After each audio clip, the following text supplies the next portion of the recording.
Прийшли окупанти до нас в Україну, форма новенька, воєнні машини та трохи поплавився їх інвентар. Байрактар, Байрактар. Російські танкісти сховались в кущі, щоб лаптем посьорбати довбані щі, та трохи у чах перегрівся навар. Байрактар, Байрактар. Приперли зі сходу до нас барани для восстановлення великої страни. Найкращий пастух баранячих отар. Байрактар, Байрактар. Їх доводи всяке озброєння різне, потужні ракети, машини залізні, у нас на всі доводи є коментар. Байрактар, Байрактар. Вони захопити хотіли нас зразу, а ми зачаїли на орків образу з російських бандитів, робить примар. Байрактар, Байрактар. Російська поліція справи заводить, там вбивцю рашистів ніяк не знаходить, хто винен, що в нашому полі глухар. Байрактар, Байрактар. Веде пропаганду кремлівський урод, слова пропаганди ковтає народ, тепер нове слово знає цар. Байрактар. Байрактар. Байрактар. Байрактар. Байрактар.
Yes. The Leaf Spring Army sends its regards.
Hello, everyone. I'm the Enforcer, and I'm accompanied by Enforcer Matt.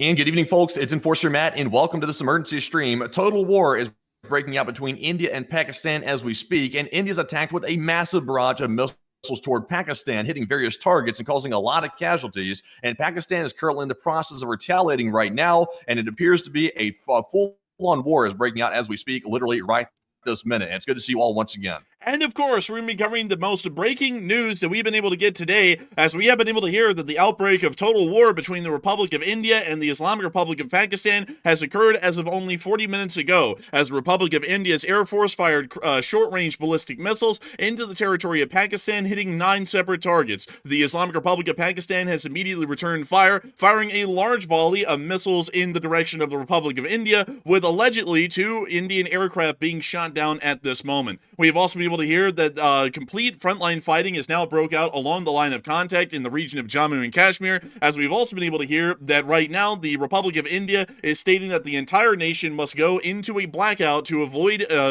certain areas being specifically targeted by the Islamic Republic of Pakistan. Meanwhile, we have been able to get video and picture evidence of multiple missile impacts in the town of Bahalawapur, which is being mispronounced completely, as well as this northern town inside of the area of Jammu and Kashmir region that is currently under Pakistani control. We have probably some of the craziest amounts of news to cover today, because the outbreak of a complete total war, a complete conventional war, is incredibly rare in the world, and so far we have only been able to cover 2 over 1,168 days of continuous coverage, which is the outbreak of war between the state of Ukraine and the Russian Federation through the Russian Federation's invasion in 2022, as well as the Israeli war with Pakistan, which broke out in the later part of 2023 and the earlier part of 2024. Very rarely rarely in any time in history do we have to cover an event such as this, and once again, this is a major event. Some people may be wondering, and I want to make sure to get this out of the way before we get into our news coverage tonight, why is this stream running early? It is running early because we are running what is called, in enforcer terms, an emergency stream. Emergency streams are rarely, if ever, run except for in the event of major global news happening at a very instantaneous moment, which is this moment right now.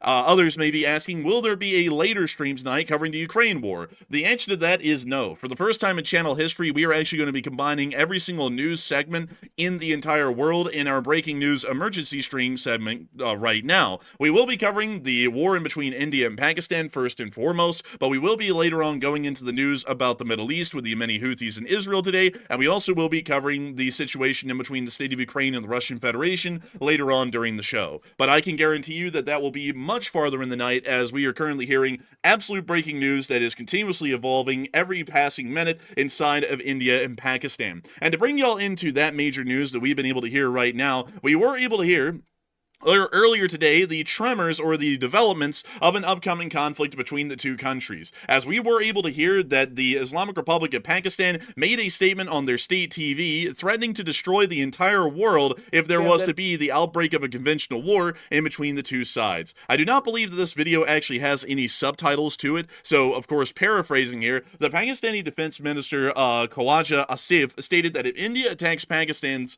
existence, and if Pakistan's existence is threatened, nobody will survive. We won't let any other country live on this planet either, largely threatening complete global destruction, not only to the Republic of India, but to the greater world at large, if the Republic of India was to conduct a conventional armed attack against the Islamic Republic of Pakistan in official form. Later on in the day, we were also able to hear that the Prime Minister of the Republic of India, Modi, stated that there will not be water, once allowed to leave India, will not be leaving any longer. It will now be fully secured and used for the nation's own needs. Once again, furthering the idea that all Indus River tributaries with dams currently inside the area of Jammu and Kashmir under Indian control will be closed permanently, and the water will be diverted to where it does not allow itself to enter into any part of control of the Islamic Republic of Pakistan. Once furthering the idea that the Republic of India was going to be ensuring the outbreak of major total war between the two parties, as the Islamic Republic of Pakistan would have to secure its own interests by declaring war on India and attempting to reopen these dams and allow the flow of water back into Pakistan, which accounts for 90% of their fresh water.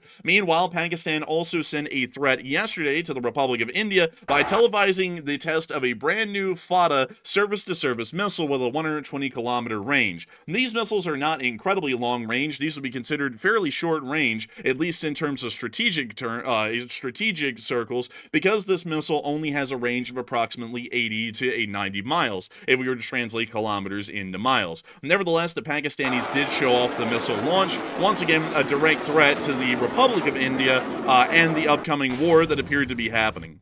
We can also see the impact of such a missile right there. Not an incredibly large one, but it does appear that it will most likely be employed months or years in the future at this point by the Islamic Republic of Pakistan as a missile to be fired from a ground-launched multiple launch rocket system, or an MLRS in shorter terms. Moving on from that, however, Also, real quick, Enforcer, don't mean to interrupt, but I do have some breaking news right now. We're following this major claim right now by Pakistan that they claim to have shot down 2 Indian fighter jets over their territory or over Indian territory. It's not really clear right now, and it's unconfirmed, but we are seeing that Sky News appears to be reporting that Pakistan television is saying that Pakistan's Air Force did indeed shoot down 2 Indian jets, and right now we are seeing they're reporting that live on their news station. We don't have any video or picture evidence of that, but right now, that is one of the largest claims by Pakistan of a major loss by the Indian side. Also, by the way, we are seeing more claims by Pakistan state TV that they have destroyed the Indian Brigade headquarters in retaliation,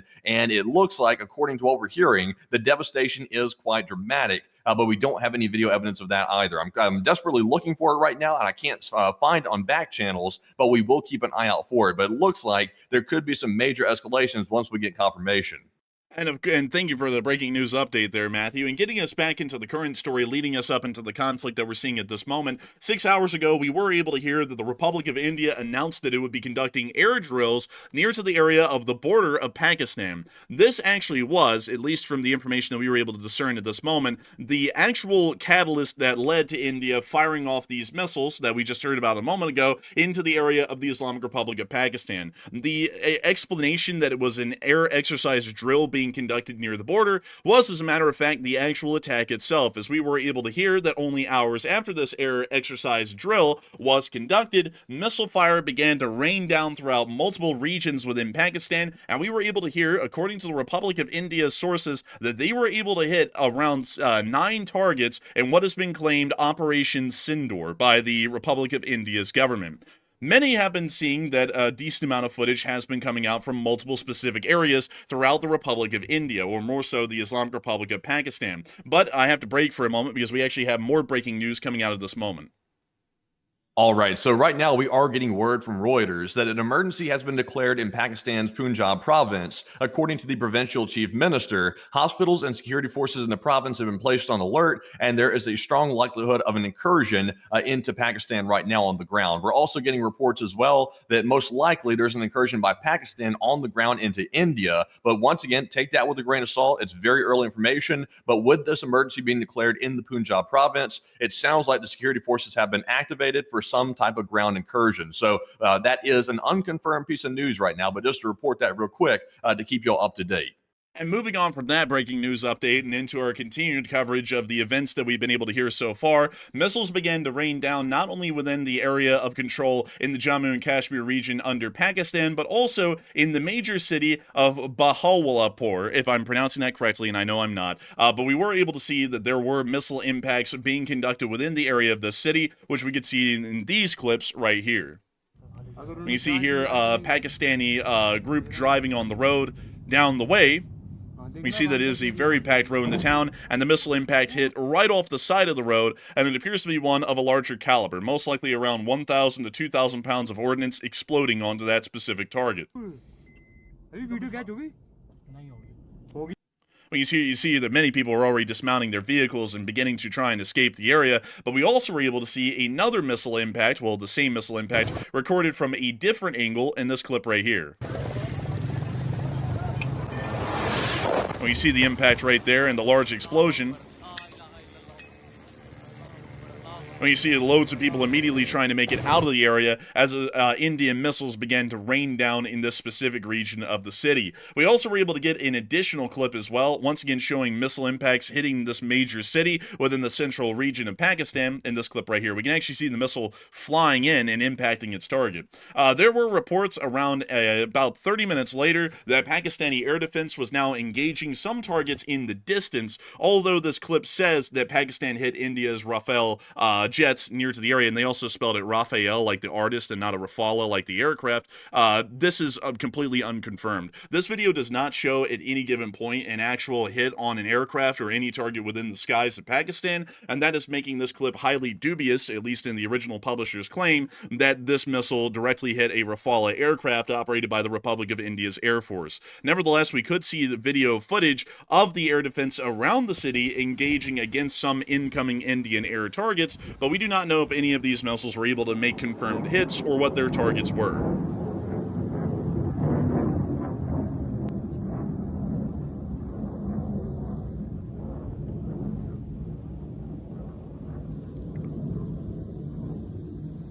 Also, by the way, I do have some more breaking news right now. Currently, I am looking at a live feed. I'm going to try to get you to link that live feed in just a moment, but apparently in India-controlled Kashmir, there is some extremely heavy artillery, and it sounds like, in my opinion, small arms fire, quite a bit of it, and also some very large fire as well. I would assume it's heavy artillery, and it's going down dramatically right now. I believe it's called Poonch is the area. It's India-controlled Kashmir, and it's going down really severely right now, and I'm listening to it myself, and it is quite bad. So it sounds like the fighting is definitely on the ground, and I would assume that there's probably incursions on the borders of each country right now. That would be something that we actually have heard about earlier. We were able to hear of heavy firefights breaking out, although we didn't have video and picture evidence to confirm it. We were able to get multiple reports from Pakistan and India that the line of contact has become a complete line of, well, the line of control has become a complete line of contact, as there has been major firefights breaking out throughout the entirety of the border of Jammu and Kashmir that are currently under the control of the Republic of India and Pakistan. And we have also been able to get some uncorroborated claims there are also heavy firefights happening along the official Indian-Pakistani border that has existed since around 1949. We also were able to get some news as well showing that there were some films of aftermaths of airstrikes that were conducted near to the area of Lahore, which we can see in this clip right here. ये नुकसान ये 9 number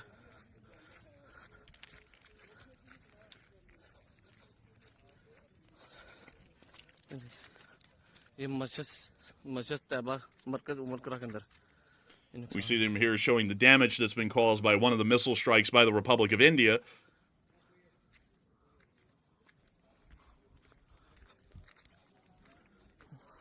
Also, by the way, Enforcer, I do not have the live stream link for you just yet, but I do have a video on Twitter at the very top of our feed where the audience can actually get an idea of the explosions being heard in Poonch in the Indian Jammu and Kashmir regions. And it sounds to me like artillery and mortar fire, but it should be at the very top, and it's a video showing those explosions. Gosh, we actually have it right here, and so we will be letting y'all get a brief clip of what is happening at this very moment along the area. I believe it is called the Poonch Valley, if I'm correct, but here's the clip.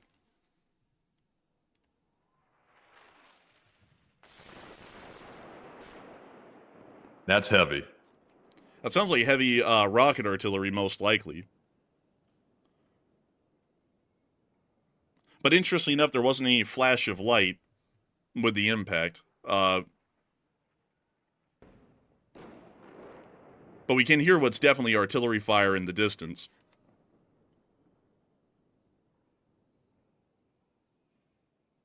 Also, by the way, while we're watching the end of this clip right here, the Lieutenant General of Pakistan just made a statement, according to CNN, and labeled this an act of clear war and provocation. We have not gotten an official declaration of war from Pakistan, but the Lieutenant General, once again, the Lieutenant General of Pakistan is calling this an act of war. So it sounds like the military in Pakistan is deeming it as such, but once again, we're waiting to see if they're going to officially declare war or come out in a, I guess you could say the president or the prime minister to come out and make a statement that they are going to war indeed. Obviously, there is total war breaking out, but they haven't officially declared it as of yet. And also, we were able to see a clip of the Indian Brigade. This is something I'm finding a little bit weird. They say the Indian Brigade HQ, but the whole army isn't a brigade. There's about, I believe, at least dozens of brigades that are currently operational in the Republic of India's army. So saying that they hit the Indian Brigade HQ is a little misleading. We actually do not know what brigade this was that was hit, but apparently this footage here is showing an Indian Brigade headquarters that was hit somewhere within the Jammu and Kashmir region, although we do not know what brigade it was, and we also do not know how extensive the damage was to the specific brigade's ability to be able to command its own forces. But we can see here in the clip the fires and debris caused by the hit that Pakistan has made on an Indian Brigade's HQ within the region of Jammu and Kashmir.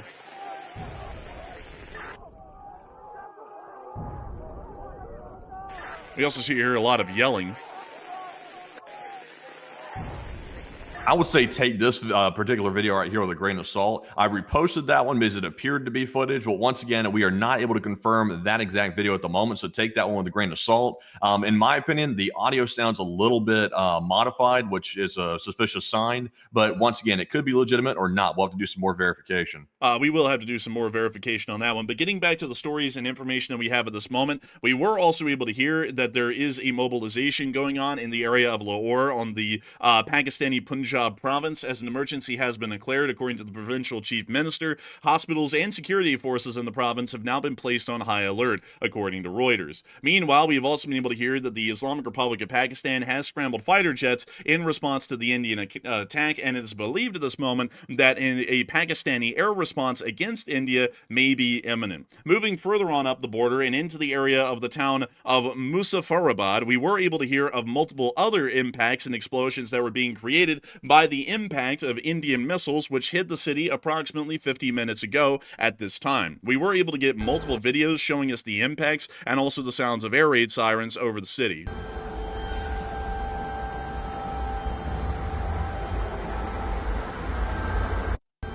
And that's the end of the clip right there. But moving on from that and on into our next clip, we also were able to see another clip of the area as well.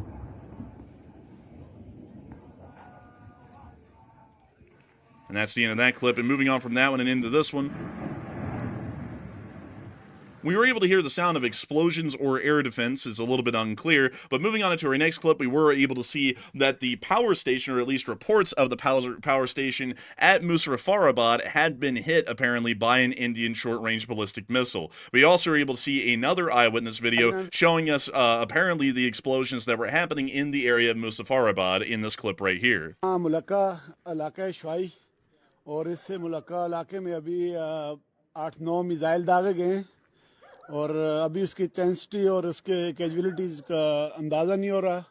ये हमारे इदारे बता सकेंगे कि ये क्या किस तरफ से आए और मिसाइल हमला है या कोई एयर स्ट्राइक की, तो जो कि अभी तक अंदाज़ा नहीं हो रहा, किसी जहाज़ के आने की आवाज़ नहीं आई है।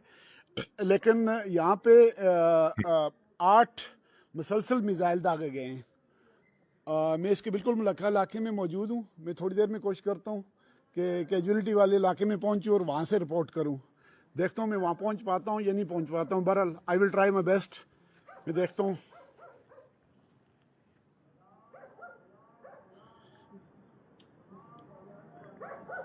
You see them here listening into the ये distance. अभी मस्जिदों में ऐलान होना शुरू हो गया हुआ है। जगह पे हूँ, अंधेरा है, लाइटें खामोशी है। कुछ पहले मिसाइल दागे थे, उसके बाद एक बड़े धमाके की आवाज़ थी और ये टारगेट सारा इशवाई नाला और उसके मुलक्का जो गांव हैं 2, उनको टारगेट किया गया है। थोड़ी देर में इंशाल्लाह मैं स्टेशन पे पहुंचता हूँ इंशाल्लाह। खड़े आपने कार के मकान लाग करो। Honestly, that might be the first time I've ever heard anybody burp in war footage. But also, by the way, I do have some more news here right now. We are getting a casualty number. Apparently, there's been at least 20 casualties in Pakistan so far following the Indian attack, according to Pakistan Sama TV. And I want to note that the last time they had a really big incident like this was all the way back in 2019. And back when that little exchange happened in 2019, there were no heavy civilian casualties. This time, it's much different. A lot of civilian casualties, and also that's just the initial number. We don't know what the exact real number is just yet. That's very preliminary. So this time, much more severe, and this one appears to be it's about to escalate even worse than this, because right now the Indian Council, let me go check that post real quick. Let's see here. Pakistan has summoned a National Security Committee meeting amid the escalation with India, indicating that they're once again planning on doing even more than they've currently done. And so far, India is also assembling their own as well to get ready for another response. So it appears to be they're trying to go back to back with these attacks, but it's unclear if when India is going to launch that back-to-back attack, but it could be coming very shortly. And it does appear that at this moment, at least in the town of Bahawalpur, that there has been about 20 casualties at this moment, according to the Islamic Republic of Pakistan's government, as it does appear that multiple reports have been able to corroborate that one of the missiles actually targeted the Subhan Allah Mosque inside of the city during a religious seminary, which has resulted in a high amount of casualties, at least at this moment. We are hearing that apparently the number of fatalities is yet to be confirmed, mostly because they will have to be rummaging through the rubble to be able to find a decent amount of the casualties from inside of the mosque. But it does appear that at least at this moment, one Indian missile, and that would have been the missile that we saw earlier on footage at the beginning of the stream, near to the major city of Bahawalpur, which is a very hard name for me to pronounce, has apparently been hit inside of the city. We might be able to try and do a little bit more geolocation on that later on in the stream, but at this moment, it would be fairly difficult to do that, considering we still have a lot more news to cover, and we're only about halfway through the story of what we have right now in official government statements and actions that are being conducted by both sides at this moment. Moving on from that, however, we were also able to hear that artillery fire has been reported in the area of the Poonch Valley and also near the area of Bimber Gali, which is also in the Poonch Rajaury area of the Jammu and Kashmir region. We have also been able to hear that Pakistan has claimed multiple hits within the region of Kashmir, including the Srinagar Air Base, which is also within the region and used by the not the Islamic Republic, but the Republic of India's Air Force. Meanwhile, we've also been able to get a large amount of updates and statements by the Islamic Republic of Pakistan's government, as they did state that a mosque within the city of Bahawalpur had been attacked and stated that the attack was cowardly and shameful by the Republic of India. We've also been able to hear that they have now closed all airports within the Islamic Republic of Pakistan, as well as the airspace of the nation, for 48 hours with immediate effect to all flights, meaning currently all flights that were flying inside of Pakistan have been turned around and are flying to the nearest available airport at this time. We have also been able to hear corroboration of the claim that there has been retaliatory attacks by the Islamic Republic of Pakistan against the Republic of India, and we've also been able to hear that the counterattack was confirmed around 30 minutes ago by the government of Pakistan. Meanwhile, on the Indian side, we have also been able to hear that Pakistan claimed to have shot down 2 jets. I do want to make this wildly clear that at the moment we have absolutely no video and picture evidence to be able to confirm that these aircraft have been shot down. For this reason, considering that this channel takes video and picture evidence as the only corroboration of frontline losses, we are not able to report this as a factual claim. However, this one has been making its rounds on the internet, and it does appear that the Pakistani news outlets are running with a story full proof, which are pretty much saying that it has been confirmed. Although, once again, we do not have any video or picture evidence, and we were also able to hear that according to the Pakistani Minister of Defense, he stated that the attacks on Pakistan were launched by the air against Pakistan, but over India skies, meaning that India did not breach the airspace of Pakistan to conduct these attacks. We were also able to hear that air defense by both Indian air defense units and Pakistani air defense units have been deployed and mobilized at this point, as they have been responding to attacks by both sides at this moment. We have been able to hear a lot of information, and this is generally the primary amounts of news and information that we have to go off of at this moment. We are trying to make sure to get as large and as voluminous amount of news as we can, but I do want to make sure to keep in mind, folks, that this channel works off of a very specific model for making sure that our news is validified, which means that frontline action largely has to have video and picture evidence for the story to become foolproof and factual. At this moment, there is a decent amount of, I guess you could say, rumors, or more so just random statements that are being issued by both sides, which we have absolutely no video or picture evidence to be able to validify their claims. While we are able to say that air defense is active on both sides, we do have video and picture evidence to confirm that near to the city of Bahawalpur, which means that we are able to say that air defense is active on both sides. We have heard the sounds of heavy artillery in Jammu and Kashmir, once again confirming that major battles are now being waged inside of that area. However, with claims like 2 Indian aircraft being shot down this early, we have absolutely no clue to know, because there's been no picture or video evidence showing an aircraft on fire falling from the sky, or video or picture evidence from the ground of a debris field of any of those aircraft that may have been shot down. With that in mind, once again, we can only work with what we have, and while I may be able to report the story, that does not mean that we are able to corroborate that story on this channel as a complete factual claim. Nevertheless, many people have been working with the information that we have been able to give to all of y'all so far within the first 40 minutes of this stream, as India has attacked Pakistan using a barrage of missiles, and at this very moment, while we are live, the Islamic Republic of Pakistan is responding in major conventional form. And many people are wondering if the Indians are going to respond to this doubly over on top of the Operation Sindoor attacks, which were just conducted approximately 1 hour ago. And it appears that many people are saying, pretty much the large majority, are claiming that another response is imminent, and the outbreak of total war has happened at this time. Other people are saying that India will most likely pause for now and leave it as is, although we are hearing that there are already a large amount of active firefights and apparently a conventional war that is now waging along the border itself on the ground. Others are saying there's a 50-50 chance that it could go either way, and others are unsure and undecided. But Matthew, what are people currently thinking about this right now, and what are you thinking about it as well?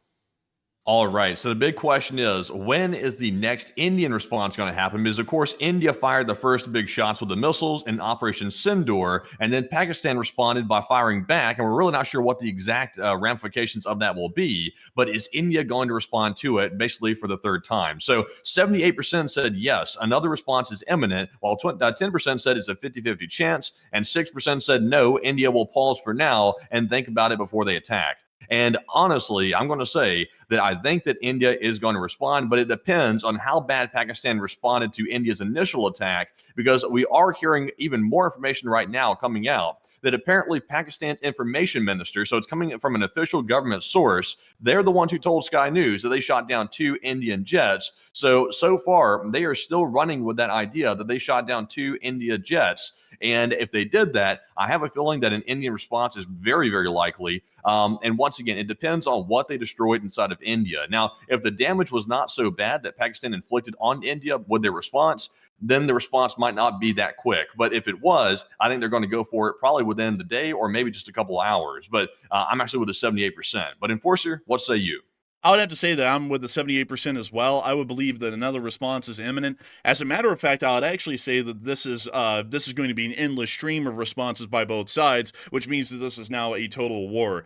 We have already been able to hear that there are major firefights and artillery clashes, and we've also been able to hear at least rumors at this point that have been uncorroborated with video and picture evidence that there are now major battles happening near to the borders of the Punjab province in India and the Pakistani-controlled Punjab province near Lahore. And we've also been able to hear of other major incidents as well that have not been confirmed at this moment. But with going off of the totality of the information that we have so far, which there is not a lot of totality to it, to be entirely honest with you all, it does appear quite obvious that this is not going to be ending anytime soon, and this is quite truly the outbreak of a complete major war, the total war by all means. We will most likely be seeing that this is now going to become a regular part of our news coverage, as we will be expecting that this will continually evolve into the full-scale conventional war that we've been waiting for about a couple of weeks, and we will be seeing that happening very soon. However, I do want to lay out something before we move on about the naming conventions that we also use on this channel to name off countries, as I have seen many people who apparently may be from Pakistan or may just be sympathetic to the Pakistanis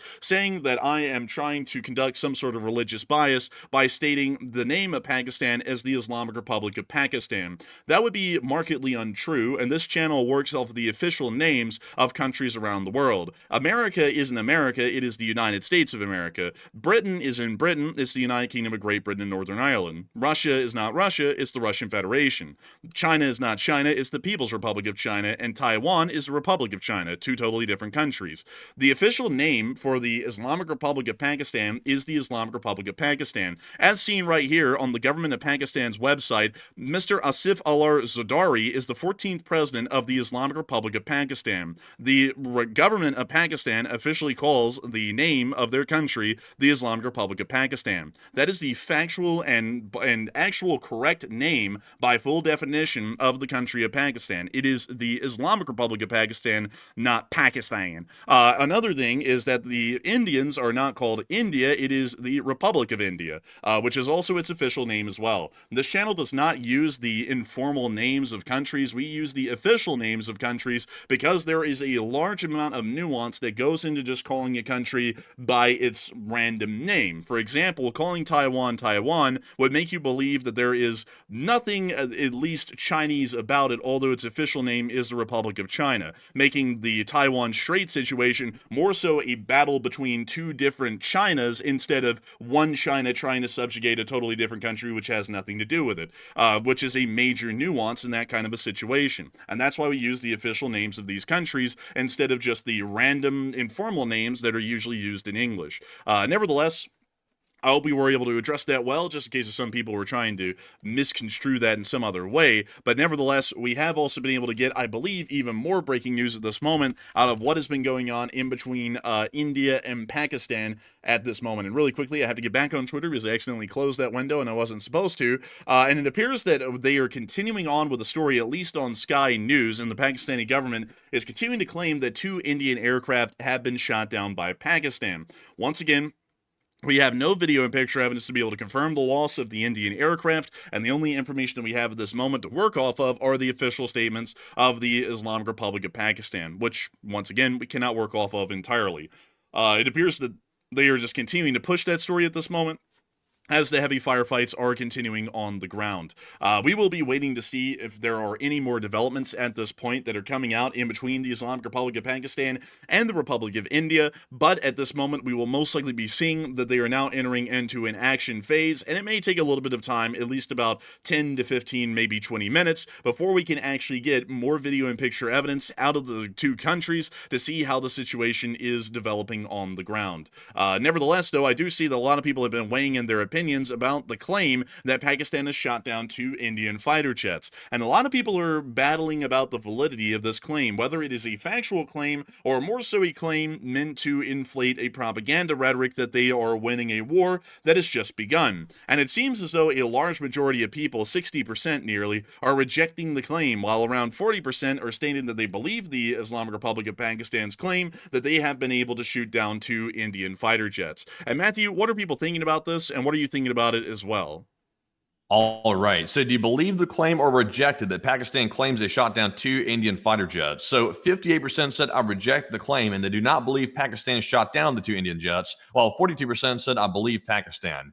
And right now, we are simply going off the statements made by the Pakistani government, specifically the Pakistan Information Minister. He's the one who claimed that and told that to Sky News. And right now, we don't have any video or picture evidence of it, and we're going solely off the Pakistani's word. So that is very shaky ground. I'll be perfectly honest. Nothing against Pakistan or India, but it's really shaky ground when Pakistan says something like that. So right now, I'm going to say we need some more information, and I'm really not going to accept that for fact until we see that on video. Now, there are some videos circulating around. I've seen one account on Twitter, OSINT Technical. They've debunked some footage allegedly showing some Rafale fighter jets on the ground and blown up. That was not modern footage. So right now, no video or picture evidence to be seen, and we're waiting to find that. But Enforcer, what say you? I would have to say that, in my opinion, I would largely have to reject the claim at this moment. It is a little bit odd for them to say that they have been able to shoot the aircraft down this early, because that would have happened quite literally when the missiles were impacting Pakistan. They would have shot down those 2 jets, because the report came out only 10 minutes later, and for that information to climb from the air defense batteries all the way to the Minister of Defense and then reach his desk for him to be able to make that statement, that means that they had shot down the aircraft most likely during the time that the missiles were airborne and soon to hit Pakistan, which would be a pretty tough one to believe, because that means that they may have in the process fired at these jets before they even fired off their missiles, at least from the information that we have right now, and that could be incorrect information. But it seems to me to be a little bit of a stretch. I would say that, of course, once again, we have absolutely no clue, and it's entirely conjecture at this point by everyone as to whether or not the aircraft have been shot down. But I would have to say that at this moment, without video and picture evidence, I would largely have to say that I do not believe the claims unless we actually have verifiable evidence of debris fields on the ground showing that these aircraft did get shot down and were destroyed. But nevertheless, I have also been able to hear that apparently on Flight Radar 24,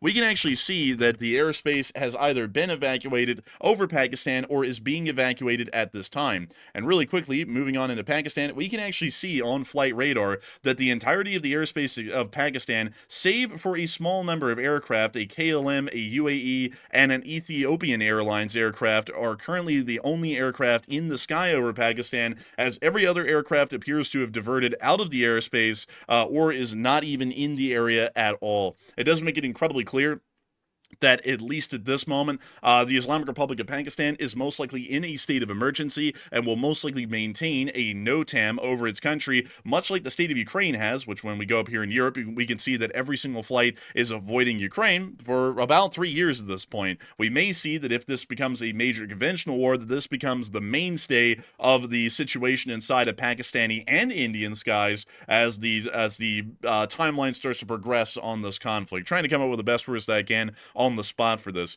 but still a pretty interesting thing to see. Also, by the way, I can't recall for certain if India's implemented any type of airspace restriction, but it looks like parts of Indian airspace are vacated for the most part. I have not seen that, but Enforcer, do you know of any current restrictions in place? I do not know of any current restrictions that would exist in the Punjab, Himachal Pradesh, and Jammu and Kashmir regions, but it does appear that those areas are completely devoid of any commercial flights, so it may be likely that there has been a NOTAM that was issued that we were not able to see, or it slipped under our radar. Because it is a little bit odd to see that these areas are completely devoid of any commercial flights, considering, if I'm correct, that there are airports in this area that are serviceable to commercial flights. But let me make sure to check that real quick, because so far I'm actually not seeing any airports out here, and so it may be the case that these areas are only accessible by rail and not by any major international airports. Let me go up here into Jammu and Kashmir and see if we can find any airports, any commercial airports at least, that would be used by India, and so far I'm having a pretty rough time finding any, but I would assume that there has to be some, because there are airports, at least within this area of India. I've seen them before. And let's see here. There should be an air base at least close to this town. And here it is. Here's one, the Srinagar International Airport, which I believe is also used by the Republic of India's Air Force. And we can't see that because there are hardened shelters used to protect their aircraft, and also what appears to be a military airbase and munition storage facility in this area as well, which would confirm that this is being used by the Republic of India's Air Force, but it is also open to commercial flights. So there may be an immediate NOTAM that was issued recently, as we are seeing absolutely no flights servicing this area of northern India. Also, by the way, I want to return back to the news about the alleged 2 Indian jets that were shot down by Pakistan. Pakistan is doubling down on that claim, just to make that clear. The information minister has made the statement, and also don't show that video on the air, by the way, just as a secondary note, because it is from Sky News. But the information minister did make a statement claiming that the 2 Indian jets were shot down, and now the Lieutenant General of the Pakistan military, Ahmed Sharif, is also claiming the same thing. So it looks like Pakistan is not making a mistake with that statement. They are claiming that officially in their official capacity, and they claimed that to CNN this time. So now they've claimed it to Sky News and CNN, and once again, even the Lieutenant General called this a blatant act of war against their country. So they've fallen short of declaring war officially, but they are saying that openly, that it is a blatant act of war. So right now, I'm a bit on the fence about it, because Pakistan is really doubling down, and for them to be lying about that, that would be a hell of a situation for their entire government to double down on a lie, knowing that it'll probably be disproven. So I'm waiting to find some more information about it. But one more piece of information that might be useful to determine what's the reality of the situation is the Pakistan Foreign Ministry also made a statement about this particular incident with the jets. They say that the Indian Air Force, while remaining within Indian airspace, violated Pakistan's sovereignty using standoff weapons. So apparently, according to what we're hearing from the Foreign Ministry of Pakistan, the Indian Air Force never entered the Pakistani airspace. They stayed in India and launched the weapons from their own airspace. So that would also make it, in my opinion, a little less likely that Pakistan shot down the 2 jets, just for some more context. And also, really quickly, I do want to point out, because I see, interestingly enough, folks, I never know how divisive things are going to be until we get them on air, where I'm actually seeing that there are active fights right now that some viewers are making with us and some viewers are making with each other, because some of them apparently are from Pakistan or India. And of course, we're hearing the nationalist claims by both sides that India is wiping the floor with Pakistan, and in return, Pakistan is killing every single Indian person that's ever roamed the face of the earth in a single second. The reality is that it's going to be a lot different, because the truth is that the Republic of India's Air Force, at least in terms of number and technological ability, would most likely be better off than the Pakistani Air Force, at least in terms of operational combat aircraft and their quality. From what we understand, the Republic of India actually has a larger and more fleshed out armed force, at least at this moment, or at least in terms of the actual combat aircraft that they have, because they have a significant number of Dassault Rafalas. They have about 30 or 40 of them. Actually, they have very close to about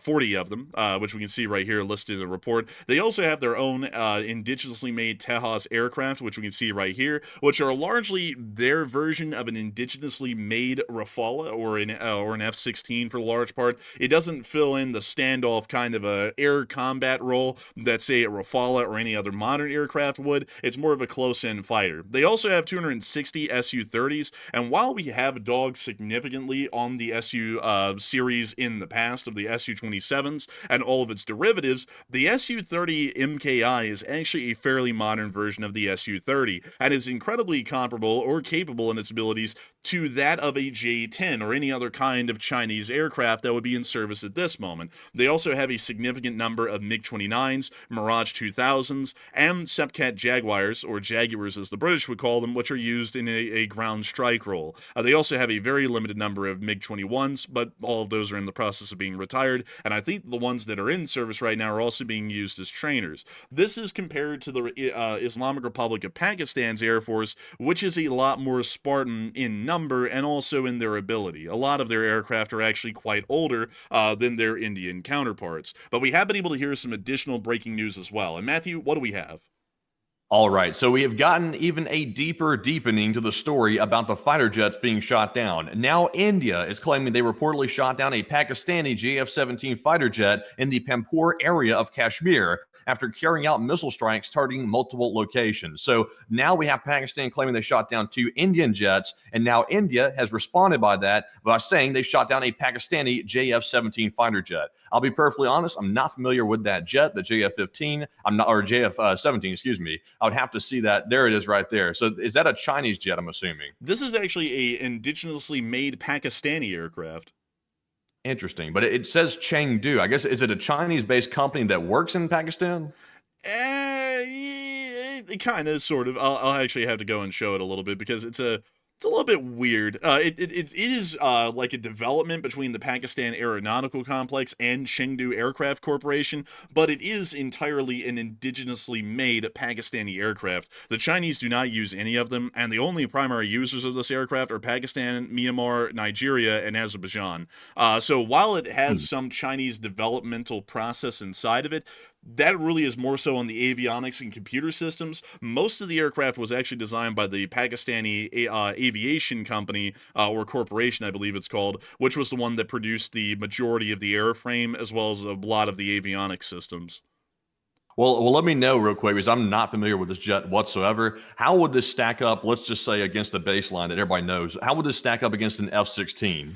At least from what you know, it actually would be comparable. This thing actually fills very close to the same role as the F-16, at least for the Pakistan Air Force. And let me go show you all the weaponry that it can equip, because that's really the most important part in the modern era war, is what kind of missiles can an aircraft carry, at least in an air-to-air role, and would it be anywhere comparable or similar? And the answer, at least from what we would know, is yes. It is able to carry a wide variety of missiles, air-to-air missiles. A decent amount of these are Fox 3s, I believe, which is what they would be called, which are the shorter range infrared homing missiles. But there are also some radar homing missiles as well. For example, the R-Darter, which is actually a fairly advanced missile. This is actually used by South Africa and is comparable, at least in form, to that of the AIM-120 or the Mika-EM, which are semi-active radar homing missiles, some of the most advanced in the world. They are also able to use the Turkish Peregrine missile as well, which is also somewhat comparable to that of an AIM-120 AMRAAM, so a fairly advanced missile. They are also able to use the PL-12s, which are a Chinese version of the AIM-120, and also the PL-15, which is a modified and more advanced version of the PL-12. So in terms of their air-to-air standoff abilities, it actually is almost identical or fairly comparable to that of an F-16. An F-16 in an air-to-air role would be able to carry AIM-9Xs and AIM-120s, which means that this aircraft, of course using foreign versions of pretty much the analogous system, would be able to actually stand its own against, say, an F-16 or a Rafale. Interesting. So far, just to recap this, India claims to have shot down one of those JF-17 jets that Pakistan has. We do not have video evidence showing that either. So right now, we have both sides making claims they've shot down each other's fighter jets without any proof whatsoever. But also, and once again, this is a preliminary piece of footage I'm about to tell you about, Enforcer. It's on our Twitter page at the very top. We claim, or at least we see here, that someone claims to have footage of a crashed Indian Air Force fighter jet. But once again, take it with a grain of salt, but this is the footage that we have.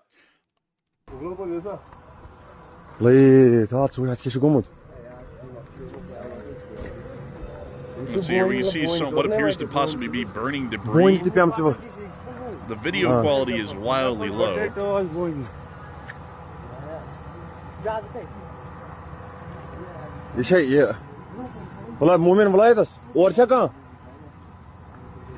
It appears that it may actually be headlights from a car down the street.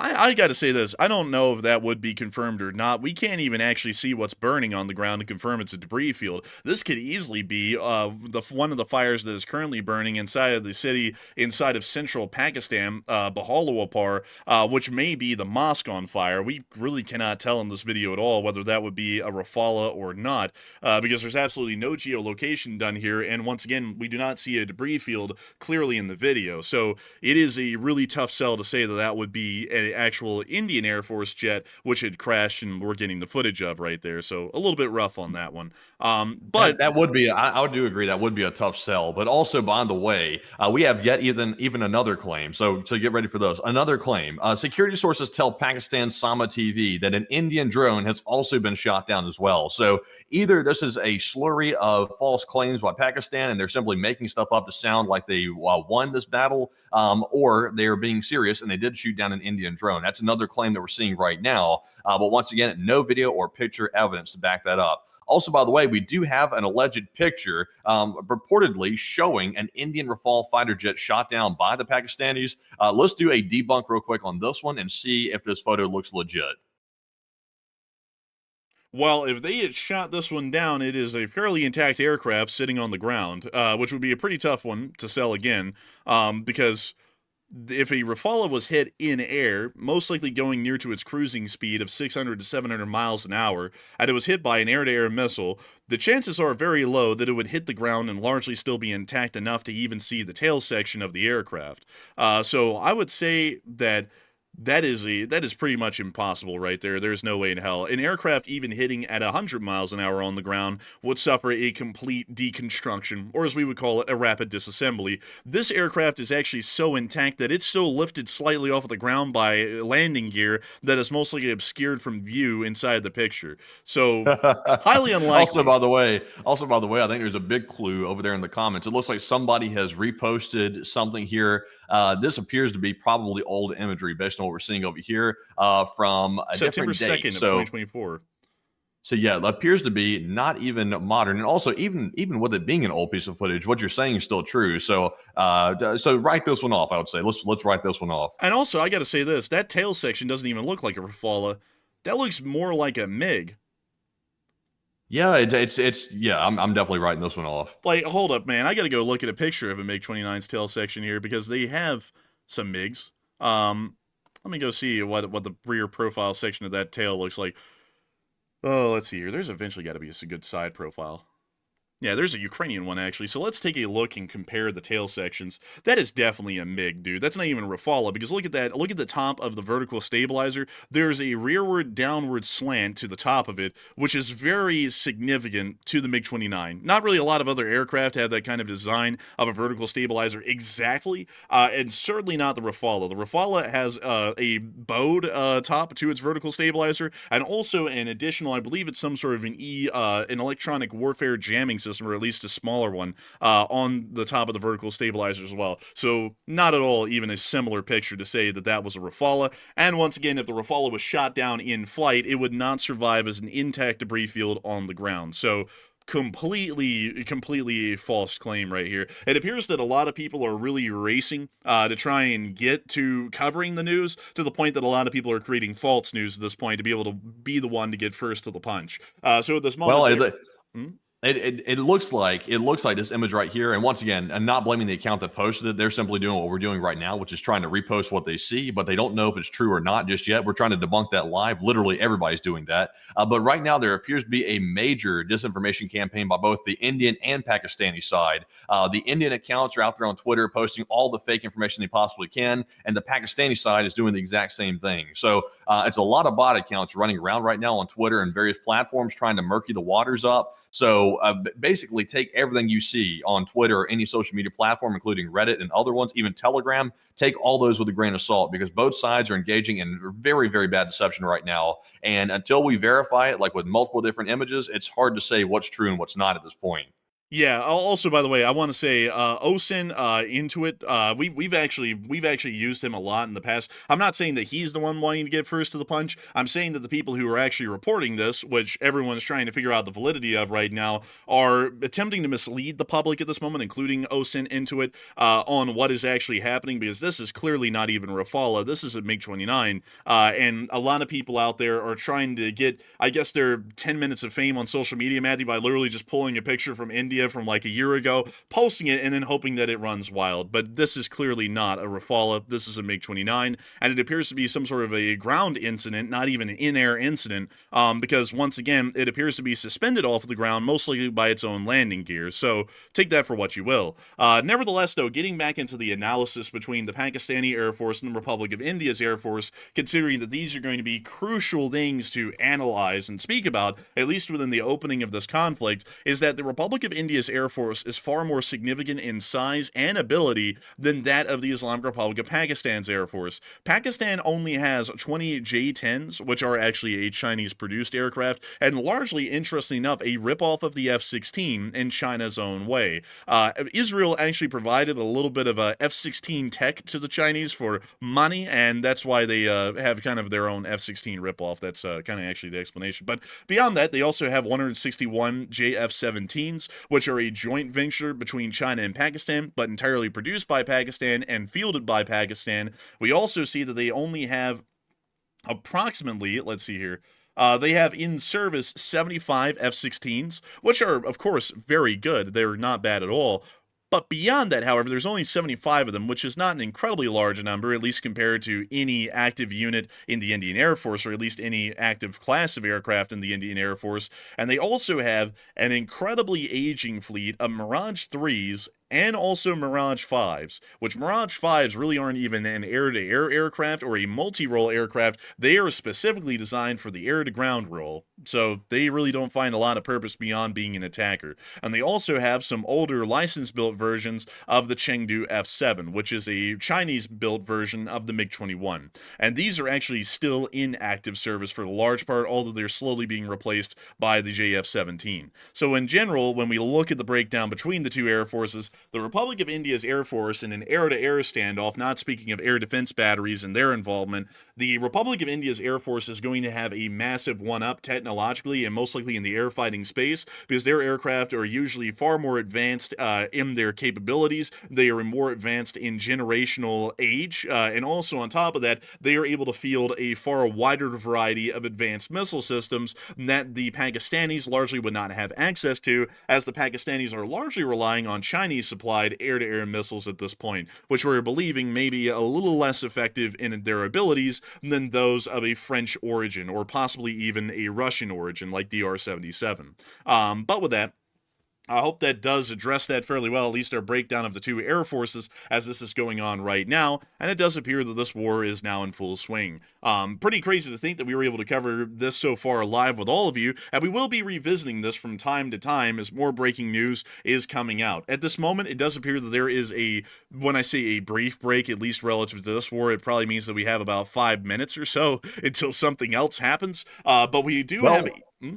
We actually do have some breaking news that just came out just a moment ago. It's our second post on the profile on the Twitter page. We are getting word from a BBC correspondent who's apparently, I guess, on the ground near the area. They were reporting heavy fighter jet activity over the city of Srinagar in the Indian-administered Kashmir region. And once again, apologies for the butchering of the names. I am not good with the Indian town names whatsoever, but it appears to be that there is a lot of fighter jet activity over that region. It's unclear whose fighter jets they are, but they are saying that they are flying over quite heavily. And I'm trying to read real quick here and scan this and see if I can find more details about it. And yeah, they're not saying if they're launching weapons, they're not saying what they're doing, except for most of them are going full afterburner right over that region. So it appears they're launching yet even more attacks that we haven't gotten more confirmation of right now. But the eyewitnesses on the ground are hearing it, so it must be happening. That sounds like there is a decent likelihood that the aircraft at the Srinagar, that is such a hard name to say, the Srinagar International Airport, it sounds as though the Republic of India's aircraft may be taking off so that way they're not idle targets on the ground. That might be the case of why there's a load of air activity happening over the area, because that entire airbase may be taking off at this moment and getting airborne so that way they're not targets on the ground. Yeah, it could be. That could be the reason it could be. So honestly, so far, I'm not hearing any wild statements out of India so far. I've been scanning to see if they're making any statements about what they're going to do next. India appears to be taking a moment to think about the situation. They're not immediately attacking, but of course, the Pakistanis just got on attacking like less than 15 or 20 minutes ago. So it hasn't been much time at all, even if India was going to mount a new counter response to this. But we have gotten word that the U.S. State Department has been on the phone trying to urgently reach the Indian leadership to try to talk them out of attacking again. And so far, it's unclear if they've talked them out of it. But they are on the phone speaking right now. I believe Rubio has called them. Also, some other officials in the State Department have called as well. So there is active communication. But right now, my big question is, where does China sit in all this? Because China was heavily making statements towards supporting the Pakistan side. And right now, we have not heard an official response from China, except for they are currently closely monitoring the situation. So that is another wild card that we don't know at the moment. Man, honestly, I don't know. I don't know what China's going to do, because India and China do have an active border with each other. Let me see if I can put it in this view so that we can see it a little bit better. Along this dotted, well, actually, really along this dotted line right up here, they actually have a direct border with each other, and they have gotten into a large amount of border skirmishes over the past years. But this is something a little bit interesting for y'all to know. They fight medieval style on that area of the border, because China and India actually have a long-lasting treaty since 1967 that lays out that the use of firearms is not permitted along that area of the border by both sides. So both sides have gone medieval, and they use polearms, spears, and other kinds of weapons to hack at each other whenever they get into a fight up there in the mountains. So I don't know what's going to be happening as a result of that. We may see that treaty is rescinded and both sides go into full-on armed exchanges with each other along that area of the border, and also along the area of the Uttarakhand border as well, which is also shared with China on top of that. But that would also be a little bit tough, because in between the two, at least in the area of Uttarakhand and also Himachal Pradesh, is the Himalayas, which is the tallest mountain range in the world, and that makes fighting each other a little bit tough when there's a literal massive mountain range dividing the two of you. So if there are any border conflicts, they may be happening inside of Ladakh, but once again, that's going to be really difficult because it's mostly within the Himalayas still, and that means that supplies and also reinforcements are incredibly hard to get in the area, and you also usually have to have specially trained mountain divisions to be able to fight in those regions, or mountain units. Because mountain fighting is a lot different because of the high altitudes and also the style of fighting that has to be engaged in, which is completely different than your normal conventional fighting that would even happen in an open plain or a city in most conventional instances. So a pretty difficult one for them to literally hop on over. So we may see the Chinese just get diplomatically involved and not directly involved. But once again, this is a very developing situation. We've not even gotten a statement yet from the People's Republic of China's foreign ministry to know what their position is, or a statement from the president of China, Xi Jinping. So we may see that they take a more backstep approach to this, or more of an open, aggressive approach against India, considering that they've thrown their support already clearly behind Pakistan.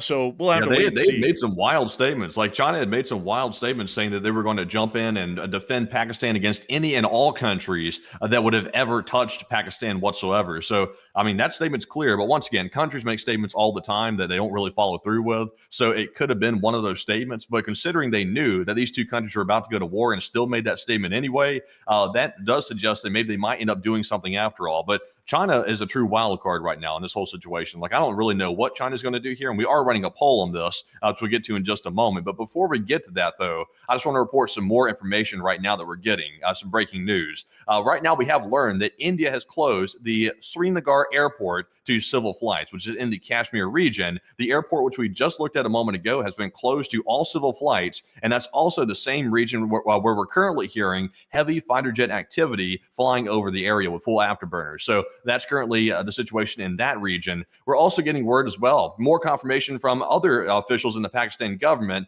They are claiming, and this time to Reuters, this is the Pakistan defense minister to Reuters, they said that Pakistan has indeed shot down 2 Indian aircraft, including that 1 Indian drone. And they are confirming that. It's the third major official in Pakistan confirming that yet again. So I'm beginning to think that it might have some truth to it, because with this many officials behind this statement, surely not all of them would make that statement knowing it was false. And now the Indians are saying they shot down a Pakistani jet. So no evidence of any of it, but we're waiting to see confirmation, because if it's true, that will probably be a big shifting point.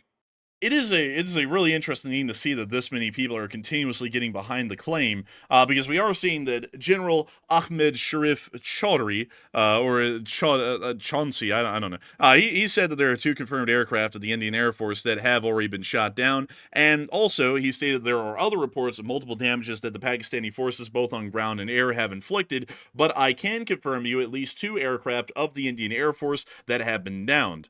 However, though, I do want to say this. Right now, what Pakistan is doing is what I would call putting their eggs all in one basket. If we are never able to corroborate this claim, we are most likely going to have, well, really, if we cannot corroborate the claims of either side, either India and their claims that they shot down a JF-17, or Pakistan and the claims that they've shot down 2 aircraft, and not only that, 2 Rafalas, mind you, we are most likely going to have to start taking everything that both sides are saying with an absolute grain of salt, because at the opening of a conflict like this, we generally try and assume that most things are taken at face value, and generally, I would say that a government statement like that would be taken at face value. However, both sides are already claiming pretty significant air losses, literally within the opening hour of the conflict, and so it's a little bit hard to say whether that would be true or not. To put this into mind for many people, we didn't hear of Russia's first air loss, I believe, until the first 10 hours of the conflict, which was when the Ka-52s and other helicopters were flying over the Sea of Kiev to the area of the Hostomel airport.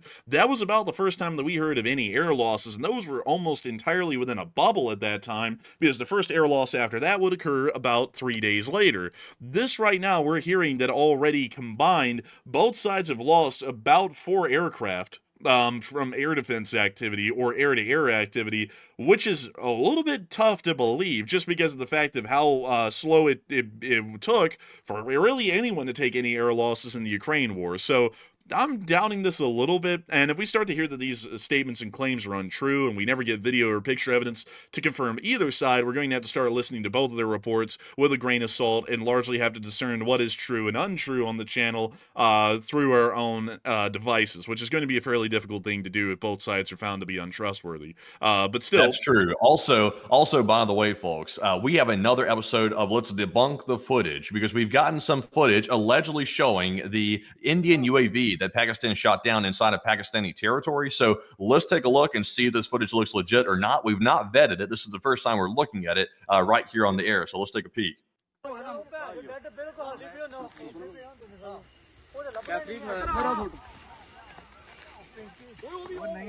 Well, some of them are actually dressed in traditional clothing, I believe, of the Pakistanis, actually. I forgot the name of the clothes, but let me try and rewind the video here while the video is now buffering. Matthew, are you still with me? Yeah, I'm still with you. Refresh the page and it'll fix it. Man, I hate when that happens, man. You gotta always think Twitter service, man. They always do so well. So we can hear them speaking, and we see this guy wearing the traditional clothes of a Pakistani. So it's highly likely that this may actually be a drone that went down somewhere in Pakistan. But also another thing that I'm finding a little bit odd, not saying that it's, it's completely debunked because of this, but we can't really see any visible damage on the drone. I mean, maybe it was taken down through electronic warfare means, but there is almost, from what we can see in the darkness, no actual physical damage to the drone, and it looks like it gently landed in this wheat field. Yeah, it kind of looks a bit odd, I will admit myself. It's just, you have to take all these with a grain of salt, because I know we're looking at them to debunk them, but, I'll be honest with you, the disinformation coming out of the Indian side is really, truly horrific. Like, honestly, I would say, not being biased here, just based on what I'm seeing on Twitter, the news coming out of the Indian side is much, much, much more deceptive than right now what I'm seeing out of the Pakistani side. It seems to be a lot more of that such. And also, this right here appears to be a Pakistani video showing the drone in Pakistani territory. And I also wouldn't take theirs as fact either, to be honest. Wait, are you saying, Matthew, that the Indians are getting a little scammy with the war news? Man, it seems like it's very untrustworthy right now, I'll be honest. Interesting.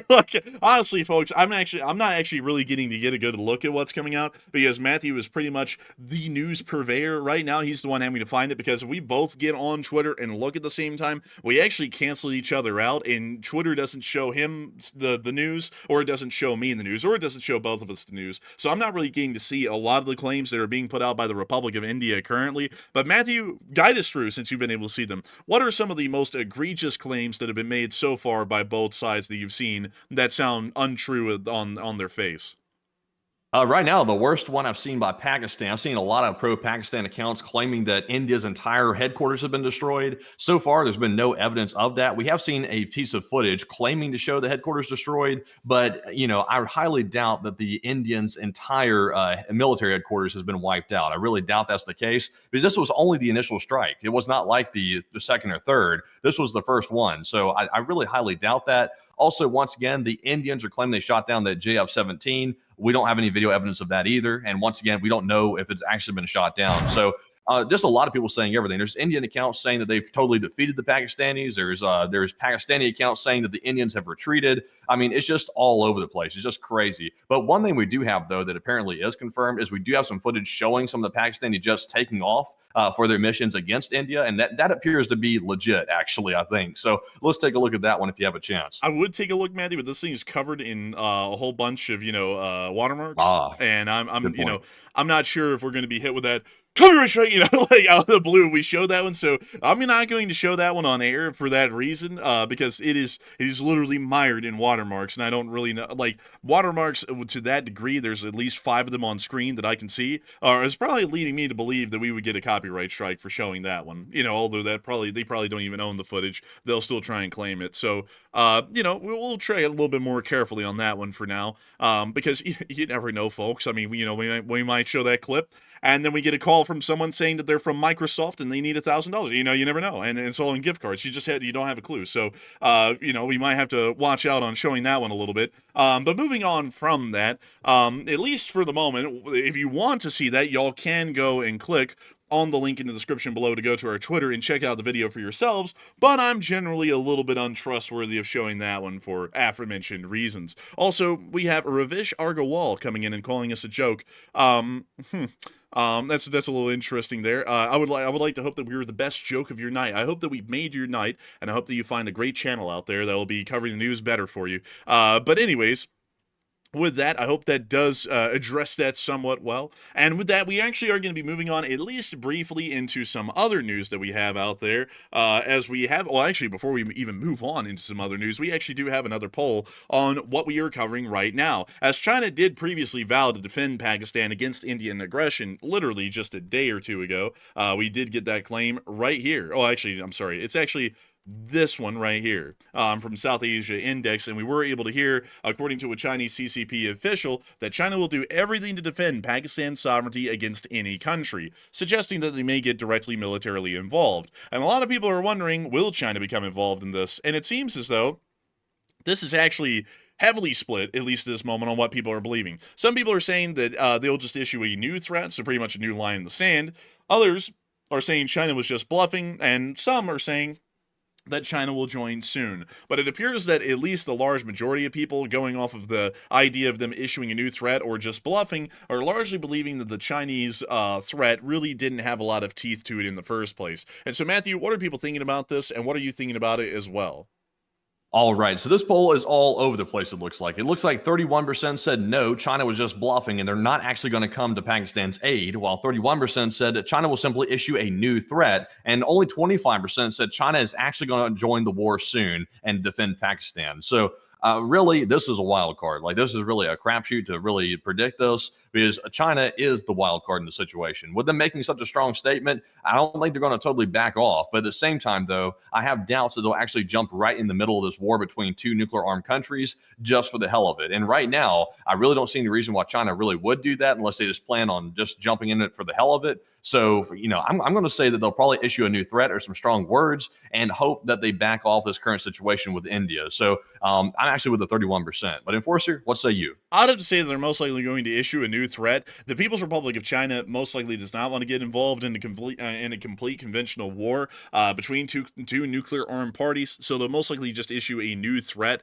but will not follow through on it. Because, once again, why would China put themselves at the risk of getting nuked for no reason, for no apparent reason at least, because we do have to remember that Pakistan pretty much started this by the Pahulgan massacre, which, if we were to work off of the same metrics that we've been giving to Iran, the terror group was funded and supported in some loose way by the Pakistani government, and we consider, at least on Iran's situation, that any kind of proxy force or terroristic actions that are conducted by a group supported by Iran are pretty much direct actions of Iran itself. And if we were to use the same kind of logic with Pakistan and India, that means that Pakistan largely started the entire situation by sponsoring or supporting that terrorist attack that happened inside of Jammu and Kashmir. And so, with that in mind, I'd generally say, at least in my opinion, that I don't really think China would put their necks on the line for a country that pretty much started this conflict in the first place. Although I still do not think, in my honest opinion, that justifies India pretty much killing 140 million people or so from thirst because of a lack of water. But, you know,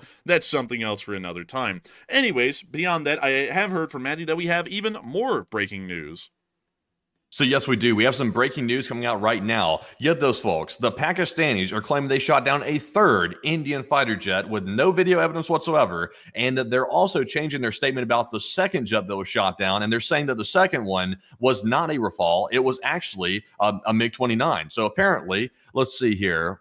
Yeah. So they're claiming it was apparently a MiG-29, which I think that maybe they're seeing the pictures that are floating around the internet and they're trying to change their story to fit it, or at least that's my assumption. But now they're claiming a third one's been shot down. And once again, no proof whatsoever of any of it.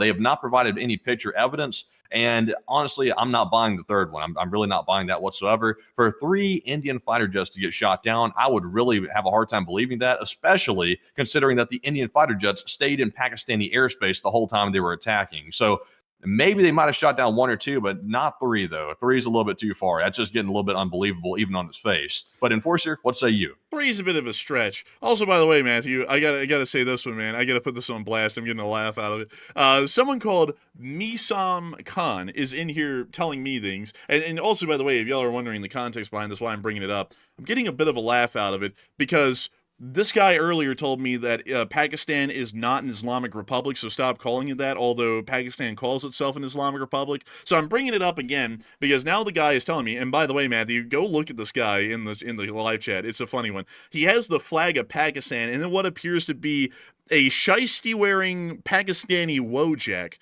in the profile picture, and he's saying, you were straight up quoting Indian propaganda now.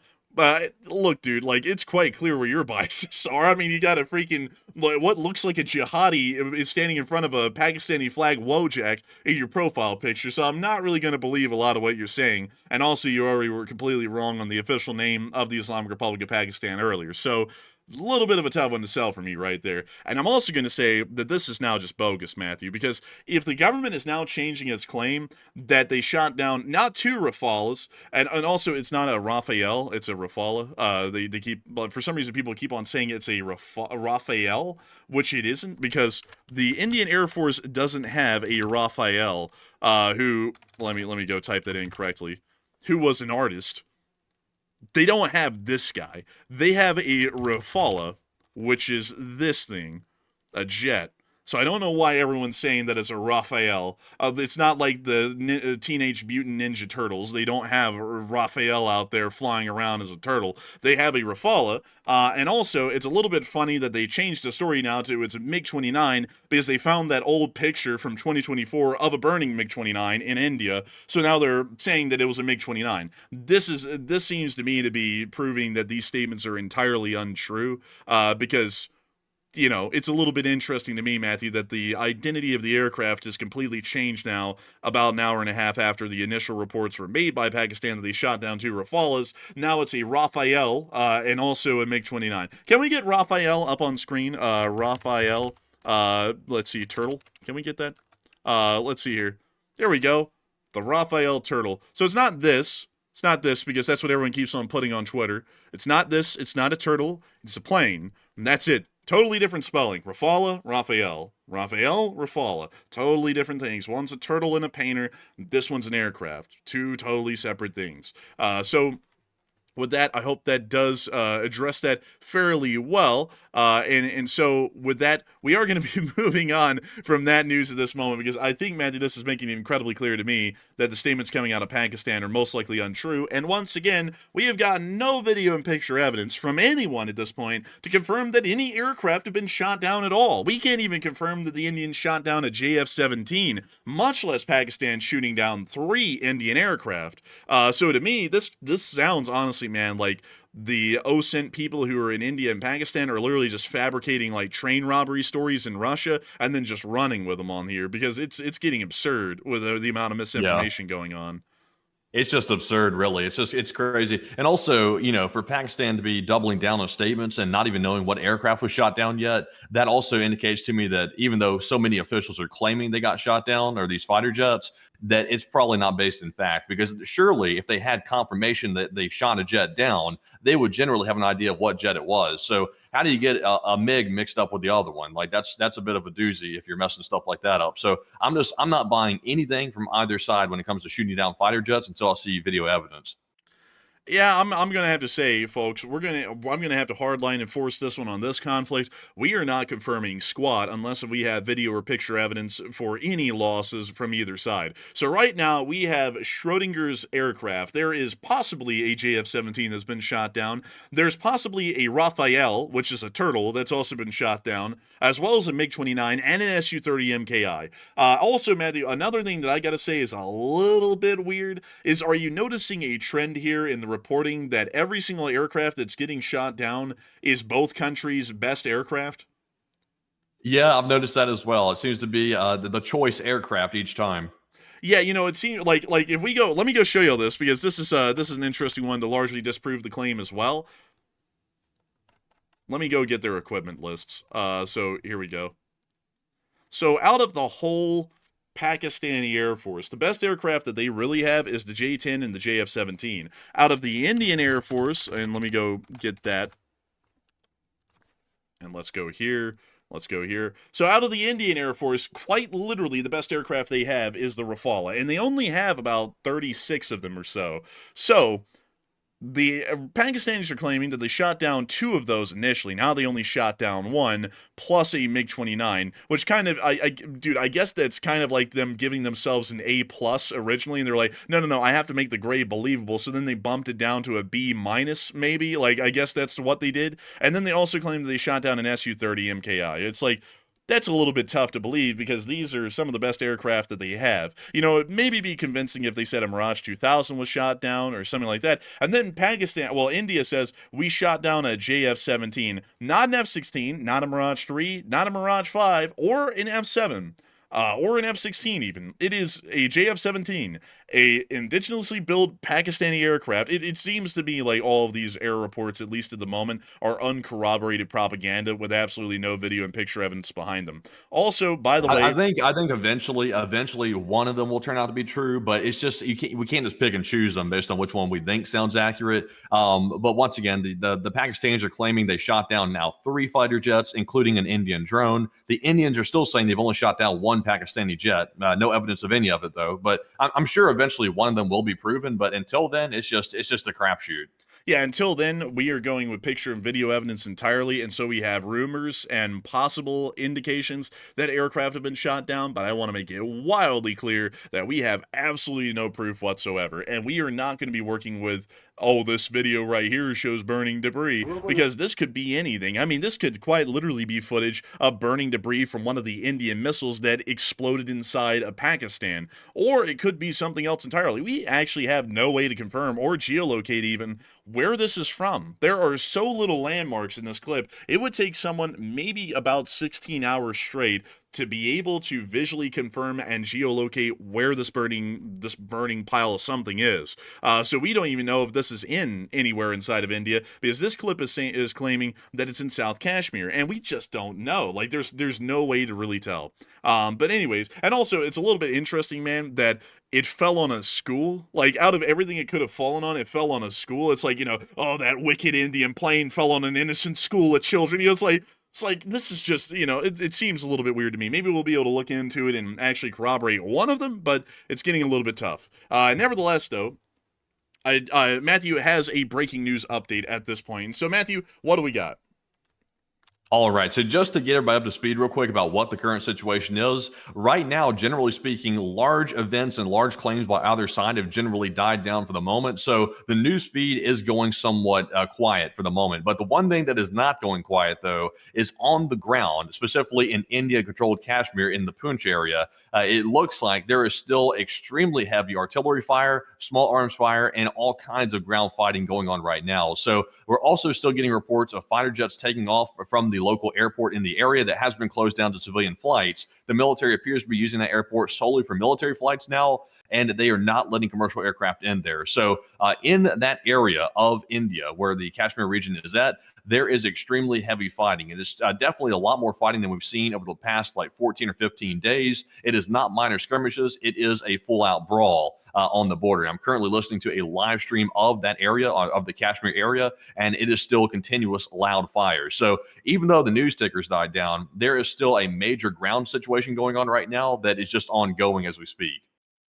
Very interesting. And I thank you for sharing that, Matthew. And we will be trying to keep up to date as best as we can on this situation as it continues to evolve and progress. But nevertheless, we are going to be continuing to cover some of the other major news that we've been able to get throughout the world today in the meantime, until we get more breaking news that's happened on India. I do want to make this a little bit clear for folks who have joined us right now. I've got to thank all 15,000 of y'all for being here. We actually reached a peak viewership so far of 16.2 thousand people, which is quite a large number, and 120,000 people have watched so far. We've got to say that we are entirely honored and appreciative of so many people being here and watching our stream. And if y'all have enjoyed it, please make sure to like, comment, and subscribe. I don't really give a lot of shout outs for that, but we cover the news every single day, 6 days a week. At 10 p.m. Eastern time, tonight was, today was an emergency news segment, so it was much earlier in the day than normal, but we are covering news quite literally from around the world every single day. And if you believe that this news coverage that we have tonight is fairly well researched, and that we have a general idea of what we're talking about at least, then you will probably be happy to know that we run this stream 6 days a week, and also make short war videos summarizing some of the major events of the war in about a 20-minute video every day, whenever there's enough news.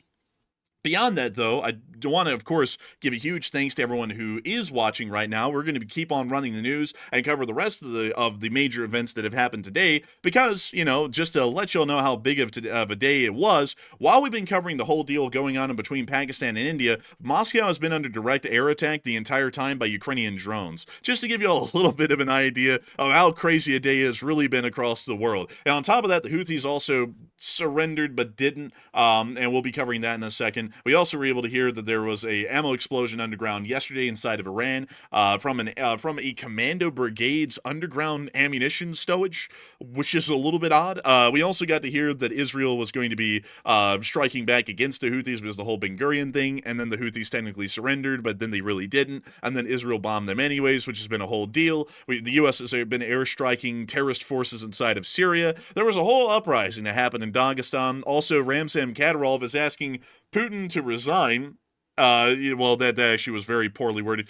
Kadyrov is asking to resign as the leader of Chechnya. He's asking Daddy for permission in Moscow. We've also been able to hear that major airstrikes have happened on Crimea. The May 9th Victory Day parade in Sevastopol, which is a standard and a tradition, has been canceled. Also, the Ukrainians have been conducting large drone attacks throughout the entirety of the country. And not only that, the Ukrainians have opened up a new offensive and another invasion into Russia around the area of Tekhino. I mean, it's just kind of a big day, you know, like, this is big news, what's going on here right now with India and Pakistan, but we do have a lot of big news coming from all around the world currently. I mean, there's quite literally an endless amount of it, and we do want to make sure to cover all of that news as well, because we do have the Moscow attack in our title, so that way we can make sure to cover that and the rest of the world news that we had tonight. But I can promise you all this, we will be breaking at any given moment if there is more breaking news coming out of India and Pakistan at this moment, to return right back to it and talk about those breaking news developments that will be coming out at this moment. But it is a absolutely wild thing. Also, I got to give a huge shout out to about the 600 people who have subscribed so far watching the stream. Massive thanks to all of y'all. And with that, we are going to be moving on into some more news coverage at this moment, and also just a brief little break, just a little breather here for a moment, because we have been covering the news in India and Pakistan for about as long as an average Ukraine war or really world news segment would last for. So I'm going to take a little bit of a breather here for a second, and allow me to collect my thoughts on the rest of the world news and get ready to cover it. And so we are going to spend a little bit of time answering some questions. And so Matthew, what do we got? All right, so our first super chat question of the night goes to a channel legend. It's Susan L. UK, who puts in a very generous $50 donation. And thank you very much, Susan, for supporting our work and helping to keep the channel running through that super chat support. And Susan said, great news feed, chaps, and get some pizzas in on me and to keep you going, LOL.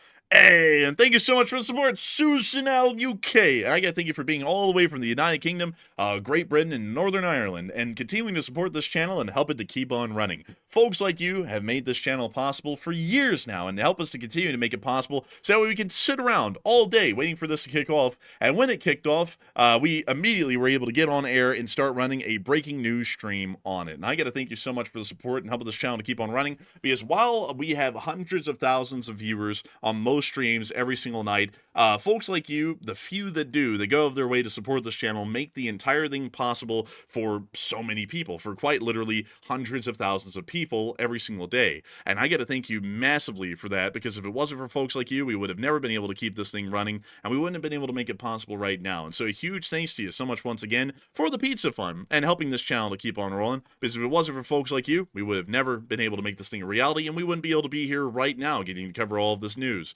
And so with that, we are on to the next one. And before we do, I do also have to add in that the amount of foaming people who are from like Pakistan and India right now in here are absolutely crazy. I've never seen it before, like this influx of Pakistani and Indian bots. Never in my life. But they come in here and they do kind of the things that you would expect them to do. You know what I mean, Matthew? Like, you are bloody bitch kind of thing. And it's like, why is that like the go-to insult thing? I'm personally having to ban them because Matthew's the one trying to find us the news right now. So whenever I see them, I'm banning them. But it's like, dang, dude, it's like, why, like, almost like literally both sides are coming in here and calling us bastards because we're not reporting that India has destroyed all of Pakistan to its core, or that Pakistan has literally turned India into a giant burning crisp in the Pakistani Ocean. It's kind of a little bit crazy to see that, because usually we would have viewers coming in here because we're covering it as neutrally as possible, and, you know, they would just say their things. But we actually have both sides coming in here because we're not feeding them raw propaganda from one side or the other. They're getting pissed off, which is a little bit crazy to see. I've never seen that happen in any other conflict so far. Like when we cover Taiwan and China, we'll have Chinese bots come in here and attack us, but no Taiwanese bots. When we cover Israel and Iran, we have tons of people in here who support Israel and plenty of Iranian bots that come in. And then when we cover Ukraine and Russia, all the Russian bots come flooding in, and then there's nothing but support for Ukraine. This is the first time that we've ever covered a conflict, and there's just nothing but people coming from both sides attacking us, because we're not saying that India has, gotten 1,000 aircraft of the Pakistanis shot down and the whole Pakistani army surrendered. And it's just a crazy thing. I've never seen it. But anyways, with that, we are on to the next one. All right, and our second support of the night goes to Lake Mountain, who puts in a $52 donation, and thank you very much, Lake Mountain, for that very generous support as well, and we appreciate that very much. And they said, hello from Stockholm, Sweden, and I've been watching since the start of the Ukraine war, and you two really helped me get through it all without breaking down, and I'm glad to hear that, by the way. And they said, appreciate you too. And I got to thank you for the massive support, Lake Mountain, and helping this channel to keep on running. And a big hello to Stockholm, Sweden. And I'm glad to hear that we always are able to help folks out whenever they're having slightly rough times and help them get through the news. You know, the news doesn't have to be a stressful thing. We can make it, informational, but also not make it too scary. I mean, hell, Stockholm is so focused on not being a scary place that they have an entire town called Boo. Oh, that's like literally his name, Boo. I'm not even kidding. Look at that. They got pictures of Boo. Bro, this is actually kind of scary. This looks like the lake that Jason Voorhees was killing people in. Maybe that's why they called it Boo. I have no clue. But beyond that, I do thank you so much for the support and helping this channel to keep on running, Lake Mountain. And we are glad to have helped you out. We are entirely happy. We love to know that we were able to get people the news, also help them to pass the day, and hopefully have a couple of laughs most nights whenever we're covering major news stories. And so a huge thanks to you so much once again. I hope that does address that the best I can. And of course, we are always happy to have folks like you here, Lake Mountain. And we hope that we're helping helping a lot of people get through all of the big and scary news of today about the war happening in between Pakistan and India. But with that, I hope that does address that the best I can, at least in my opinion. And with that, we are on to the last question of the segment, and then we're going to be moving on into the rest of the news that we have for today. All right, so this one, the last one, is going to go to Old Warrior, another channel legend, and thank you very much, Old Warrior, for that $50 support. And he said, China is not in a position to help, and Zhang is making his move, and he moved troops into Zhongnanhai, which sealed it all from the world, and that is where the military central command is, and they are trapped inside, and he now controls the army. Thank you for the support. And that is fairly interesting to hear, Old Warrior. I've actually been hearing of some civil unrest in China today, interestingly enough, over the tariffs that the United States has implemented, because, crazily enough, a lot of factory workers are already losing their job in China, which is kind of showing a little bit of how fragile those factories and their economic standing was, that some of them are already conducting mass layoffs at this moment, and we're actually hearing of labor riots in some areas of China, at least right now, which... it sounds like we're winning the trade war, but the reality is that if those factories are shutting down like that, they might not come back because there might not be any investors left to reopen them, or it may take years. So the damage is already going to be somewhat minor, at least at a minimum, if the tariffs were literally lifted tomorrow for both sides. So a little bit interesting to hear about that. I haven't been able to hear of any developments within the Central Military Commission, and also that would be interesting to hear that they have completely closed off the Central Military Commission, or at least the Central Military District's headquarters. I haven't been able to confirm any of that today. I will try and look into it a little bit more, but I do thank you for the support, Old Warrior, and helping this channel to keep on running, and we will have to largely wait and see what the official Chinese statements are, and then also see if that starts to play in, if it's happening as a major event. Once again, though, I'm not saying that it's entirely untrue. I'm just saying that we didn't really have a chance to look at that with a fine-tooth comb today, if it is happening, because we've been entirely focused on what's been happening between India and Pakistan, and also what's been happening on the Middle East, which were all huge things today. But still, thank you so much once again. I hope that does address that as best as I possibly can. And before we move on out of this question segment and on into the remainder of the news, we actually do have a little bit of a breaking news update, at least at this point, here on the channel. And so what do we got, Matthew? All right. So right now we are getting word from independent war observers, and this has been reported by CNN, that today's attacks by India tonight are the deepest inside of Pakistan's undisputed territory since the 1971 Indo-Pakistani War. And once again, that was reported by CNN. So this is the worst instances we've ever seen of India attacking Pakistan in very, very many decades. So this is quite severe once again. And once again, it's called the Indo-Pakistani War for a reason, because it was a war. So if that's any guide, then this will probably turn into a similar war, since it is that deep into Pakistani territory. So if history is a guide, it looks like we're heading right back toward that again. I don't know a whole bunch about the Indo-Pakistani War. I think the enforcer is going to be a lot more versed on that than me. So maybe you can tell us a little bit about how severe that got and what exactly happened in that situation. Let me really go quickly pull it up, because I'll actually be honest with y'all, folks. I don't really focus a lot on India and Pakistan. It's just kind of something that's been going on in the background. I can give you all a broad overview, but let's see how severe this war got. I believe this is one of the more major conflicts that actually happened between the two. It lasted for a week and 6 days, so quite a war. So what? Wow, were the that losses? was a hell of a war right there. Let's see here. Casualties and oh, well, actually, a lot of people ended up getting killed. 93,000 captured. It sounds like India may have lost this one. Let's see what the conclusion was. An Indian victory? They captured 93,000 Indian forces, and then they lost? What? That doesn't even make any sense. I don't even know how that one works. But beyond that, it appears that at least 6,000 to 7,000 Pakistani soldiers were killed, along with around 2,500 to 3,500 Indian soldiers also killed. And then it appears... Oh, well, what is this?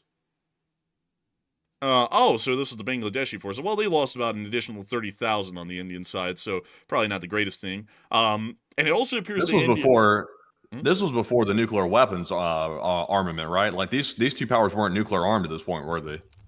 One second, let me check on India. I know Pakistan wasn't. They became nuclear armed in like the 80s and the 90s. So they became a nuclear power 3 years after this conflict. So neither one of them were nuclear armed when this war happened. Okay, so that changes it a little bit because now that both are nuclear armed, I bet they feel a little bit more emboldened now because they feel like they have a weapon of last resort. They didn't have that during this 1 week and couple of day war that they had right here back in 1971. So that might change the psychology of it a little bit, but maybe it'll be a short term war, like maybe less than a month, or maybe it'll be something a little bit longer. It's hard to tell. Also, really quickly, I do have to point this out. A lot of people, sorry, everyone, I was trying to give it a quick glance and read it off immediately, so I didn't really have time to think. It actually means that 93,000 Pakistanis were captured by the Indians, which now makes sense why the Indians won. Now that I read it the proper way instead of the opposite way around, now it's making a lot more sense why they lost. So thank you everyone for correcting that. I saw that in the chat. So do not worry, folks. I read y'all's comments, realized that I made a mistake, and so we've corrected on air. We are righting the wrong, folks, which is what we do on the Enforcer channel. So I'm going to eat my foot publicly, which is something that a lot of YouTubers would not do, and I was actually wildly wrong on reading off those casualty reports. I literally had the entire thing flipped around on its head. So it appears that the Indians won the last war hands down for the large part, at least going off of that.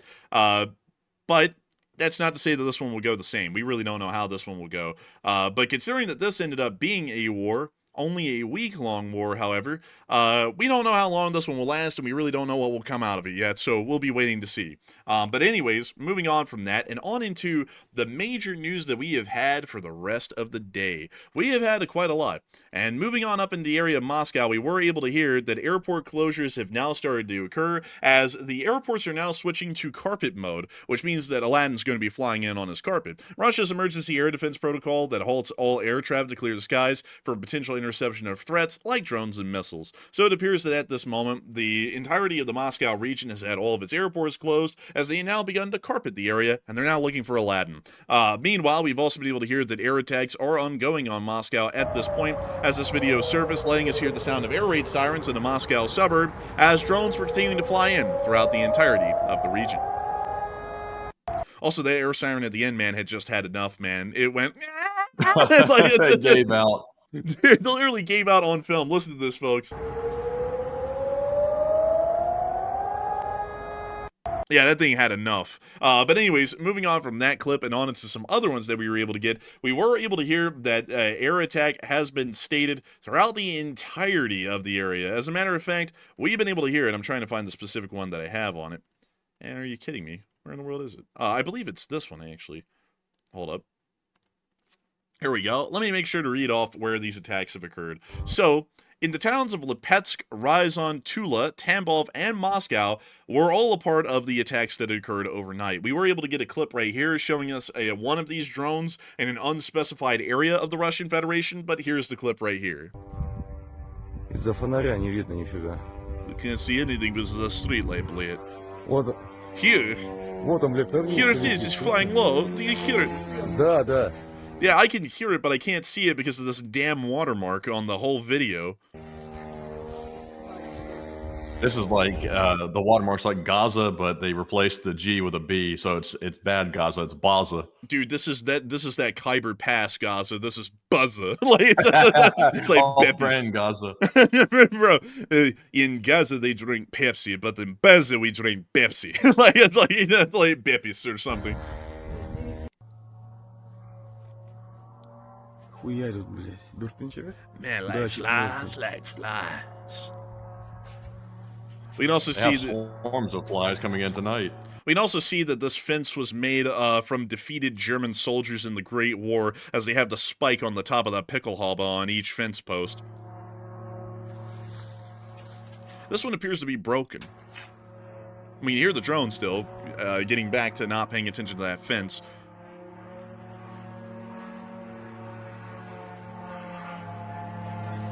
Шпарят, шпарят.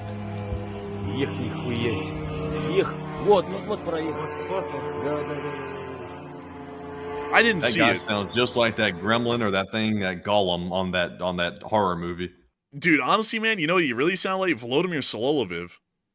Yeah, he really did. Why'd they have like that gremlin sound or whatever? Like when these like propagandists like to start saying something, they always sound like gremlins. Here it is, my precious. Da, da, da, da, da. Yes, there it goes. Yes. It's like, why do they talk like that, dude? It's like literally they took voice acting classes on how to sound like a gremlin, like minion kind of a deal. I don't get it. Anyways, moving on from that, we also get to see the drones being spotted around Oriel in the broad daylight as well. Take a look at this. Also, we have the Russian playground down here, painted in the colors of the Russian flag to let you know it's Russia. Right now, if this was the India-Pakistan war, they would be saying 9,000 Ukrainian drones entered Russia and 4 gazillion Russians were hit. It's like, okay, cool.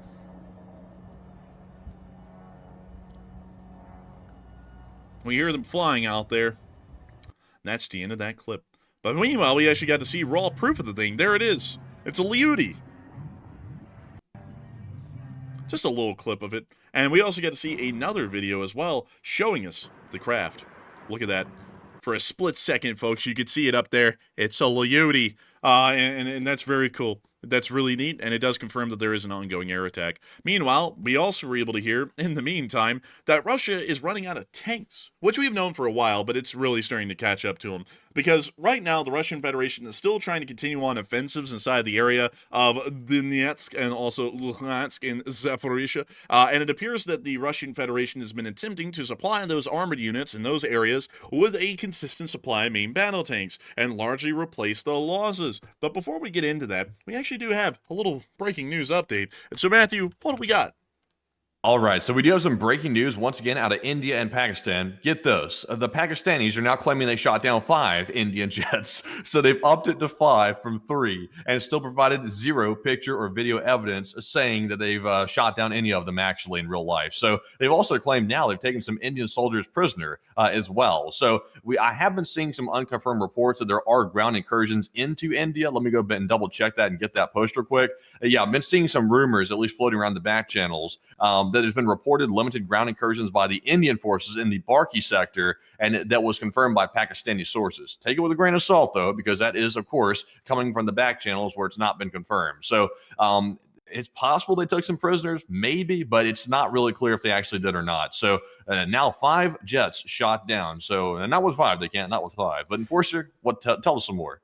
I'd have to say, Matthew, I got to tell you this. I actually just got a text message on my phone. You wouldn't believe what it says.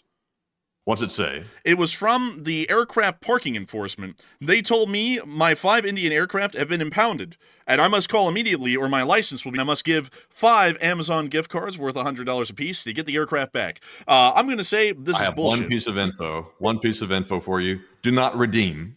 Do not redeem? No. Like it's just, but I'm going to be honest with y'all, this is sounding a lot like bull at this point, because 5 Indian aircraft being shot down? That is literally 1% of the whole Indian Air Force in just the first 2 hours. Like, literally, that's just, it can't even happen. It's comical. It's really comical because they keep upping the number too. I think they're going to up it again. Like if they're doing it, like I think they've upped the number 3 or 4 times now. I think they're going to do it again. It'll get up to 10 before long. They're going to keep upping it because there's nothing. The sky's the limit when you just make shit up. So I mean, they'll be going again. Dude, we're going to wake up tomorrow and Pakistan's going to claim to have shot down 80 Indian aircraft by that point. Like, there's no confirmation for any of them, by the way. And we keep on saying, we keep on seeing that everyone's just taking these government reports at face value. Now Bloomberg's reporting that Pakistan says 5 Indian planes were shot down and soldiers were taken prisoner. On top of that, folks, so what we're hearing, at least from Pakistan, is that they've been able to conduct an offensive somewhere on the active front, and that apparently may be the entire country at this point, where they've been able to so quickly and rapidly advance that they have encircled Indian positions and pretty much forced them into no other option but surrender. And I'll just be honest with you folks, that's just a bit of a stretch. I mean, it quite literally is the first 2 hours. There's no way that all of this has happened in just 2 hours. Like, either this is the fastest moving war we've ever seen in history, or most of this is just lies. And I'd have to go with this as mostly lies at this point, at least in my opinion, until we get video and picture evidence to confirm it. So India will have to obviously up them one, and so they will come out and say that they've shot down 9 Pakistani aircraft, all of them JF-17s, and each and every one of them had Baron von Richthofen, the Red Baron, inside of it flying the plane. It's got to be something like that. that at this point. This is, honestly, folks, I wouldn't even call this the India-Pakistan war. I would call this the meme war at this point, with the amount of shit that's coming out from both sides, because none of it's been confirmed ever. Like the only things we can confirm is that there's heavy fighting. Indian missiles have hit Pakistan, and we have, like, quite literally, we have not really been able to confirm anything that Pakistan's done in response, and nothing that they claim they've done in response there's been any video or picture evidence for. So we don't even know if they've done anything. Like, all of this might just be in fiction alone. So I have no clue. It's getting crazy at this point, though, man. Like, we're having to sit here and everything we get through, it's like, I just don't even, like, it's like, that doesn't even sound realistic. And folks, it's not like we're new to this thing. We've been doing this for 1,168 days. And we've watched wars unfold.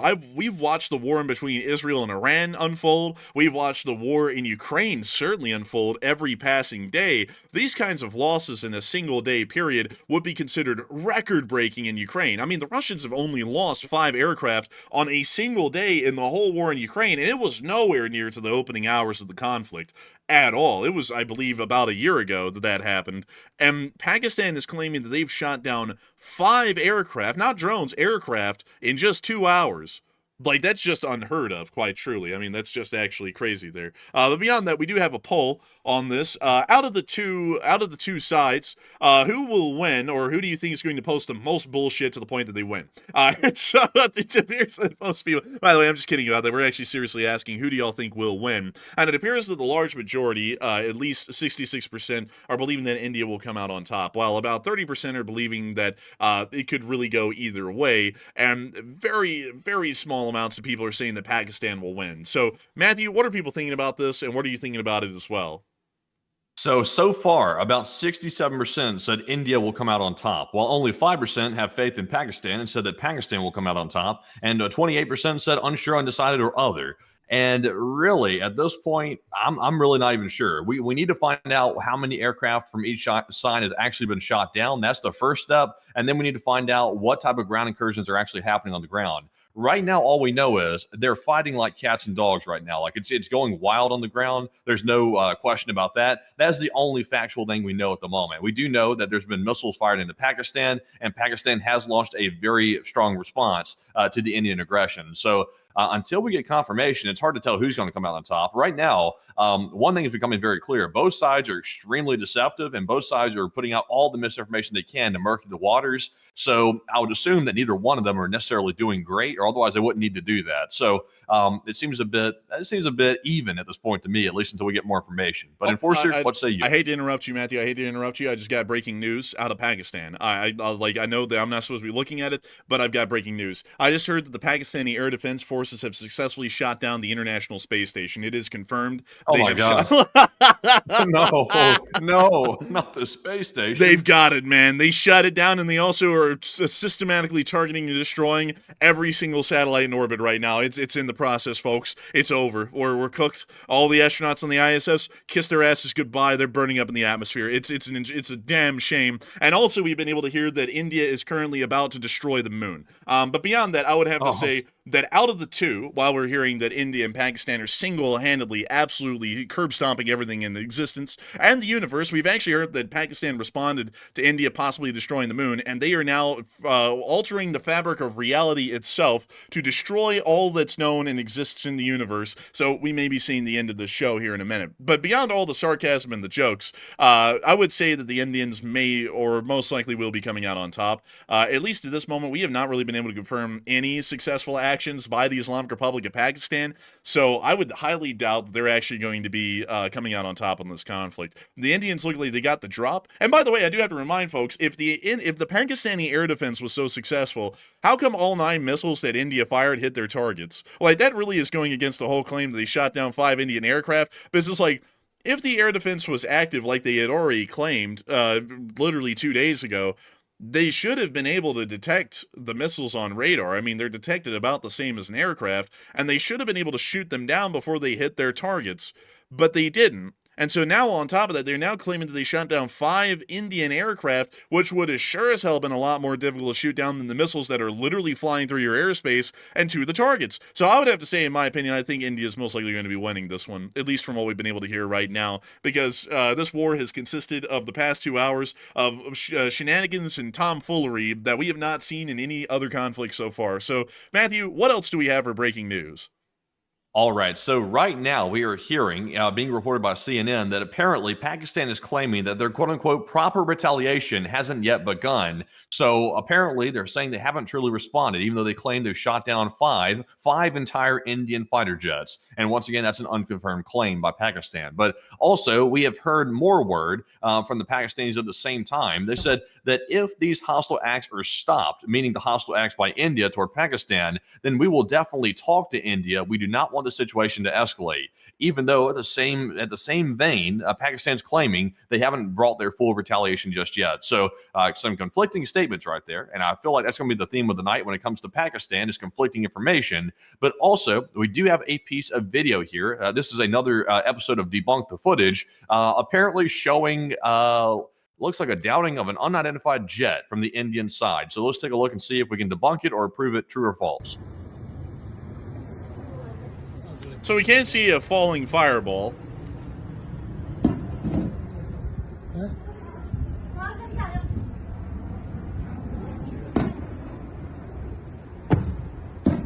It looks like something rather large that's falling. It did look like a possible aircraft. It was a large fireball. We also hear what it sounds to be a cook-off of a possible missile. And oh my god, that actually is a missile! Oh my god, it's taking off, man. It's rogue. Dude, a missile actually cooked off on the burning wreckage. So I would say that largely has to be some sort of a combat aircraft with a loadout that was on board, because it appears that missile cooked off and then fired. And it actually is traveling a good bit. That's sketchy. That is pretty sketch. Oh. We don't know where the missile went, but it appears that its motor stopped.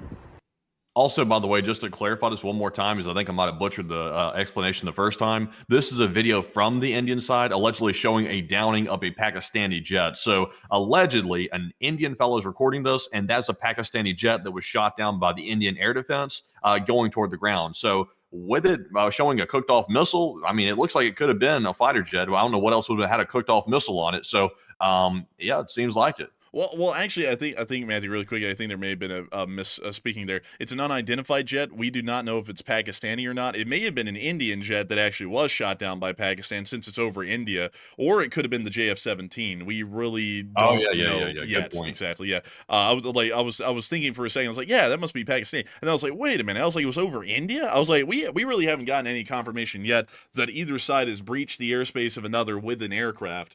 So it might be likely that actually is an Indian aircraft that is shot down. So we can now confirm one, but the other 4 we still can't confirm, possibly. But once again, this is unidentified, and we still don't really know if the debris or the wreckage is that of the Indian Air Force or the Pakistani Air Force, because it could be either at this moment. We really don't know. But we were able to confirm that at least one aircraft has been shot down, because this footage is clearly showing an aircraft that was downed. So with that, I hope we were able to cover that breaking news well. Thank you, Matthew, for breaking that to us here on air. And moving on from that and on into the rest of our Ukraine war footage, we were able to hear, getting back into our Ukraine war news for a moment before we get more breaking news on India, that Russia is running out of tanks quite significantly, and we were able to see a train traveling near to Voronezh carrying a brand new fresh load of ancient T-62s, about 70 of them on the single train, showing that Russia is pretty much down to the bare bones for armored vehicles and are pretty much entirely relying on T-62s and T-55s to keep their armored forces in operational capacity to some extent. And that is a lot of T-62s. That's a good bit.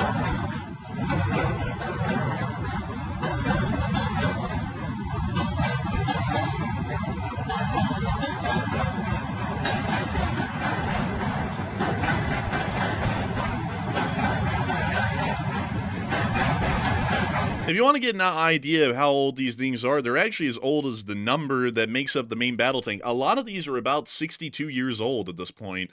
So a fairly ancient tank. This thing is only 20 years older than World War II. So, it looks like they're in a little bit of a rough spot in Russia. We also got to hear in major news as well that the Ukrainian armed forces have begun a new invasion of the Russian Federation from the area around Tekhino. We were able to hear yesterday that a new Ukrainian front had opened in the area, and according to a Russian military blogger, he stated that the enemy has launched a new offensive in the Kursk region, trying to cut off Tekhino by air naming convention. At night, the enemy blew up the bridges with rockets. Wait, hang on, let me read this correctly. At night, the enemy blew up bridges with rockets, and in the morning sent armored groups into the attack. First, mine-clearing vehicles began to make passages in the minefields, and they were followed by armored vehicles with troops. There is heavy fighting on the border. Our paratroopers and other units are destroying the enemy. Some of the enemy's equipment have already been burned. More details coming soon in a report. And it appears that more enemy equipment wasn't really burned, because we were able to get footage of the Ukrainians clearly breaking through. We could see a Brem right here digging a donut. I don't know why, but they were able to break through the dragon's teeth. And we can also see it being followed by another Ukrainian vehicle. Later on after that, we were able to confirm today that Ukrainian forces are in Tekhino, taking the town right now. I don't know why everyone's starting to call it Teotkino, because even on our map, it's called Tetkino, and this is the same town. And so I don't know why it's now being called Teotkino. I think that's the Ukrainian spelling of it, but we're working off the Russian spelling because it's in Russia.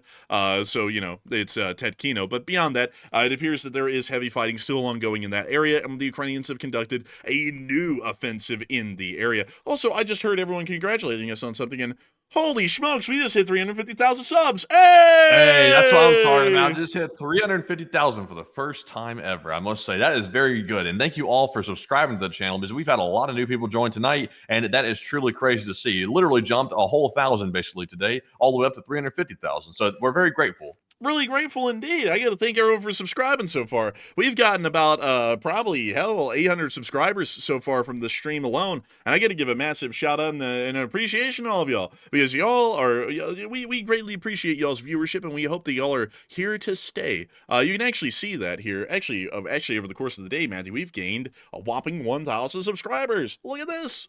Look at this. Amazing. Look at that incredible right there. This is actually climbing rapidly, really. Because look, it's all the way up to 350,017 now. That's nuts. A lot of people are subscribing right now, but we thank you all so much for subscribing, because we love having y'all here. Yeah, I must say, I love having y'all here too. And Matthew, what were you laughing at? Like, I was laughing at the number going up like that, man. I was laughing out of pure happiness, looking at that number just creeping right up.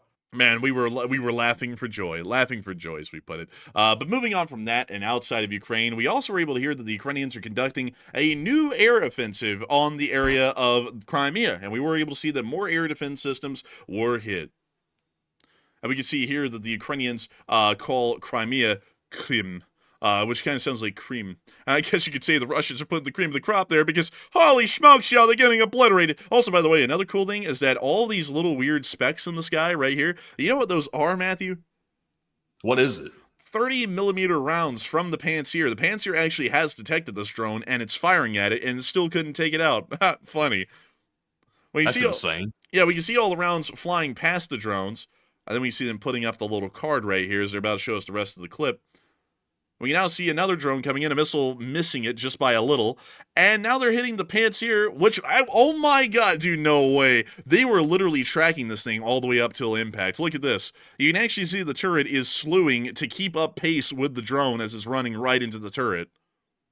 That's crazy, honestly. Yeah, you never really see that often. Meanwhile, we can see another drone coming in low and fast to hit another air defense system, which appears to be a Costa 2E2.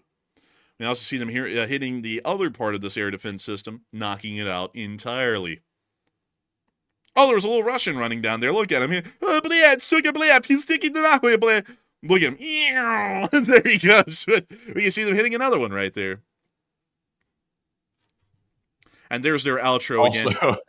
Also, by the way, I don't mean to jump off our Russia-Ukraine news, but we have a little bit something else coming out from the India-Pakistan situation. We have a new 19-minute footage recovered by a Kashmiri local, allegedly showing an Indian aircraft shot down over Kashmir. This one crashed allegedly in the Wayun and Pampur in Pulwama. So let's see what we have here on this video right here. I'm a little skeptical. It's 19 minutes long, so I don't know why it's 19 minutes long, but we can get an idea of what we're looking at here. So let's see if we can find an aircraft being shot down, at least according to the footage. This is an NTSB crash investigation video with how long it is. Like, this is actually kind of a little lengthy. So we see him rummaging through the debris, and there is a burning fire over there, so let's say he's close to a debris field.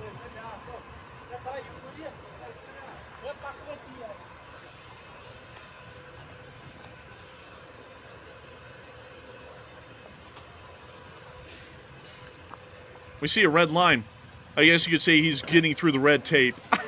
Oh, wait, that's actually a piece of something from the aircraft.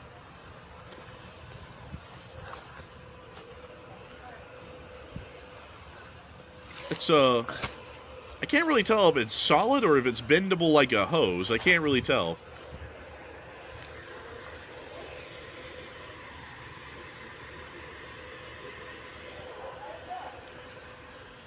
Gotta love the hose and the rakes. You know, it's International Gardening Day. Man, get this dirty hose out of here. See them walking out to this wall being held up with sticks. We're going to fast forward a little bit. So we see a fire, any debris.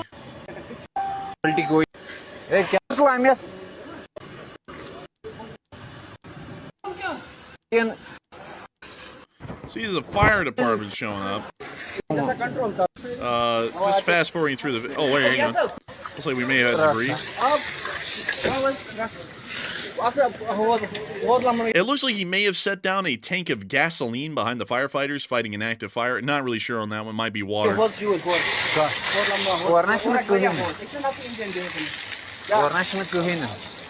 Oh, that was the fire hose. So this must be a film from a firefighter. That makes sense. So,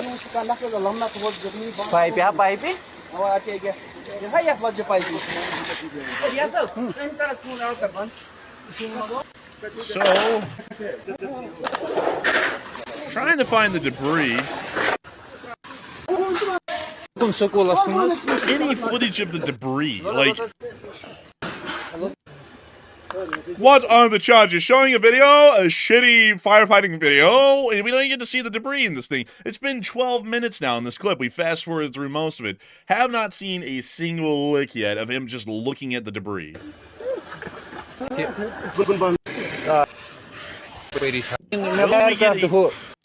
get a video of the actual debris. So.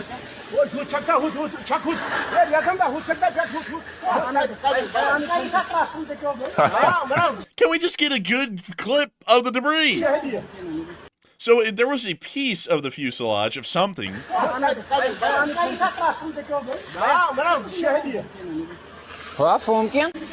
the potato that way, good man.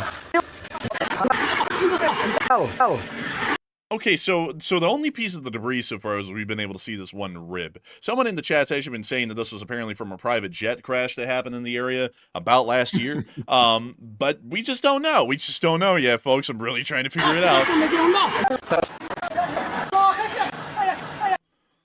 Easy something, challenge yourself. Honestly, well, I guess they're getting challenged, I guess. Dude, like honestly, man, the Indians are getting into like the Chad bro grind set mindset. Easy something, challenge yourself. Like, man, yeah. It's like fast forwarding a little more. Okay, so this is the first good look at the debris we've gotten. That might actually be a jet engine right there.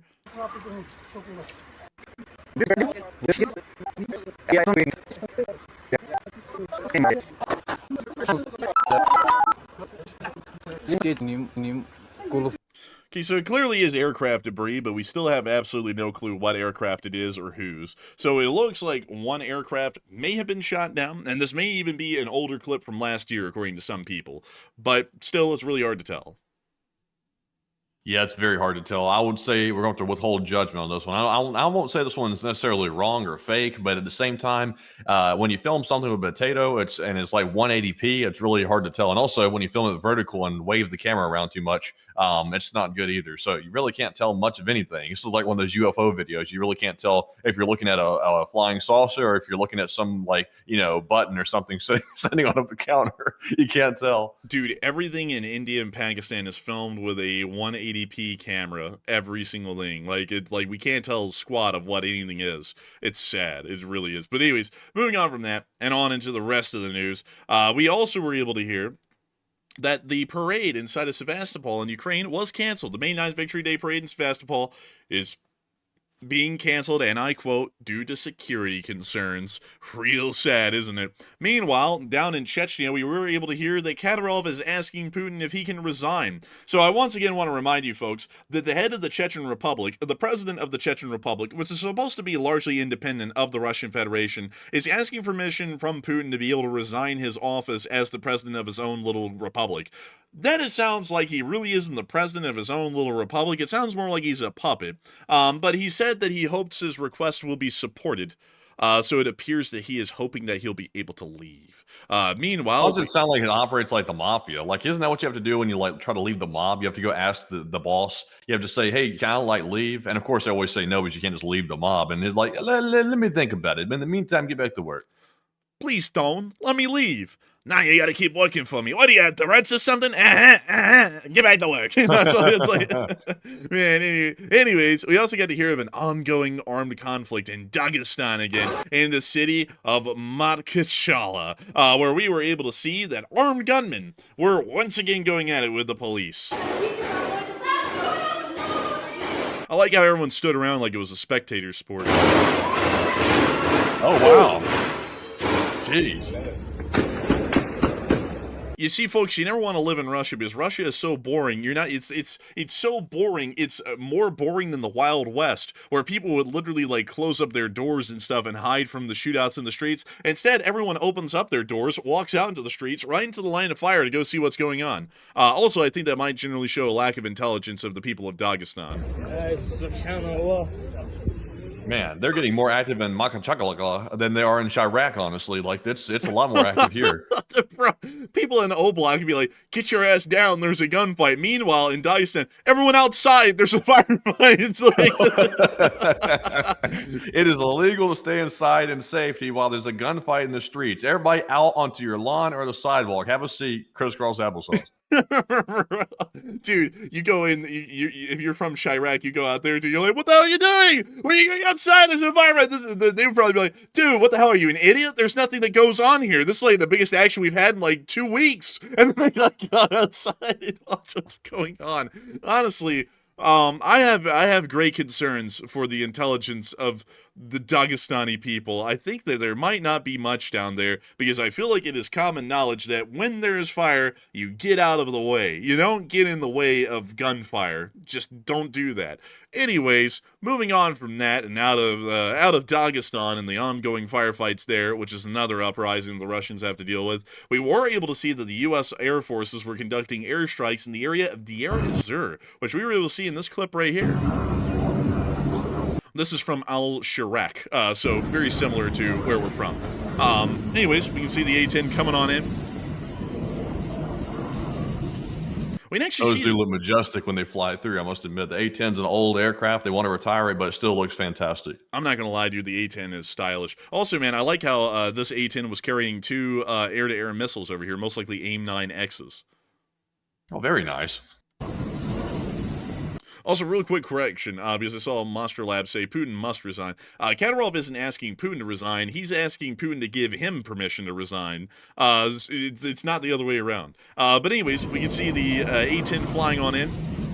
Those things look clean. Look at it up there orbiting.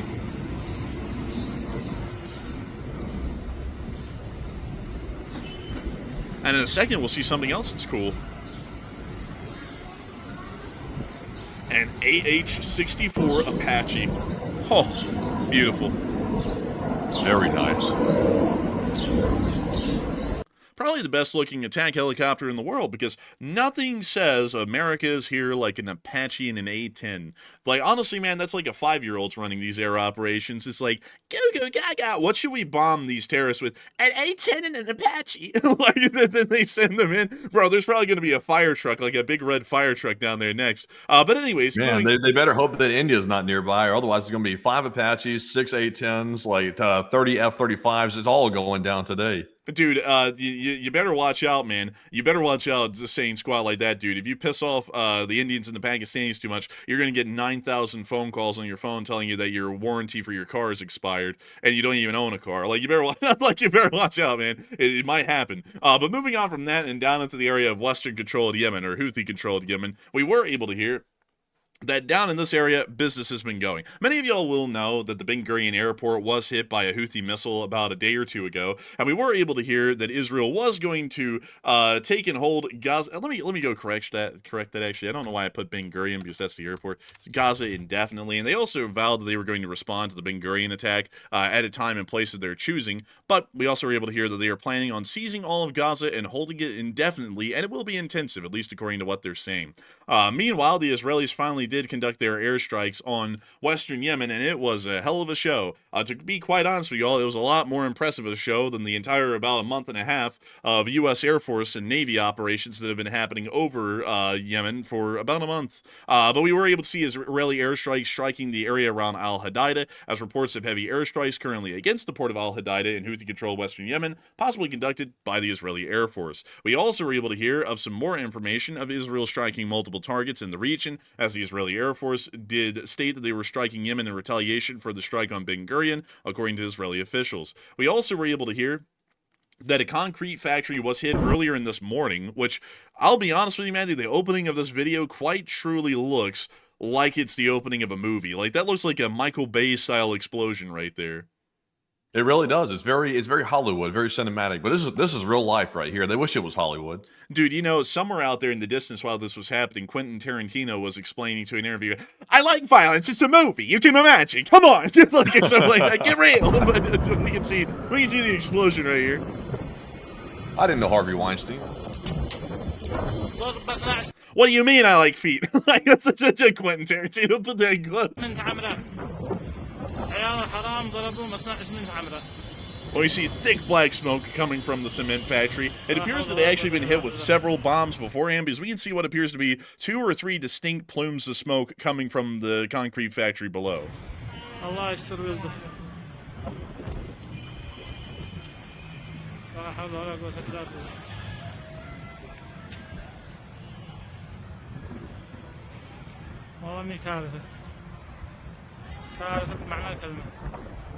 This film, by the way, has a 100% tariff on it, because the explosions were so impressive it's considered a foreign film.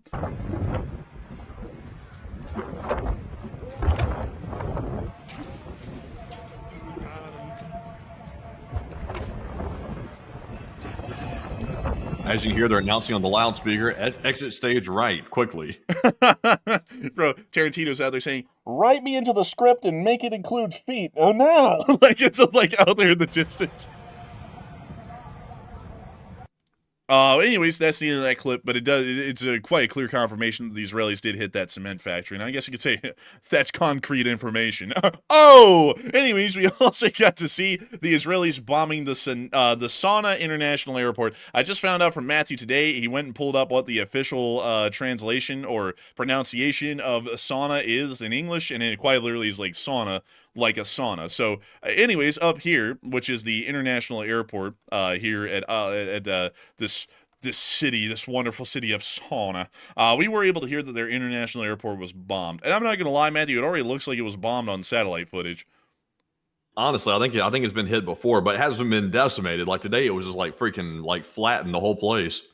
Dude, what the hell is this over here, dude? A Call of Duty map? Look at this, dude. Like, there's a little private jet with only a small piece of it blown off, so you can still get inside. That's like a Call of Duty map right there, honestly, man. Like, no joke. But anyways, moving on from that, we were able to see the airport getting hit by an Israeli airstrike earlier in the morning. And here's the clip. Oh, ya Allah. Meanwhile, this guy is speaking starting car engine noises. I've never heard. Oh, like a bro. It sounds like a starting car.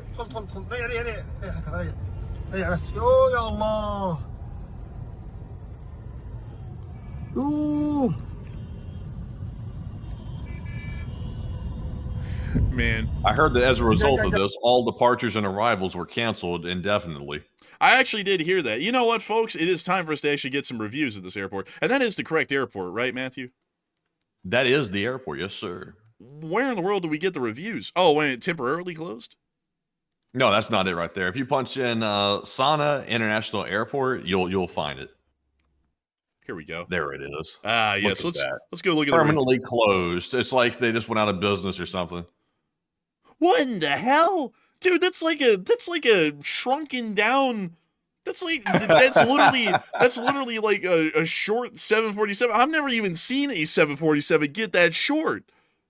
Yeah, me neither. That must be the mystical one, the imaginary planes that Pakistan's shooting down. This is the outside of the airport. We can also see people doing finger guns in the advertisements, once again showing the quality of the neighborhood. And we also got to see here, what the hell is up with every one of their aircraft just being the shortest This is the shortest A330 I've ever seen. What is going on? So here's a long body version of it. Also, the inside of this airport looks like a prison, which is kind of fitting for the region. But it looked like a prison at least. Past tense. My God, dude, this is like Detroit, like, or North Birmingham, really. My goodness, man, what a rough place. Oh, look, they're spraying the aircraft with water. This is foreshadowing, folks. That's what they call that. Actually, this is a water cannon salute or something like that. They do that a lot around the world. Just want to clarify that. But before we go on from that, I do have to show you all the reviews, because we have been able to hear that a lot of people have been putting in reviews recently, and it appears. Oh, wait, sorry. I got to get the newest ones. It appears that there's been some people letting us know that the international airport is not operating at this moment. Also, Matthew, it appears that all the troll reviews from earlier in the morning were deleted, sadly. Oh, man. Well, the best one was at the top. It was a 1-star review, and it was literally somebody griping about the new Israeli renovations at the airport. It's apparently holding up the TSA lines quite tremendously there. So that was a 1-star, and I saw several 1-stars like that. But yeah, it looks like they removed them all, actually. What the hell is this review? Unfortunately, the waiting place is in the courtyard in the cold. It's a freaking desert, dude. I hope they return him inside the airport building. Is he talking about himself or someone else? What is that? Like, that doesn't even make any... That sentence structure makes no sense. No sense at all. And apparently you wait for the aircraft outside in the wide open. Like, there's no place to... That's weird. A mention of Ronaldo, who is a football player. Let's see here. Amazing services, smooth procedures. That was actually put in by Kameni himself. Let's see. Let's see. What? I don't even know what that is. Let's see here. I would talk about the picture. We're just gonna skip past it. Let's see. One of the best airports in the world. I doubt it. Also, careful scrolling through here, because these pictures are sketching me out a little bit. Yeah, you know what? We're going to stop because the original slapstick joke is gone, sadly, so we really can't even show that. But we were able to see that the airport was hit, like we saw right there. And we also were able to see the subsequent damage, as the airport has been closed, folks. Pools closed, get out. Israel has done more in 24 hours than the U.S. has done in 2 months. Actually, I had to kind of agree with that. Probably at a fraction of the cost as well. The President of the United States has stated that the bombing campaign against the Houthis will cease immediately, following their promise not to attack commercial shipping. So we went from we were going to completely destroy the Houthis to now they can give up and we'll be fine with that and we'll accept that. So kind of a little bit of a step down, in my opinion. A step down, folks. A step down. I have a feeling Matthew's about to be running a nice, good poll on this one here soon. I hope that you are, Matthew, because I know you didn't really have time to prepare to get some polls ready. So hopefully you have a good one, man. Like wink, wink, yeah, get one ready, man. It's gonna be good. But anyways, we see the fire at the Sauna airport. Oh no! One of those short body planes, probably like the only ones in the world, got destroyed. That's sad.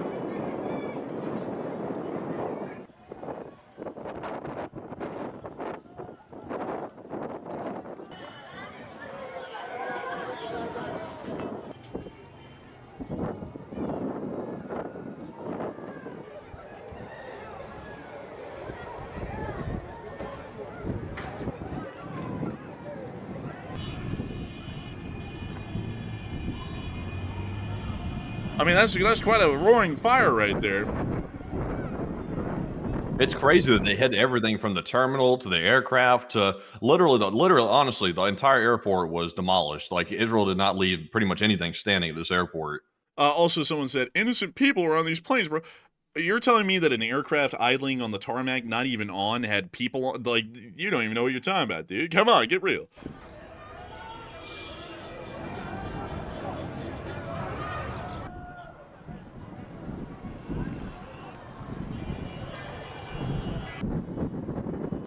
I gotta say, this is probably some of the craziest airport footage I've ever seen.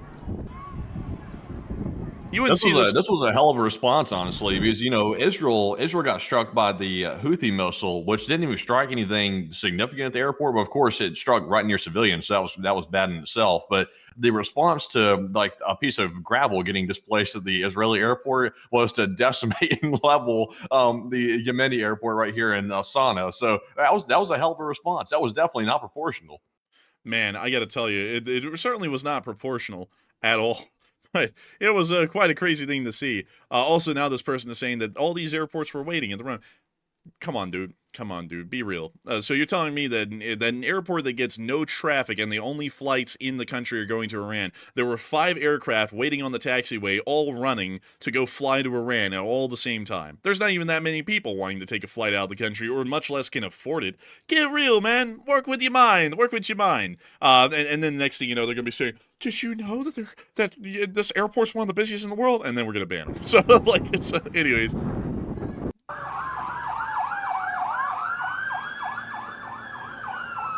Quite a significant thing. I gotta be honest with you, man. Israel does not play around when they get hit. America can go and bomb for a month and a half, and it doesn't really seem publicly that really much damage happened beyond Al-Hadida.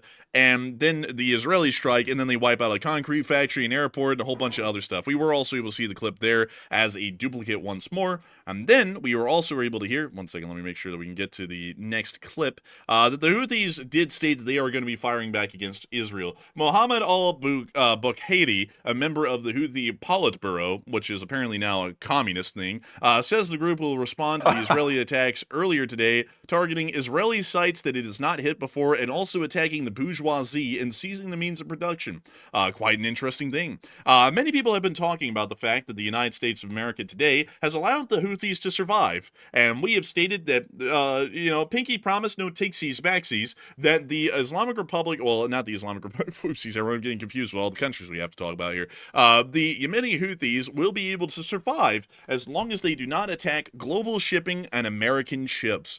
And that's all they have to do. We're not going to destroy them, or we're not going to completely level them. Just going to let them sit around. So with that in mind, Matthew, what are people thinking about this? Should the USA enter an agreement with the Houthis for a ceasefire? What are folks thinking about it? What are you thinking about it as well? All right. So 70%, the overwhelming majority, said no, do not negotiate with terrorists. And that means not entering into an agreement with the Houthis to have a momentary ceasefire. 19% said yes, a ceasefire and peace is good. And 11% were unsure.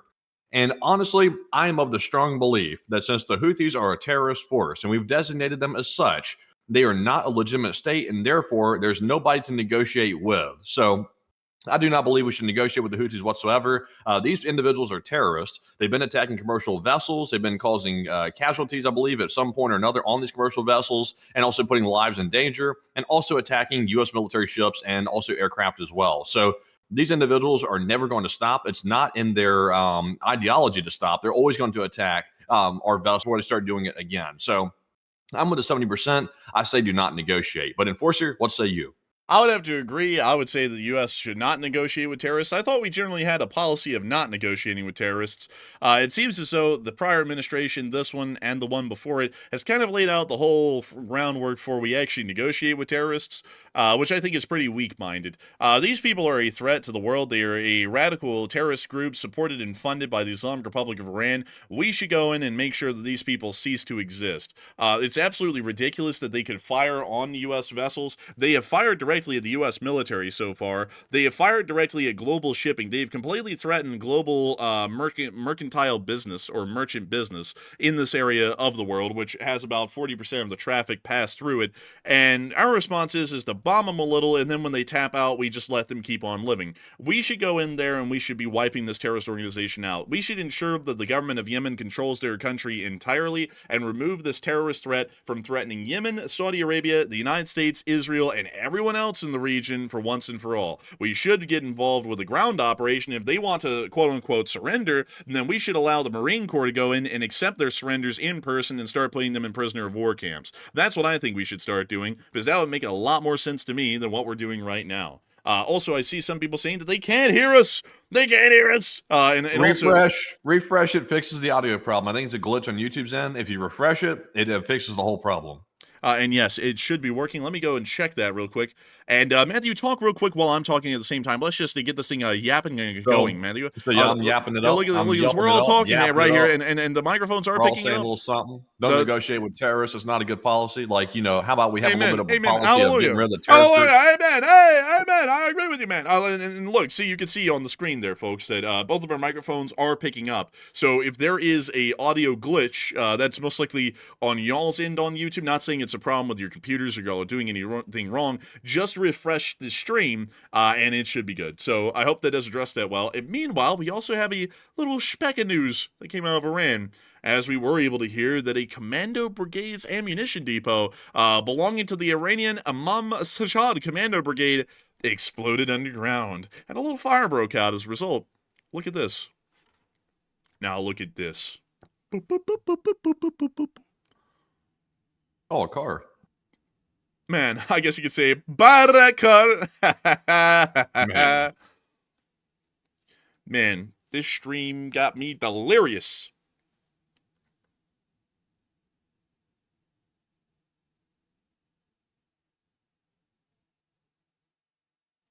But that little fire was raging over there, and it does appear that this is another major fire that broke out in Iran over the past week, along with all the other major fires and explosions that have happened in the past. A little bit interesting there with that one. A little bit interesting. And it appears that the Islamic Republic of Iran may possibly be dealing with some sort of a foreign sabotage, possibly. Maybe. But we'll have to wait and see. But beyond that, folks, wait. We have an update. We have an update from Pakistan. Of course, we have been trying to debate their claims of shooting down 5 aircraft the entire stream. They've now clarified. They say that they shot down 3 Rafale jets, 1 Su-30, and 1 MiG-29 being flown by India over Indian airspace. So they sent in some air defense over to India in Indian airspace and shot down all those different aircraft. So if you believe it, they just wiped out a pretty good bit. And if you don't believe it, then you're in my camp. But Enforcer, what say you? So they've shot down 3 of India's best jets, their second best jet, and then just the jet. Kind of not believing that one. So yeah, I'm going to have to say, I think the Pakistanis are lying a little, because that didn't happen. I can just promise y'all that didn't happen right there. So yeah. And also the MiG-29, the only proof they have of that one is a picture from last year of a MiG-29 on fire at an Indian airfield. So yeah, I'm doubting that one. Pretty good bit. And also, Drunkle Uncle said 5 in 3 hours is crazy. Yeah, it's crazy. It's insane. This just doesn't happen. The Ukrainians once shot down 5 aircraft in a single day over a 1-hour period, which was considered to be insane. And there was actually picture and video evidence to back up each of the kills. In this instance, Pakistan is saying, we shot down 5 aircraft, and trust me, bro, we did it. And we have never worked off of that. I mean, even with the Ukrainians, when they claim something crazy like, we shot down an Su-30 with a drone, I'm like, that sounds like bullshit. And then they actually publish a video of it. Look, I'll show you this. The Ukrainians claimed, once again, I want to make sure to point this out. Pakistan claims, well, it's so strong that we, destroyed 5 Indian aircraft in 3 hours. And that sounds like bullshit because they don't have anything to back it up.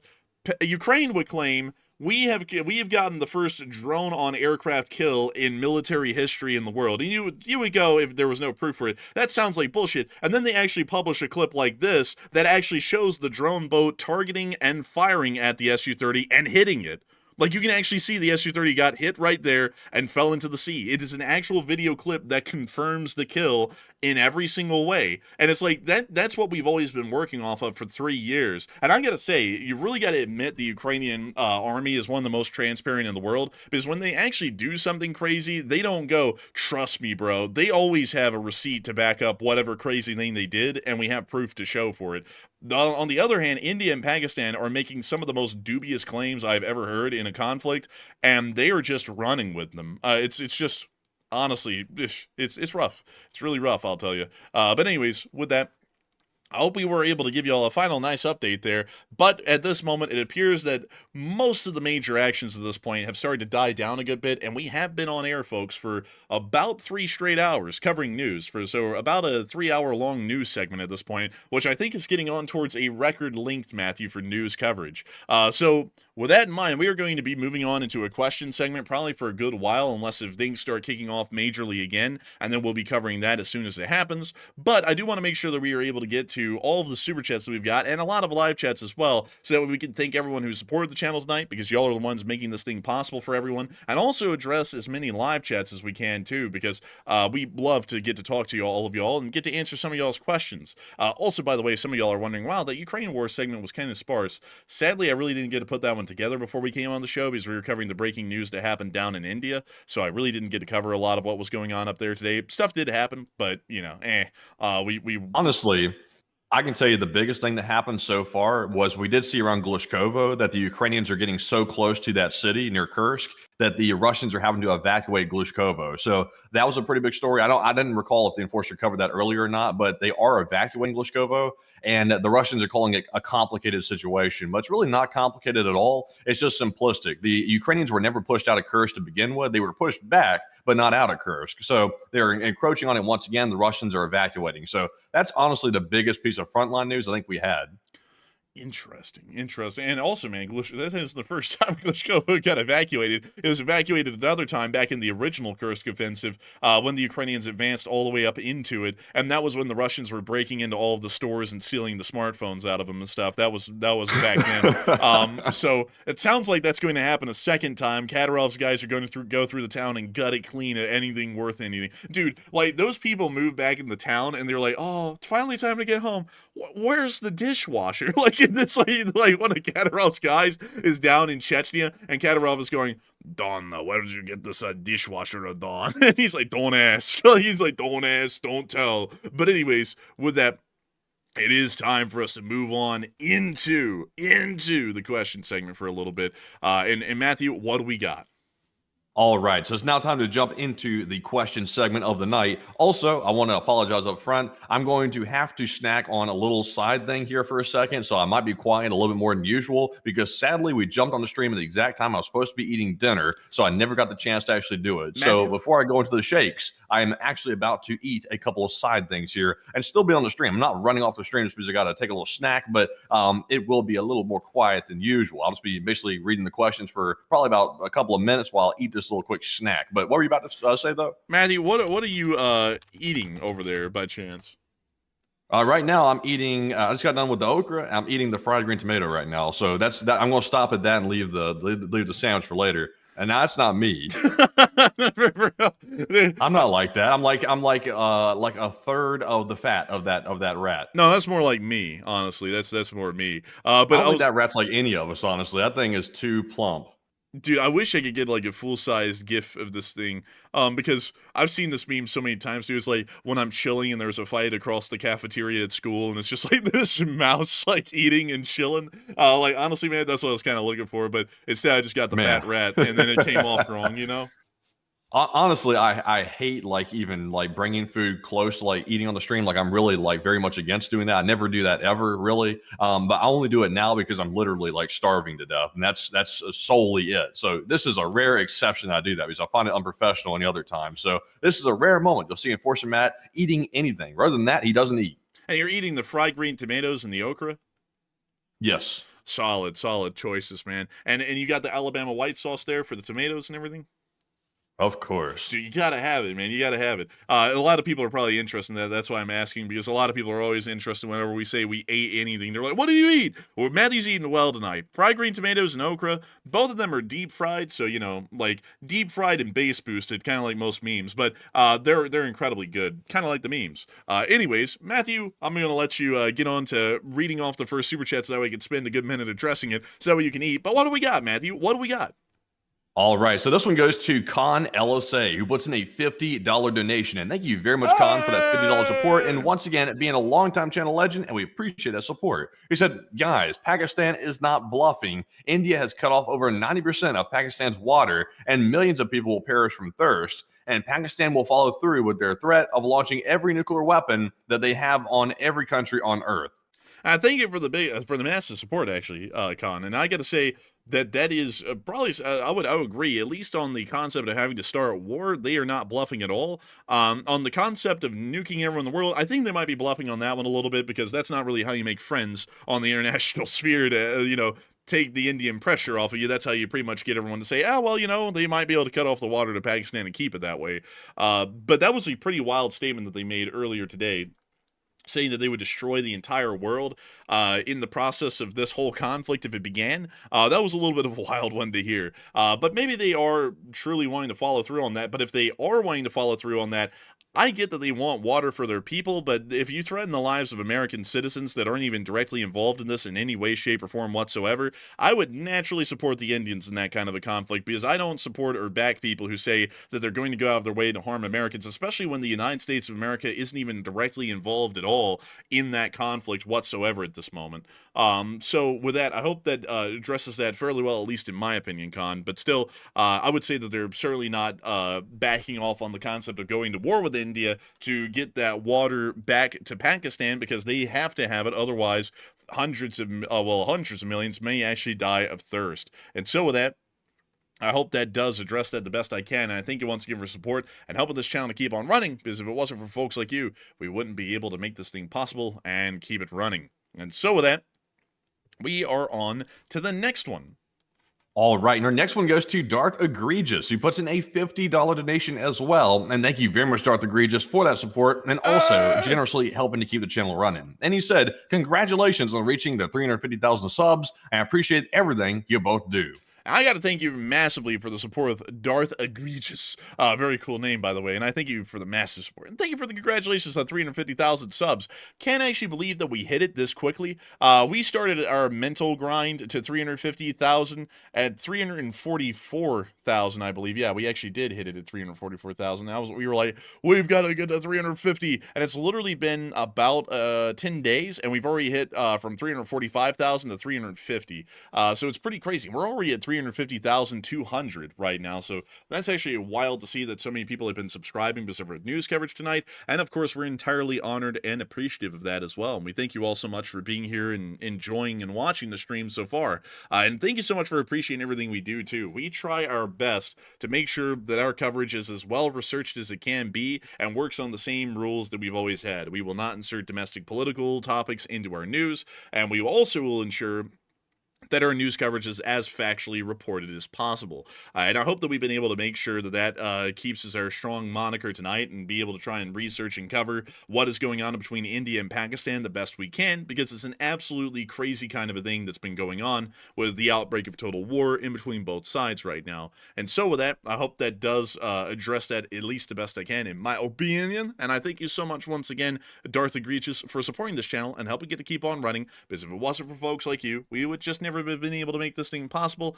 and keep it rolling. And so with that, huge, massive thanks to you so much. And we are on to the next one.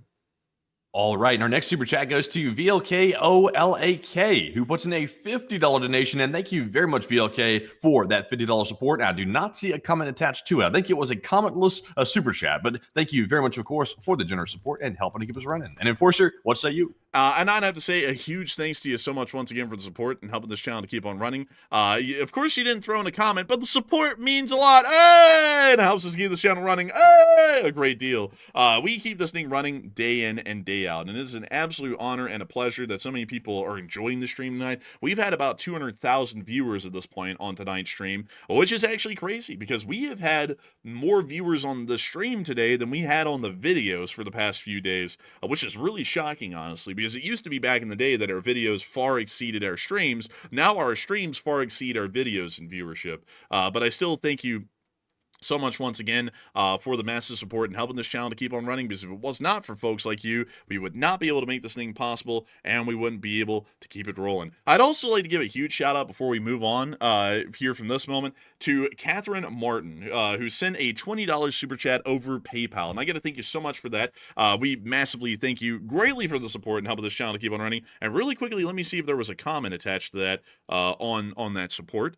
We usually, by the way, folks, some people are wondering, how in the world do you send support through PayPal? That's something that we only do by request. If you request to send us money through PayPal, we will give you the address to send it, but we do not advertise PayPal publicly because it is very easy for scammers to try and take advantage of well-intentioned people who are trying to support us and then say that we have a PayPal, but it's a different one. So we do not give PayPals out publicly. We only give them out over direct messages by request. But beyond that, let me quickly get to Catherine Martin's support, and let me make sure that we can find it here. And let's see here. Hold on, folks. I'm trying to get to it really quickly. I'm having a little bit of a trouble here. They've reorganized the user interface, and it's something that I'm not familiar with. So we will eventually get to it.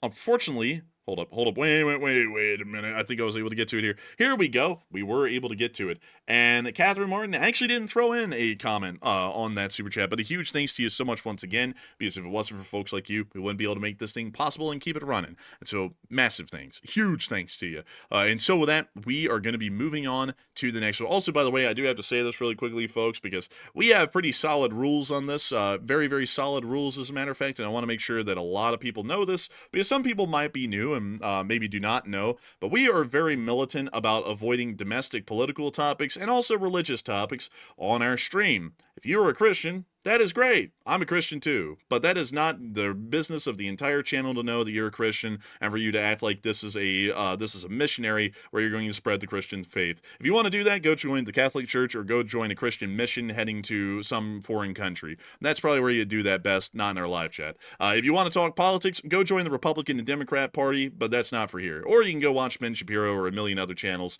that cover domestic political topics.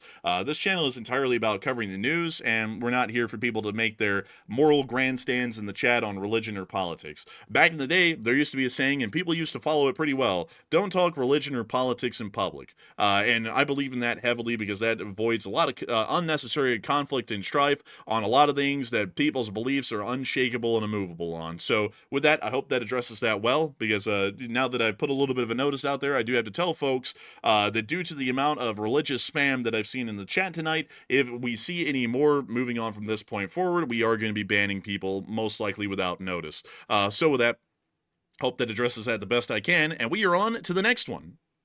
All right, and our next support here goes to a longtime channel legend. It is Jocelyn White, who puts in a $20 donation. And thank you very much, Josh, for the support once again, and also being a longtime supporter and viewer of the channel. We do appreciate you very much. And Josh said, for getting us the breaking news, LLT, LSA, and Slava Ukraine. And thank you massively, Jocelyn White, for the incredible support and being an old guard in the channel legend. I also got to thank you for always sending us those coffee samples from time to time. And thank you so much for enjoying the breaking news that we had tonight. It's been a crazy night. Once again, the outbreak of a total war on the Indian subcontinent was expected, but, you know, we weren't expecting it to happen this rapidly. And for Pakistan to destroy gazillions of aircraft in the first hour, we didn't expect that one. But I do thank you massively for the support and helping this channel to keep on running, because if it wasn't for folks like you, we wouldn't be able to make this thing possible, and we wouldn't have been able to keep this thing running for quite some time. And so I've got to thank you massively once again, Jocelyn White, and of course, long live the Lee Spring Army. The Lee Spring Army will never die, and Slava Ukraini, Harums,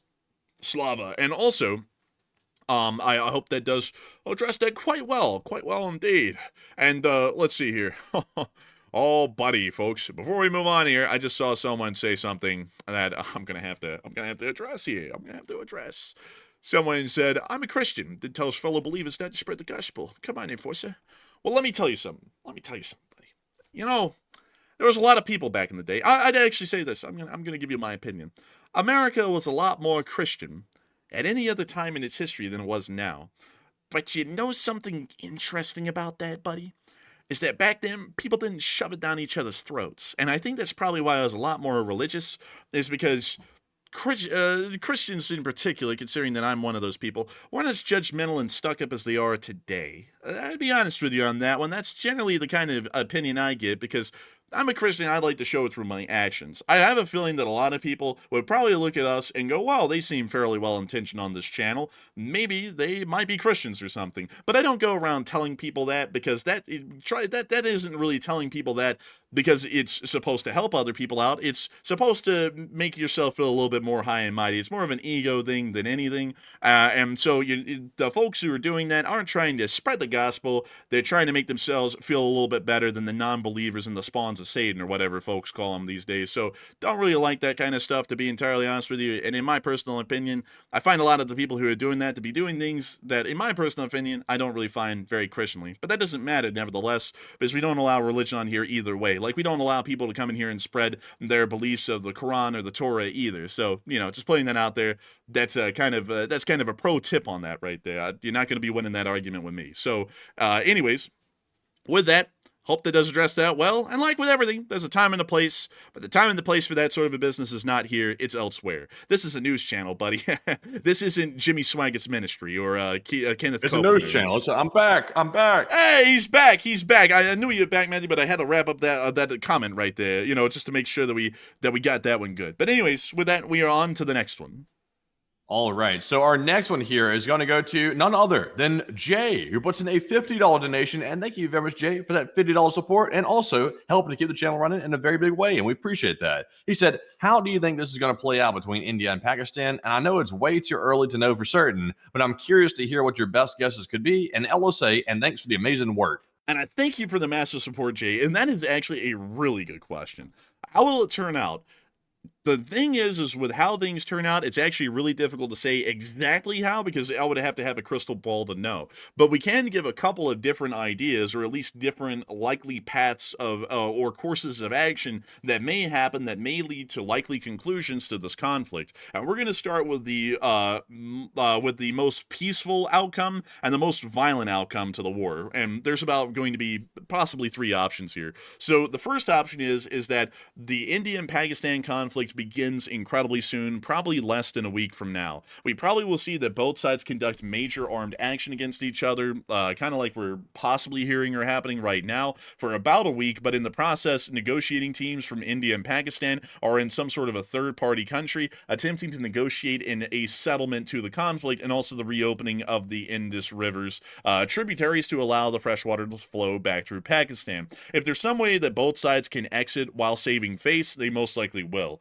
The other option is that this could end up becoming a long and protracted conventional war, or a total war. We could see that this conflict goes on for months, possibly over a year or years, and the front line becomes a massive slog. It may become similar to that of Ukraine, and where we see that there is a large amount of fighting, a heavy amount of casualties, but there really isn't a lot of frontline advance. Pakistan would mostly be fighting in the Jammu and Kashmir region to reopen the flow of water into their country, and the Republic of India would be fighting to control those rivers, and also fighting along the plains of Punjab and Rajasthan to maintain control of their national borders. Because in that kind of a conflict, Pakistan is most likely going to be on the offensive more than India would be. The worst case scenario is that the war lasts for months and the Pakistanis are never able to reopen the flow of water into their country, and seeing that the situation is becoming severely dire, they may start to conduct nuclear action against the Republic of India to force a resolution to the conflict. In return, the Republic of India will start to nuke Pakistan back, and we could see that will result in hundreds of millions of casualties, but that would be the worst case scenario.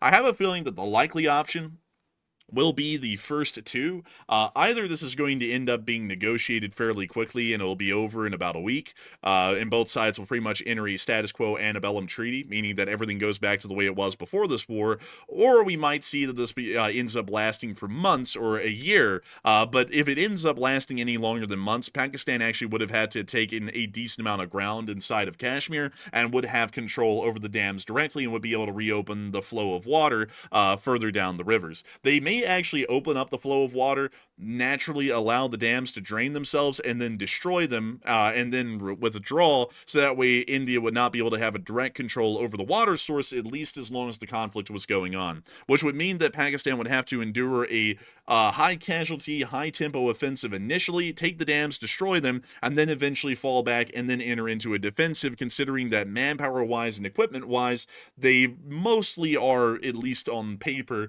at a disparity against the Republic of India. So with that, I hope that does address that the best I can, and I thank you massively for support and helping this channel to keep on running. And so with that, thank you so much once again. I hope that does address that incredibly well. And once again, Jay, I cannot say which one of those will certainly happen. If I knew exactly what would be happening, I wouldn't even be running the show. I would be a multi-billionaire from winning so many lotteries, and I would just be sitting back and enjoying life somewhere in the Cascades of Washington State, probably. But the reality is that it's most likely going to be one of those three options, and I would assume that's going to be the first two, if any. But Matthew, do you want to weigh in on what you were thinking might happen in this conflict? Because I know you probably have a lot of ideas of your own. Honestly, I am sitting here thinking, first of all, I would say that China joining in is probably a low probability. So I think even though China is still a wild card, even with me saying that, I would generally say that China's probably not going to jump in. They'll probably issue strong statements, and that'll probably be the end of it. But one thing that is notable is even though there's currently a major conflict breaking out between these two nuclear armed powers, between Pakistan and China, or excuse me, Pakistan and India, not China, Pakistan and India, what's interesting is there's still not a really strong emphasis by the West to tamp this down. So far, we've seen that the Secretary of State Marco Rubio has called up the decision makers of both India and Pakistan to try to talk them out of it. And also, the U.S. National Security Advisor, who is also Marco Rubio, also called them up and said something himself. So both individuals, Marco and Marco, they both called up and said something. But so far, both sides have really not responded publicly to those calls for peace. But the U.S. is calling for peace. So it's unclear where it's going to go. But in my opinion, I would say that it probably is going to go from here, because now Pakistan has aggressed on India in response, and India knew that was probably coming. So I'm sure that India has a plan to retaliate once more. And once that cycle of violence starts, it's hard to break it. And then it turns into a prolonged war over several weeks or months. So I think we're going to see at least a week's worth of provocations, but maybe longer than a week. Only time's going to tell. Also, I saw someone ask a good question. What are even the goals of the conflict for each side? That's a great question, because India actually hasn't really laid out any goals for this conflict at all. So taking a pot shot at what their goals would be, their goal might possibly be to demand the defunding of terrorist groups that are supported by Pakistan's government.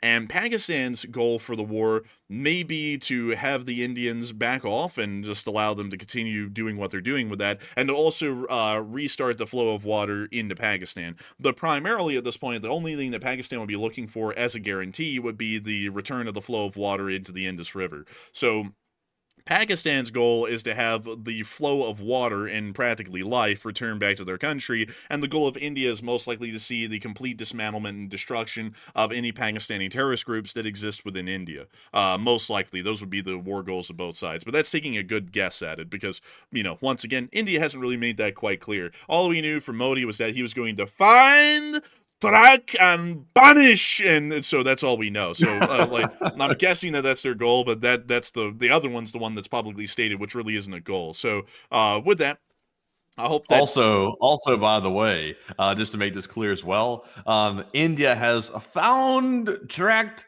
and denied the reports of jets being shot down, predictably so. They've denied every single of the 5 allegedly shot down Indian fighter jets that Pakistan claims to have shot down. India says none were shot down. They said all that is bogus. But of course, we were expecting that from India. They weren't going to acknowledge that until Pakistan produces some evidence. So, you know, it's just par for the course, honestly. It's just a guessing game at this point. And now India is actually saying that more strikes against Pakistan are highly likely, and this was only phase 1 of the operation. situation. So it looks like they're going to be going into a conventional war entirely at this point. There's no backing out of this one.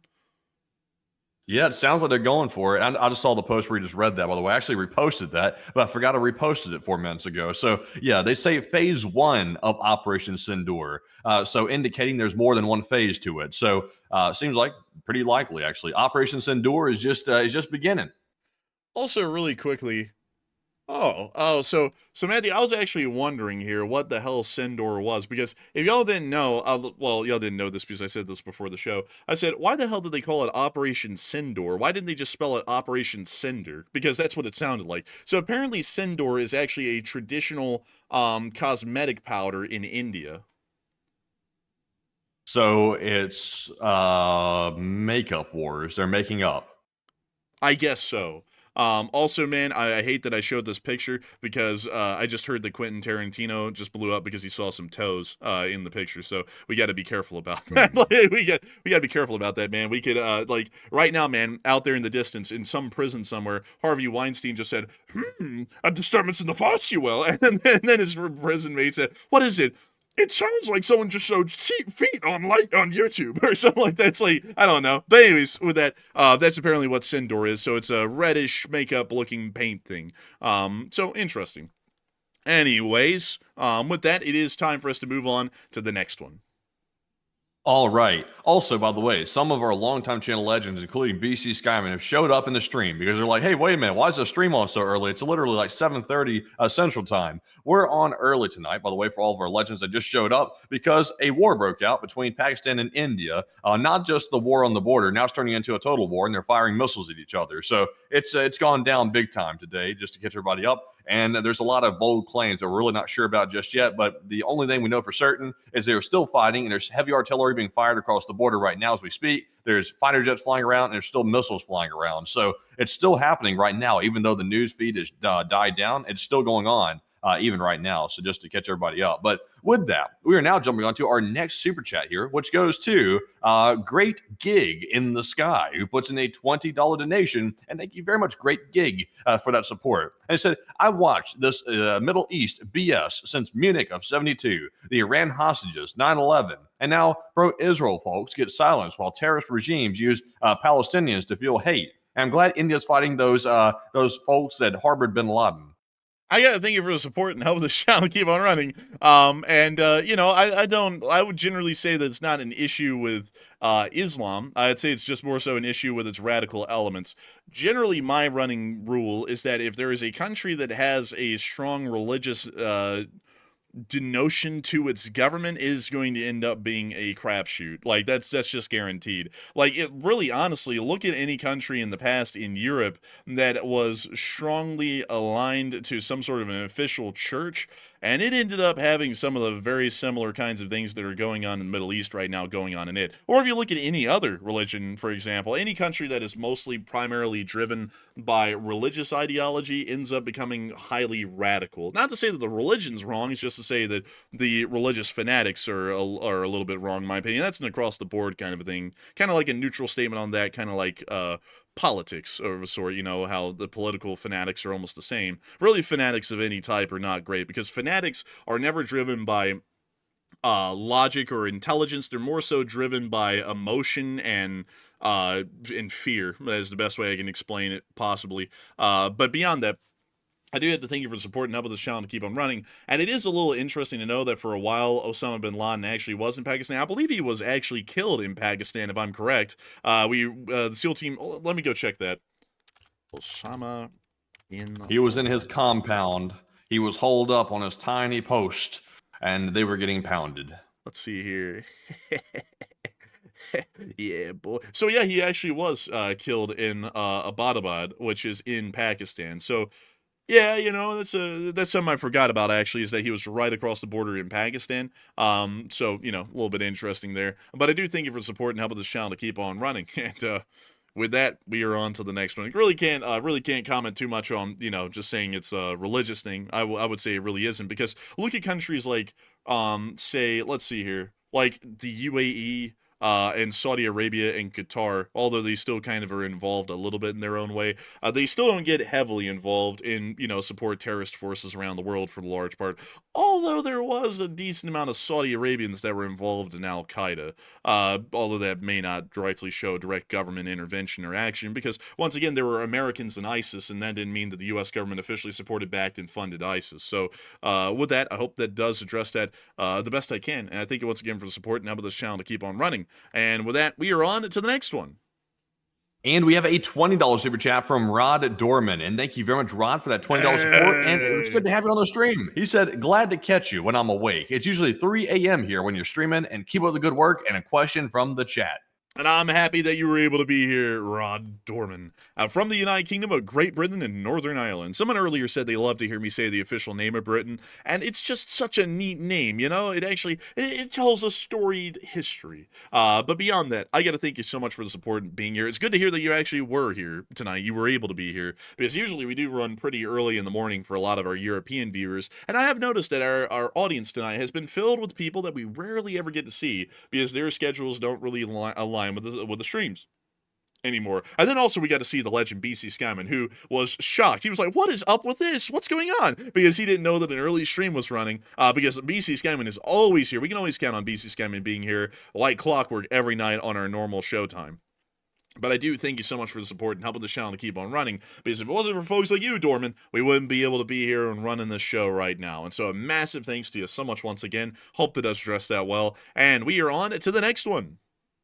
All right, and our next one here goes to Jenna, last name Tolls, who puts in a $20 donation. And thank you very much, Jenna, for that $20 support and helping to keep the channel running once again. And they said, it sure feels like we're entering the Third World War, pending if other countries take advantage of the situation, aka China. And I thank you for the support. It really does feel like things are getting rougher and rougher around here, genitals. And someone's about to tell me the old joke, he just made you say genitals. We know, it's kind of like an inside thing. We just accepted at this point. Beyond that, it really does feel like it's getting closer and closer to World War, because there are so many major conflicts that are breaking out everywhere in the world, pretty much in every region that could be possible, that it's really hard to say that it is not getting close to being a powder keg that could be set off by a single spark and make the entire thing a combined world war. It's pretty tough to not say that these days, and hopefully we'll be able to see that the situation calms itself down. Otherwise, we could be going into some rougher times without a shadow of a doubt, that we'll have to deal with all as a unified alliance, hopefully. Although the United States, in my opinion, is taking a really weak stance on the situation between India and Pakistan, and our whole stance is, oh, we like peace, kumbaya. It's like, that just doesn't work in the world. We've got to go and set out some clear terms and try and get both sides to accept it. So we have to take a side if we want a war to actually not happen. So with that, hope that does address that the best I can. I think you want to give her support, Jenna, last name Tolls, and helping this channel to keep on running, because if it wasn't for folks like you, we wouldn't be able to make this thing a reality. And so huge thanks to you so much once again. And with that, we are on to the next one. All right, and jumping into our next super chat, it is a massive $120 support in total from none other than BC Skyman, the channel legend that just showed up in the chat and was surprised that we were on early. And honestly, a ton of people were surprised about that, because we rarely ever run an emergency stream. And when you see an emergency stream pop up, it's usually something really crazy going down. And today was no exception. It's still going down right now as we speak too. But thank you, BC Skyman, for that very generous 120. And sadly, no comment to address. But Enforcer, what say you? And I'd have to say a massive thanks to BC Skyman for throwing in a massive amount of support.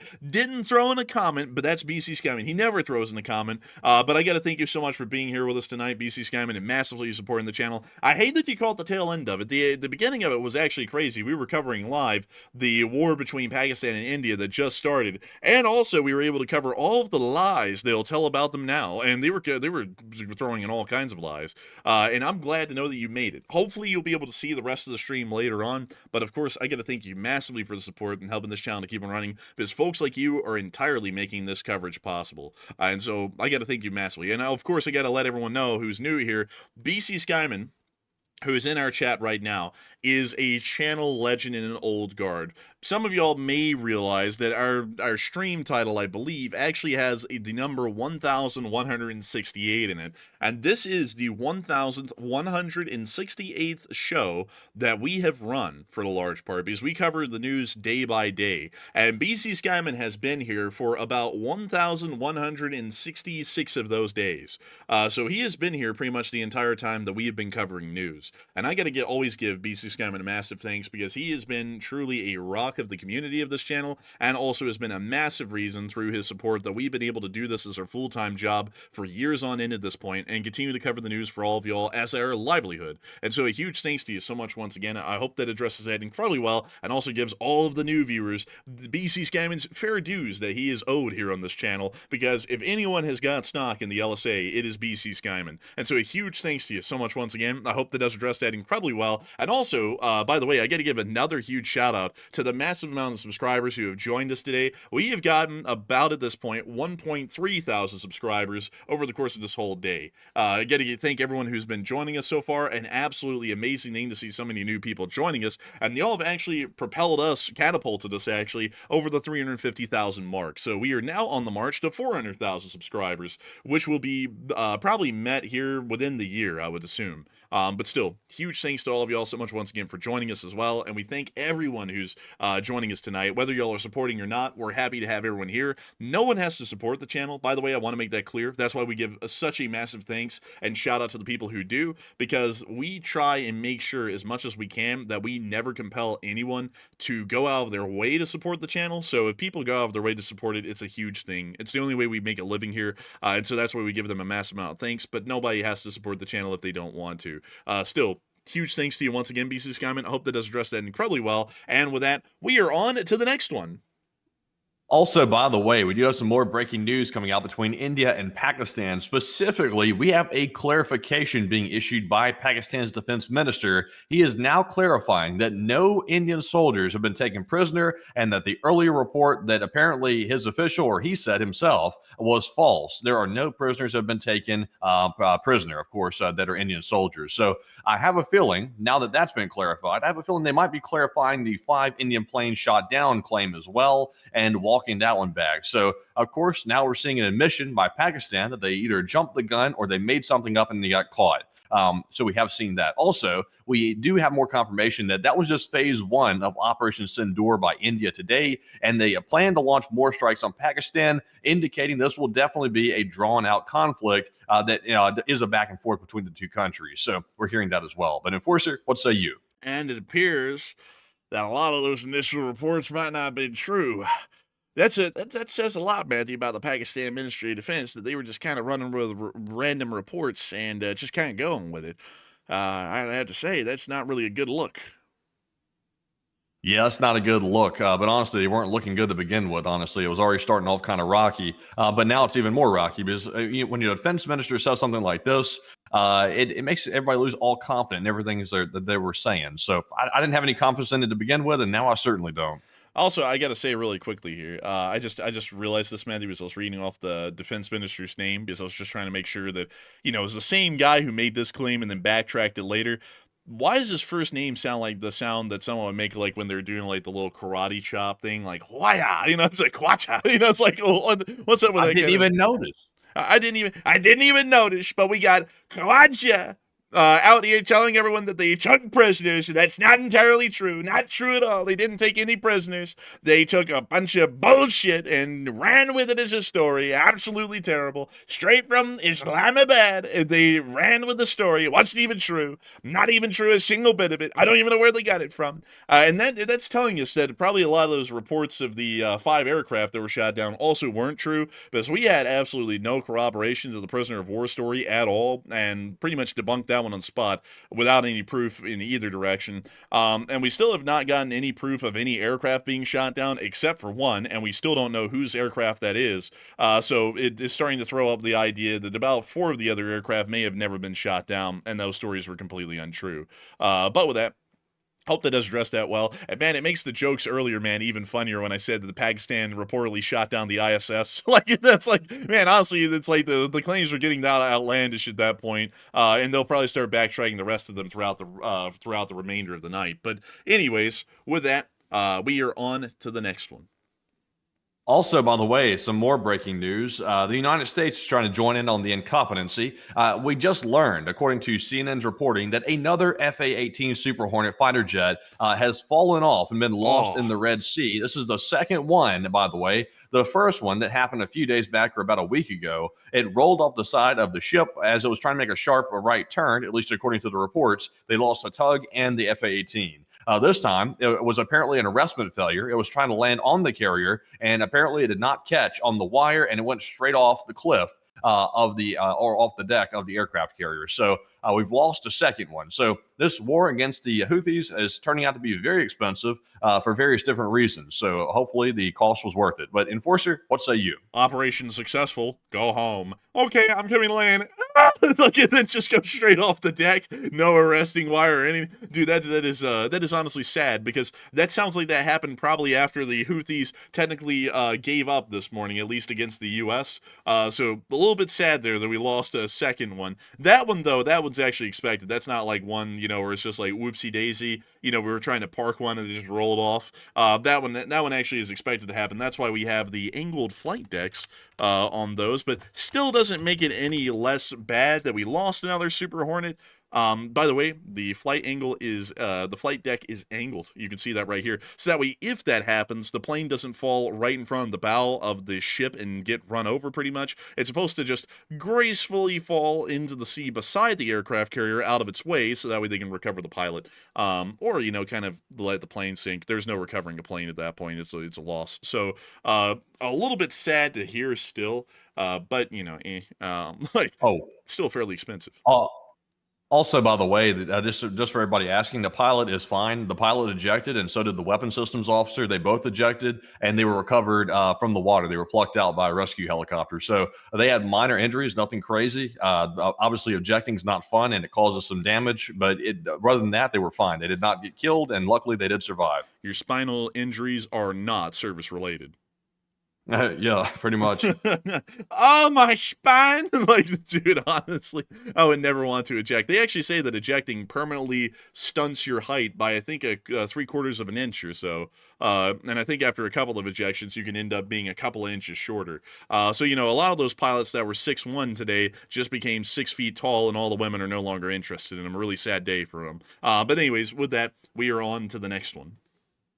All right, and our next super chat goes to Hal Rose, a longtime channel legend, and he throws in his trademark $33 donation. And thank you very much, Hal, for that $33 support and also helping to keep us running. And he said, Enforcer Matt, in my opinion, it would be better to attack on Mother's Day on behalf of all the mothers who lost sons in the war. And what say you? That's an interesting one, Hal Rose. That's an interesting one.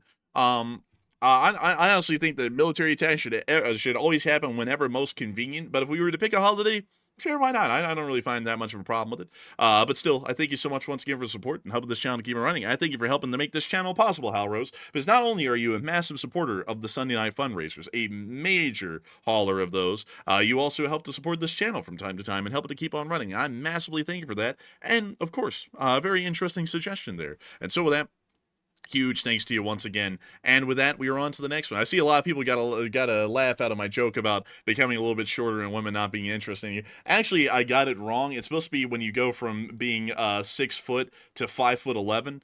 That's the real joke, is that if you're shorter than 6 foot, no one's ever interested in you. And I got it wrong. I said when you go from 6'1" to 6 foot, that you're still within the 6 foot range, so it wouldn't really apply. The joke is 6 foot to 5'11", and that's a.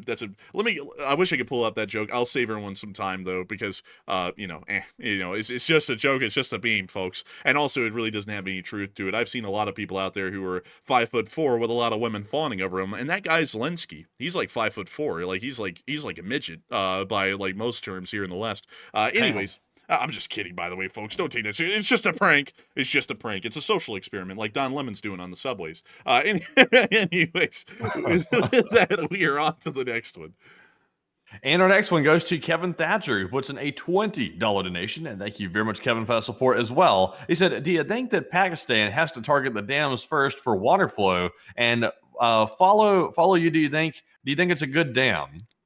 The dams probably won't be targeted, I would say, at least by conventional ordnance and blown up. Because while that seems like a good idea to get the water flowing, the problem is that when that water starts flowing, there is a lot of a momentum behind water in a dam, in a reservoir. If that dam was to rupture or collapse, that kind of flood water could end up killing loads of people downstream, thousands of people, tens of thousands of people maybe.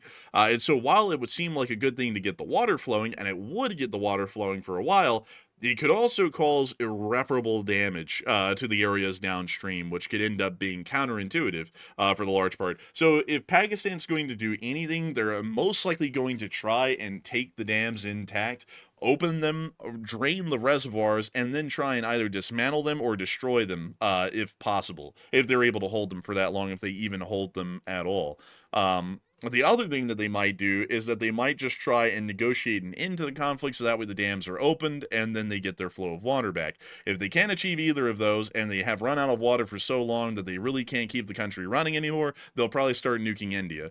So that's probably how it would go. But a direct conventional attack against the face of any of those dams would probably end up being a lot more devastating than it would be beneficial. So I doubt that they're most likely going to do that at any point. But with that, I hope that does address it the best I can. I thank you once again for support and helping this channel to keep on running. And with that, we are on to the next one.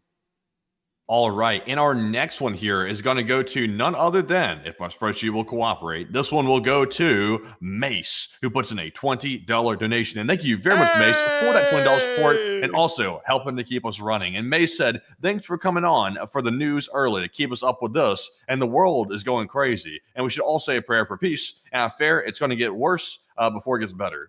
Hey, and I thank you so much for the support and helping this channel to keep on running. And hopefully things will get better soon. Hopefully things don't keep getting worse, but it looks like they just will. But I do thank you so much for the kind words and the support and helping this channel to keep on running, because if it was not for folks like you, we would not be able to make this thing possible. We wouldn't be able to keep it running.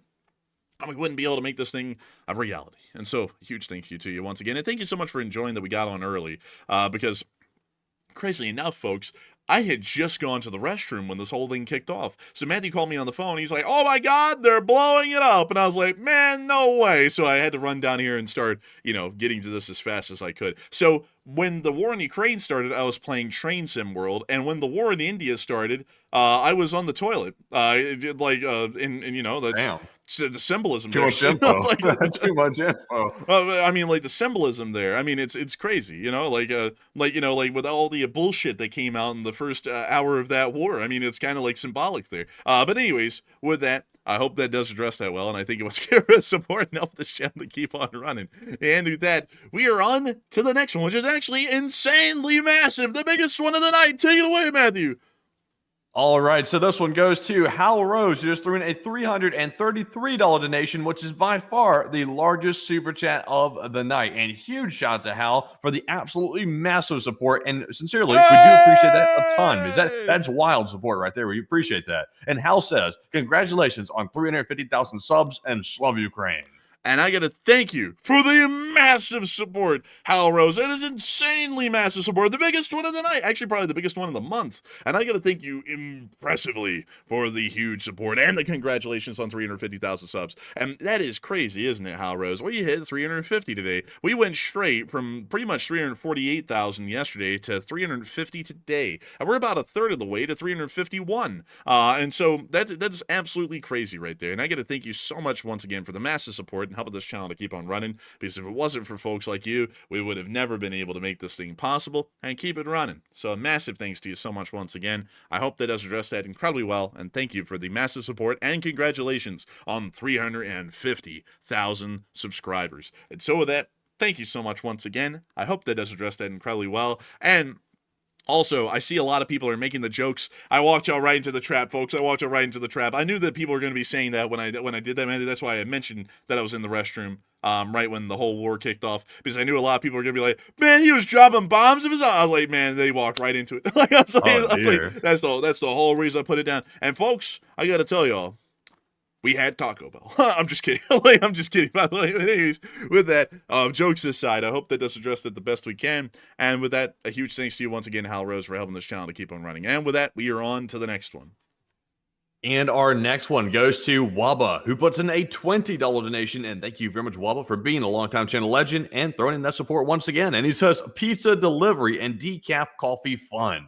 And thank you for the pizza delivery and decaf coffee fund. I'm back on that real coffee, I tell you what. I'm back on that real deal, Wubba. And I gotta thank you so much for the support and helping this channel to keep on running, because if it wasn't for folks like you, we wouldn't be able to have that decaf coffee and that pizza. I thank you for supporting both of those funds and helping this channel to keep on rolling, because if it wasn't for folks like you, we wouldn't be able to keep this thing rolling and make it possible. And so a huge thanks to you so much once again. I hope that this addressed it incredibly well. And with that, we are on to the next one. And Matthew, I missed a joke, man. Like, I've been watching the chat going wild, making their own jokes on that, which is good. I like to see it. And I was thinking, man, I should have set it up like this, man. I should have said, when I heard about the war in India starting, I was in the restroom, and you called me, and you said, man, there's some big shit going on. And I could have said, man, literally, and then come down and cover the.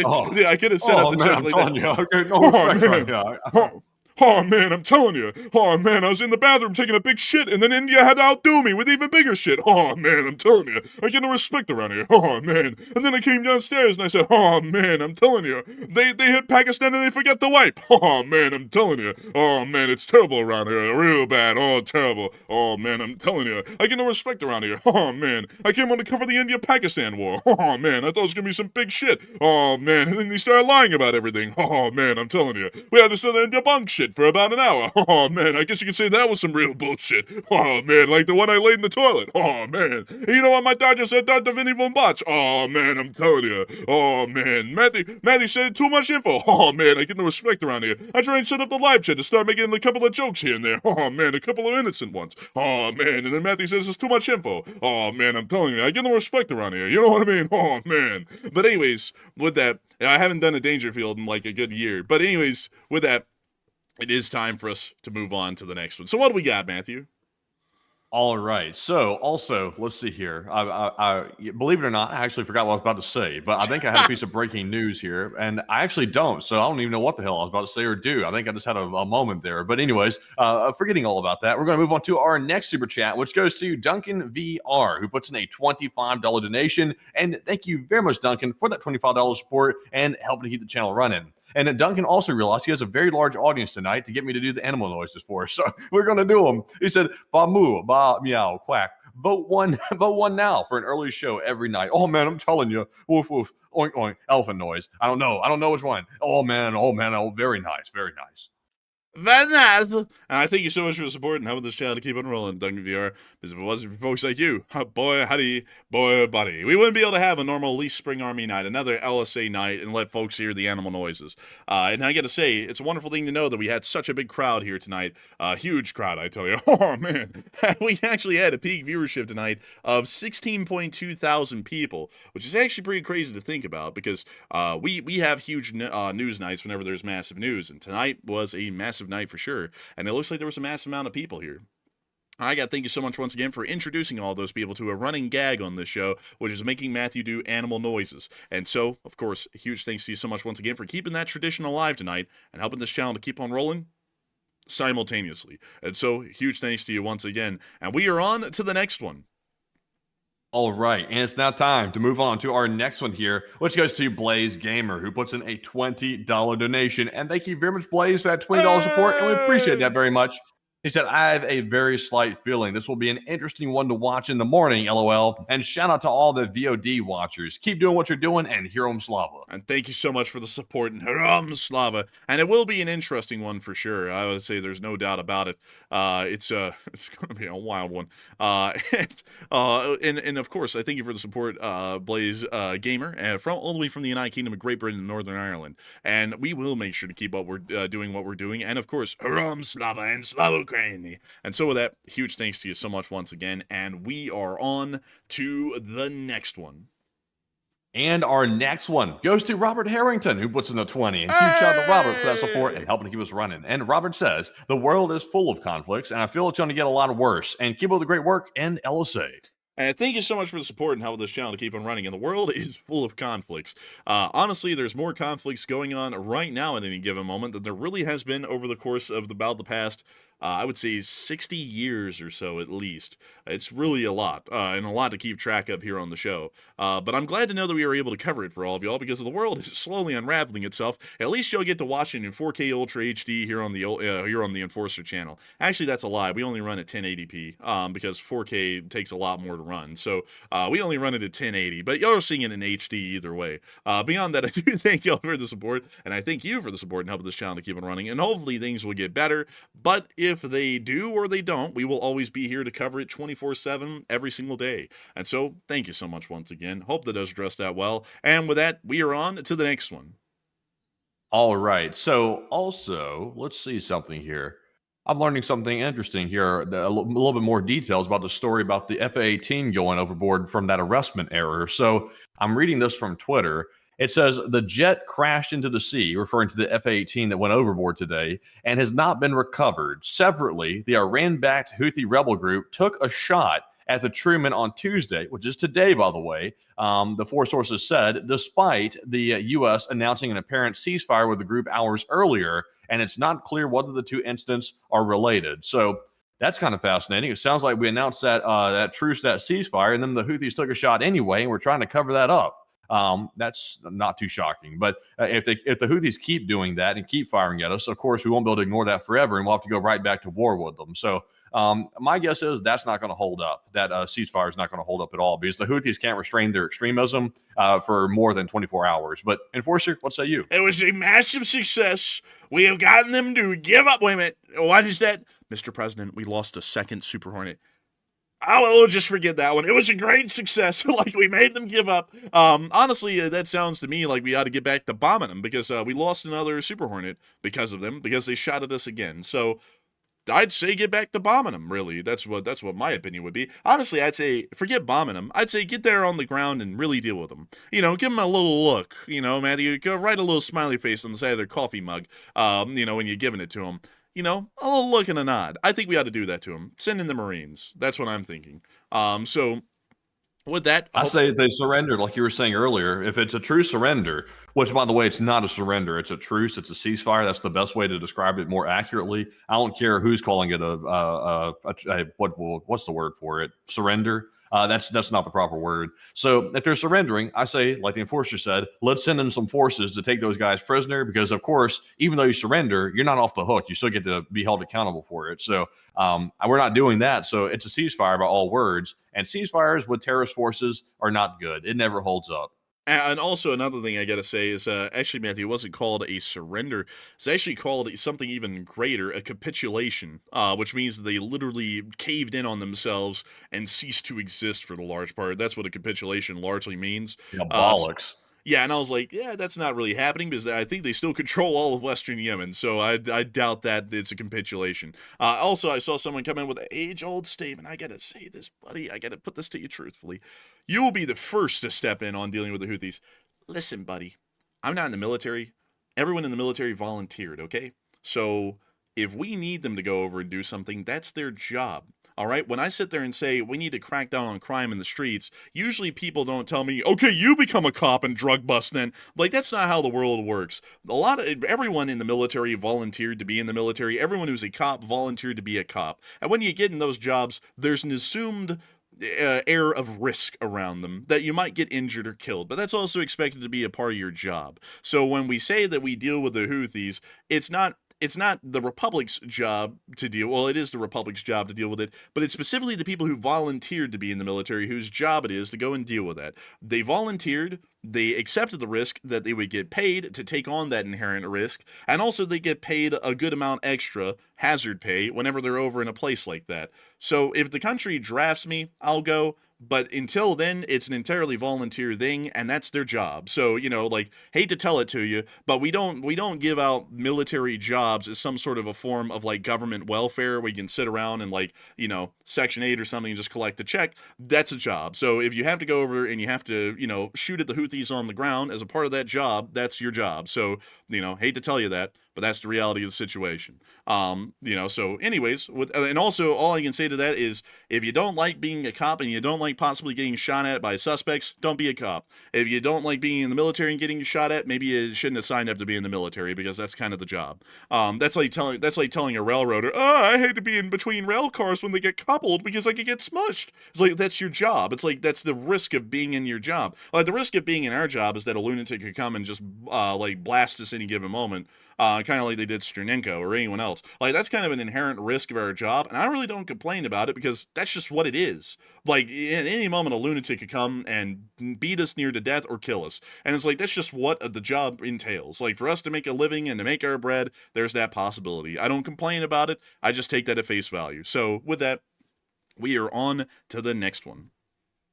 All right, and our next one here goes to Shadow Lux Richie, who puts in an $11 donation. And thank you very much, Shadow Lux Richie, for that support. This is a, excuse me, goodness. This is greetings from the Netherlands, NL. After years of after-stream lurking due to the time zones, LSA, and best and fastest war news on the web. And don't forget to feed the marmot. I haven't seen that little guy in a while. Hey, you know what? It's a good night for the marmot. We have so many people here. We got to bring back a stream tradition. Bring them back. Oh, hello there. Hey! Oh, hello there, Governor. We've had a big day of news. Israel bombed the shit of Yemen. It's going crazy. The Pakistanis and the Indians going crazy. The Russians and the Ukrainians going crazy. India and the South China Sea, or excuse me, China and the South China Sea going crazy. But you know who else is going crazy? You can't forget them, the Fly. See what he's going to say. Aw, man, I'm not covering this because I'm covering rapper beefs. Aw, man. Oh yes, that's right. Tupac and Biggie. I forgot. That's right. They've passed away. Rest in peace. But anyways, whoever the modern ones are, the new rappers, they're beefing, of course. They're beefing. Now let's see what the hot dog man has to say. Oh yeah, I forgot he quit. Yeah, that's a problem. Man, I guess it's just the Marmot segment. It's not the Marmot and the Fly. It's just the Marmot now because the Marmot quit and is working at Shell now. So beyond that, I thank you so much for the support. And we had the Marmot here tonight. Hey, just for you, Shadowlux. And I gotta thank you so much for the support and for making the pilgrimage onto this show and is supporting it and helping it to keep on running. Because if it wasn't for folks like you, the Lee Spring Army wouldn't be able to keep on rolling every day. And thank you so much for enjoying the best and fastest war news coverage on the face of YouTube. I gotta say, it's been one hell of a night. Actually, crazily enough, it's really been a crazy night because we've gotten about 250,000 views on the stream so far. That's quite a lot. That's a lot of people here. 250,000. That's like a major city here in America.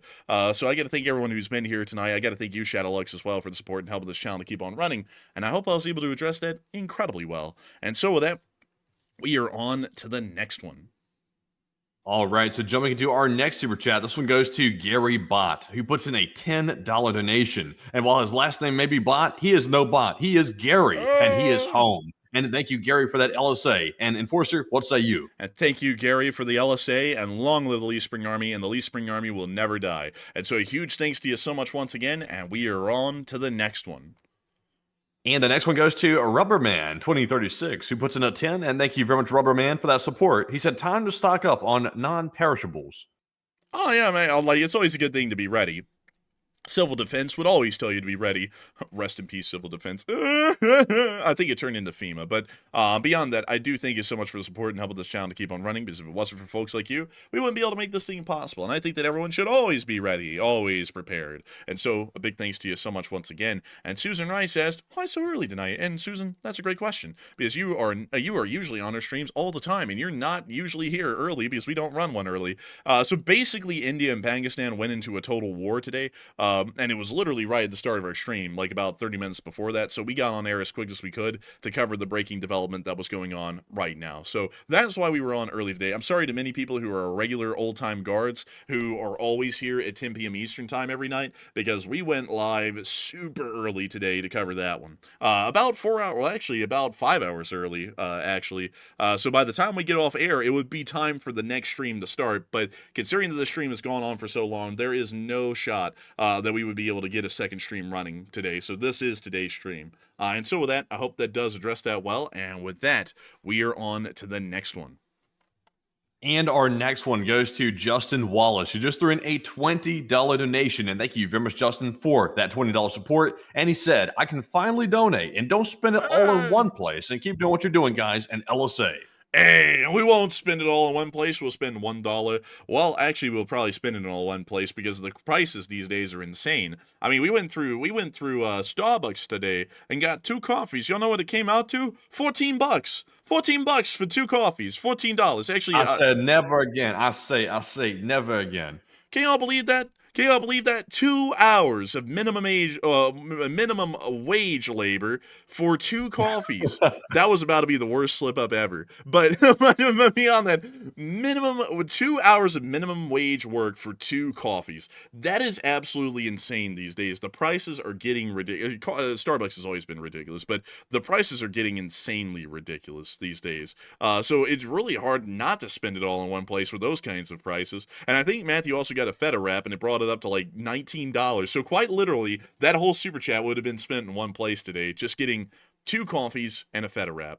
And so I got to say, a huge thanks to you so much once again for support. We will try and not spend it all in one place, but with the prices and the economy these days, that is a tough one. But still, huge thanks to you so much once again. I hope that does address that incredibly well, and we are going to keep doing what we're doing because this is the Lee Spring Army. And so with that, huge thanks to you so much once again, and we are on to the next one.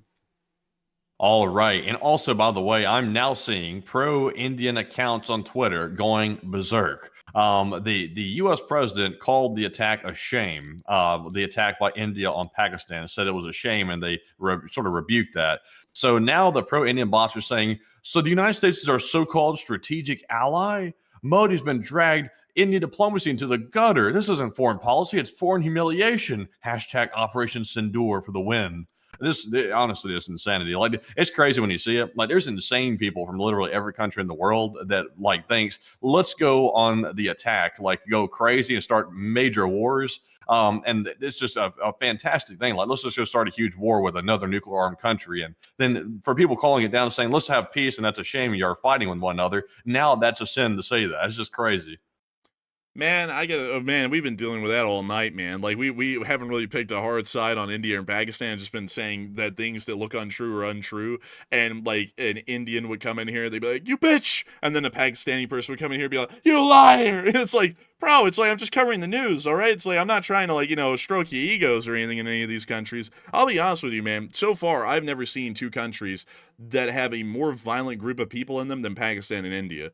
Because whenever we cover Israel and Iran, it's not even this violent. Like, honestly, Pakistan and India has been the most violent thing we've covered in terms of the reactions from the people from both of those countries that come on our show. I'm not even kidding, folks. I've never seen anything like it tonight. And I'll be honest with y'all, with how a lot of Indians have turned out onto this show tonight, I find it really hard to even say that the U.S. should support them. Like, honestly, I'm kind of more aligned with the president's beliefs at this point, that we might just want to sit back and just stay neutral and just advocate for peace, because I wouldn't really, like, with how many Indian people have come in here and absolutely jumped on us tonight for not just, like, literally believing their propaganda and acting like India is the best in the world for some reason. I honestly find it really hard from just a common ground standpoint to support them, really. Like, honestly. But anyways, It's really to me, the big problem is I can understand if India wanted to get retribution for the attack that the group that was allegedly from Pakistan did to Kashmir. I can understand that, but what this has brought out is it's brought out like the most vile hatred. And I'll just say it how it is. Honestly, the most vile racism between those 2 countries I've ever seen. Like, if you think there are racist places that we're familiar with, like as Americans, the racism between India and Pakistan is unbelievable. And how widespread that is between pretty much everybody, it's wild. Like, the things that are said, it goes well beyond just simply getting even for geopolitics. It goes into like personal quarrels and things like that. It's a lot deeper than just meets the eye. look, folks, like, I gotta agree with Matthew. Someone said it's kind of like that in America too. Just saying, absolutely not. Like the amount of racism that exists between Pakistani and Indian people, I don't really think it even compares to anything else. Like, it's actually tough to see. Like the only place I'd say that kind of thing exists is Hamas against Israel. But that's largely a one-sided kind of an affair, from what I can tell. This is a two-sided kind of a thing. And also, like, in America, come on, folks, that's a ridiculous thing to say, that racism in America exists like it does in Pakistan and India. I mean, there's literally laws in America that make it illegal, pretty much in most instances, to discriminate against anyone that would actually really hurt them beyond people saying I don't like each other. So that's a little bit of a tough one to sell, considering that Pakistan and India, whenever given the chance, will pretty much start to try and conduct genocides against each other in the attempt to kill millions. Versus in the U.S., someone might say something mean against another group and say that they don't like them. Like, that's a totally different kind of a racism, in my opinion, that exists. Or the one in between, say, Israel and Iran. Like Israel and Iran, that's getting on down there towards some of the worst. But I'd have to say, so far from what we've seen tonight, Pakistan and India beat it out, like, by margins beyond anything else I've seen so far. Really crazy kind of a thing. But anyways, with that, we are on to the next one. All right, and our next one here goes to Rad Doctor, who puts in a $20 donation as well. And huge shout out to Rad Doctor for throwing in that generous $20 support. He said, "I got your coffees and the wrap." Oh, well, thank you very much, by the way. Thank you for that. You didn't have to do that, but thank you very much for that. I'll tell you this: I'm not a person that likes to pay big bucks, especially for something that's like a snack. And when I feel like I get ripped off, like, that's usually like it's something that I either say, I'm barely ever going to get that again, or never get it again, probably at all. So that's just my perspective. I'm not one to like want to invest in coffee. I'm like, if I'm going to invest in something, I want it to be something that's a long term thing, not just like you drink your coffee and you're done with it, and that's just money down the drain type deal. But thank you very much for that support and helping us with that. But Enforcer, what say you? I gotta say, thank you for the support, and I'd have to agree with Matthew. I'm not really one for getting fleeced for coffee. Like, it's a bean. Like, honestly, I drink straight up Americano with no sugar or creamer. And even that's expensive these days. From Starbucks, that's like $5 too. It's like, that's literally bean water. How's that expensive? Like, I don't even get it. But beyond that, I do thank you for support and helping this channel keep running. Because if it wasn't for folks like you, we wouldn't be able to be here right now, and we wouldn't be able to talk about how expensive that coffee and a snack was today. Because it was literally 2 coffees and 1 snack, and that was $18, $19 really when you include the cents involved and round it up. But beyond that, I got to thank you once again for the support and helping this channel to keep on running, because if it wasn't for folks like you, we wouldn't be able to make this thing possible, and we wouldn't be able to keep it running. And so a huge thanks to you so much once again. And with that, we are on to the next one. All right, and I guess next time we order the coffee, we'll have to get it through DoorDash so we can get the Klarna financing on it and get those 5 easy monthly payments. But anyways, jumping into our next one here, this one goes to Rar Dakota, who puts in a 10, and thank you very much for the support. And it said, "Keep up the great work, gents." And thank you so much for enjoying our work, and thank you for supporting it. We are going to keep this up the best I can. And of course, if it wasn't for folks like you, we wouldn't be able to make this thing possible, and we wouldn't be able to keep it rolling. And so a huge thanks to you so much once again. I hope that does address that incredibly well, and we are on to the next one. And we got a $10 super chat from Joseph Mann. And thank you very much, Joseph, as well, for that $10 support and also helping to keep the channel running. And we also have a $10 super chat from Jenna, last name Tolls, once again. And Jenna said, "This wouldn't have ever started." Oh, man. This wouldn't have ever started if I were in charge. That aged like Miller. Wars would never start if a certain person was in charge, because we all know it's down to a single person and whether people respect them or not. Some guy, who gets elected in America, he's going to stop everything, right? Like, it could be a guy with, it could be an aging senile man, or it could be a guy with an orange face. And somehow that's going to stop or begin every war in the world. I mean, that's just what we all know, everyone. I mean, like, whoever runs America is the chosen one. They stop and start everything around the world. I mean, that's honestly ridiculous when people say that kind of stuff, because it's like, no. Like, the truth is, Biden or Obama couldn't stop any wars. I mean, they were going to happen if they were going to happen. I mean, if, like the thing that I've always said, and this isn't a political thing, this is just true, is that it didn't matter if Biden or Trump was president. Russia would have invaded Ukraine in 2022, because the catalyst of events that started the Russian invasion would have happened either way. Ukraine tried to join NATO officially, and they had pretty much gotten the green light for that, both from Trump in his term and Biden in his term. So they would have done that in 2022, no matter who was president. And then the Russians Russians would have invaded them as a result of that. So that would have happened. And it's just a little bit crazy to act like it's up to a person who either runs their mouth a lot or doesn't, or is senile, or they're kind of not really that much senile. It's like, that doesn't even matter at all, because it's like, if there are the elements or rest of the ingredients for a war is going to happen. And it's really more so about negotiating those elements or trying to prevent them from happening in the first place and creating the catalyst that heads to war. And that's what a lot of people don't get these days.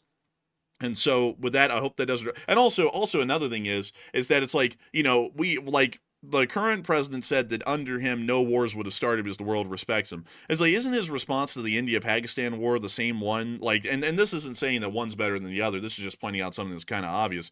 Isn't his response to the India-Pakistan war breaking out the same one that Biden had to Ukraine and Russia, where we go, oh, we hope that they, they settle it. Hails to Xi Jinping. It's like the same response, but from a different guy. And for some reason, this guy is stronger than the other guy. I honestly find, like, just to be straight up with you all, I honestly find both of their approaches to foreign policy to be incredibly weak and lackluster. That's just my honest opinion. When you really take a step back and look at it, they do the same things in the same scenarios. There's no difference at all. It's just that one of them says they're different. Well, actually, both of them say they're different, but they weren't. I mean, they're the same one. They're the same kind of people. So with that, I hope that does address that well. And then also the other thing, I guess, that might be different is that one of them has a little bit more gravitas to them and the other didn't. I don't know. Maybe that's another thing that's different between them. But beyond that, that doesn't really make any actual difference in performance in the office. It really has a lot more to do with how you actually understand the system works and how to avoid these things in the first place, instead of marching yourself right into it and then acting like you'll be able to stop it, or being scared to even confront it in the first place, like both of them were on Ukraine and India separately. So with that, I hope that does address that well. Also, someone said, no new wars is referring to wars that involve the U.S. Well, the Ukraine war doesn't directly involve the U.S., and he's insisted time and time again that war would have never even started if he was president. So that isn't really the case. He was more so making the claim that every war in the world would just never happen if he was president. Like, even if we weren't involved, they just wouldn't have happened. He also said that about the October 7th massacre. That would have never happened if I was president. And then it did. It would have. That's more so the point I'm trying to make. Not trying to get political in this, but once again, I think a lot of people's ideas need to change on this. The person in the office doesn't change whether a war or not is going to start. It really matters the external catalysts between two countries that is really what starts a war or doesn't. That's really how it works.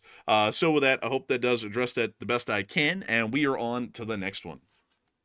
All right, so our next one here goes to Carson Van Makuba, who puts in a $10 donation. And thank you very much, Carson, for the support. And they bring us some breaking news. They said, I heard they downed over 9,000 Indian planes as of recent. and they did, actually. And then India downed 6 gajillion Pakistani aircraft, and then they also started to blow up the sun. So that is actually true, and a very unfortunate thing to hear. And so with that, thank you so much once again for support. I hope that does address that incredibly well and helps this channel to keep on running. And with that, we are on to the next one. All right, and our next one goes to Khan LSA yet again, who puts in another $10 support, and huge shout out to Khan for that support once again. He said, a jaga a day keeps the Moscovians away. Glory to Ukraine. And I thank you so much once again for the support. And jaga Igor! And I thank you so much once again for the support and helping this channel to keep on running. Because if it wasn't for folks like you, we wouldn't be able to make this thing possible and keep it running. And so a huge thanks to you so much once again. And we are on to the next one. And our next one goes to Tom Xman, who puts in a 10 as well. And big thanks to you, Tom, once more for that support. He said, my first time trying to use Patreon to avoid the 3% tax. It asks for which iOS, and then says reload. And thanks for the live stream. And thank you so much for the support and helping this channel to keep on running. And it's not a 3% tax on the, actually, a tariff. Did he say tariff? No, he said 3% like tax. Oh, it's not 3%, actually, it's 30%. So when someone throws in $1, YouTube takes 30 cents out of that dollar, and we get the other 70 cents. But I do thank you for wanting to support us on Patreon, and I hope that you do. But I still thank you so much for the support in the meantime here and helping this channel to keep on running, because if it wasn't for folks like you, we wouldn't be able to make this thing possible and keep it running. So a huge thanks to you so much once again, and we are rolling on into that next one. And the next one goes to Khan LSA once more, who puts in a 10. And he says, guys, the India army is not ready. Trust me on this. I was in the Middle East for over a decade, and the Pakistan army is going to defeat the Indian army in an amazing upset. I have no doubt about it. Thank you for the support, Con. I want to withhold judgment on that for the large part because we've never really seen any of them fight a conventional war for a good minute. So we're not entirely sure what their abilities are. You might actually be right on that, dead on. But at the same time, though, both of them are lying so badly, it's really hard to get through that whole fog of war of just the lies and really see how well they're doing on either side. So we'll have to largely wait and see on that. But you might end up being right. But I still don't want to call it because everyone at the beginning of the war in Ukraine called the Ukraine was going to lose terribly, and then they held on for 3 years. So that kind of proved to me that spreadsheets are one thing, and kind of ideas or at least our impressions of countries are one thing, but their actual performance may be entirely different. So India could be one single-handedly winning this, or Pakistan could be single-handedly winning this, or it could end up being a pretty bloody stalemate. We're just not entirely sure yet. But still, a huge thanks to you so much once again. Hope that does address that well. And with that, we are on to the next one. And we got a 10 from Brian Rosenberger. And Brian said, thanks for the news once again, and you keep me updated daily, and Semper Fi, LSA. And Semper Fi, and thank you so much for the support and helping this channel to keep on running, and we are glad that we are able to keep you apprised daily of what's going on. So a huge thanks to you so much once again. I hope that does address that incredibly well. And also, Matthew, I was just wondering, how many Super Chats do we have left? We have approximately, let's see, 50, 60. Oh, God. Oh, no. I'll see. We have approximately 28 left. Oh, I heard you saying 50 and 60. I was like, oh, my God. I was like... Oh, no. I was at the 50 mark in the spreadsheet, so I was doing like, 10, 20, 30, trying to count up. Yeah, man, because I'm going to be honest with you, man. I tanked, I'm going to tell you all this because this is something I shouldn't have done. I was trying to make sure that I'd be awake for this whole show and mentally, like, just sharp as a tack. So I drank an entire cup of nitro cold brew in less than like 8 minutes, and it has been doing me terribly the whole show. Like, my stomach's been hurting, I'm sweating really badly. Like honestly, I think I overdosed on caffeine, and I've been trying to run through that the whole show. So it's really getting, like, it's not really getting any better, and this is getting tiring to have to try and keep together while this is going on, because like right now, honestly, I think I'd probably be laying out or doing something else instead. But beyond that, we will make sure to get on to the next one. All right. Also, if you have a caffeine overdose, you know what you take to reverse it? What? A caffeine can. What, really? No, I just made that up. It's like Narcan, like caffeine can. You know what I'm talking about? Shouldn't you call that calf can then? That line up. I mean, calf can could be good as well. I might have to trademark that. But anyways, we're now moving on to our next one here, and this one is going to go to Howard Mendelson, who puts in a $20 donation. And thank you very much, Howard, for that 20 as well. He said it's been a bloody stalemate for almost 80 years. And it kind of has almost been a bloody stalemate for 80 years over there, but hopefully that won't be too much of the case, at least in my opinion. But beyond that, I do thank you for the support and help with this channel to keep on running, because it is folks like you who help to make this channel possible and keep it running. And with that, we are on to the next one. All right, and our next one here is going to go to Doug B. And Doug put in a 10, and thank you very much, Doug, for the support as well. Doug said, how long can Pakistan last until they die of thirst? Probably a couple of months. I would assume at least until August or September, and then by then the water shortages are going to start becoming a unavoidable kind of a major situation. So with that, I hope that does address that the best I can. And I thank you once again for support and help this channel to keep on running. And with that, we are on to the next one. And our next one is going to go to Super Action General, who puts into 10. And he says, love the show, gentlemen. Take one from the chat and a big ol' yeah. And yeah, and we will make sure to take one directly from the chat. We will make sure to get that directly from the chat. And I got to thank you so much for the support and helping this channel to keep on running. So what do we got for a live chat, Matthew? So this one goes chat direct. And this one is going to go to, let's see here. It goes to You're Taking My Life, who said, what are the closest U.S. bases that are in the area of the current fighting near Kashmir? We actually don't have a lot of them that are close. I think the closest one, let me go pull up a map of overseas bases. Bases around the world. Let's go take a look at it. Anything here? Well, this website's telling me that there's nothing. Nothing at all. Well, damn, you're going to show us the bases? Oh, here we go. Let's go take a little gander, folks. Let's take a little gander. So it actually looks like the closest one would either be in Bahrain or Diego Garcia. But also we have a decent amount of forces that are currently in Qatar already. So I think the closest ones we would have would be in Qatar, at least at the moment. But we don't really have a lot of bases in this corner of the world right here. Not a lot at all. Oh look, Matthew, it shows us a Space Force boot camp. Let's see where the Space Force boot camps are. I have a feeling that one of them is at Keesler. Oh, actually, it's in Lackland Space Force Base in Texas. I forgot that that's where it was. That's just you know, that's where everybody goes for basic in the Air Force, isn't it? I think so. Let me check. Yep. Yeah. Actually, I remember that someone actually went to some training in Abilene, Texas, up here at the Dice Air Force Base. So I don't know if that map's entirely accurate or not. That may have been job training though, not basic. But I also heard that someone went to Keesler as well. So I don't know. That all might. Keesler for basic training. That's technical school. I remember, yeah, that actually probably was. But someone went to basic at Abilene, and then they went to Keesler. So, a little bit interesting with that. A little bit interesting, but yeah, interesting enough. Same. Let's go look at the Marines. Oh yes, we're Quantico. Hey, well, let's see here. Hold up, that's a base. Sorry. Oh, hang on. Wait a minute. Camp Lejeune! Camp Lejeune! If you or a loved one has drunk water at Camp Lejeune, you may be entitled to financial compensation. But let's see here. Marine Corps boot camp. Ah, yes. Paris Island, also known as the hazing capital of the military. I think it's like more than 50% of all the hazing that happens in the military now happens at Paris Island. Kind of cool with that. Also, what about 10 Palms? Or what's it called? 10 Palms or something like that? It's like out near like California or something. Is that it? I think that's a base. Let's see. 10 Palms or something. I don't know if it's called 10 Palms or what. I can't remember the 29 name. Palms? 29 Palms. 29 Palms. They added 19 more. 29 Palms. Nah, it's like what should we call this base? Oh, let's see. There's 29 palms here. 29 palms. It's all right. It's pretty easy.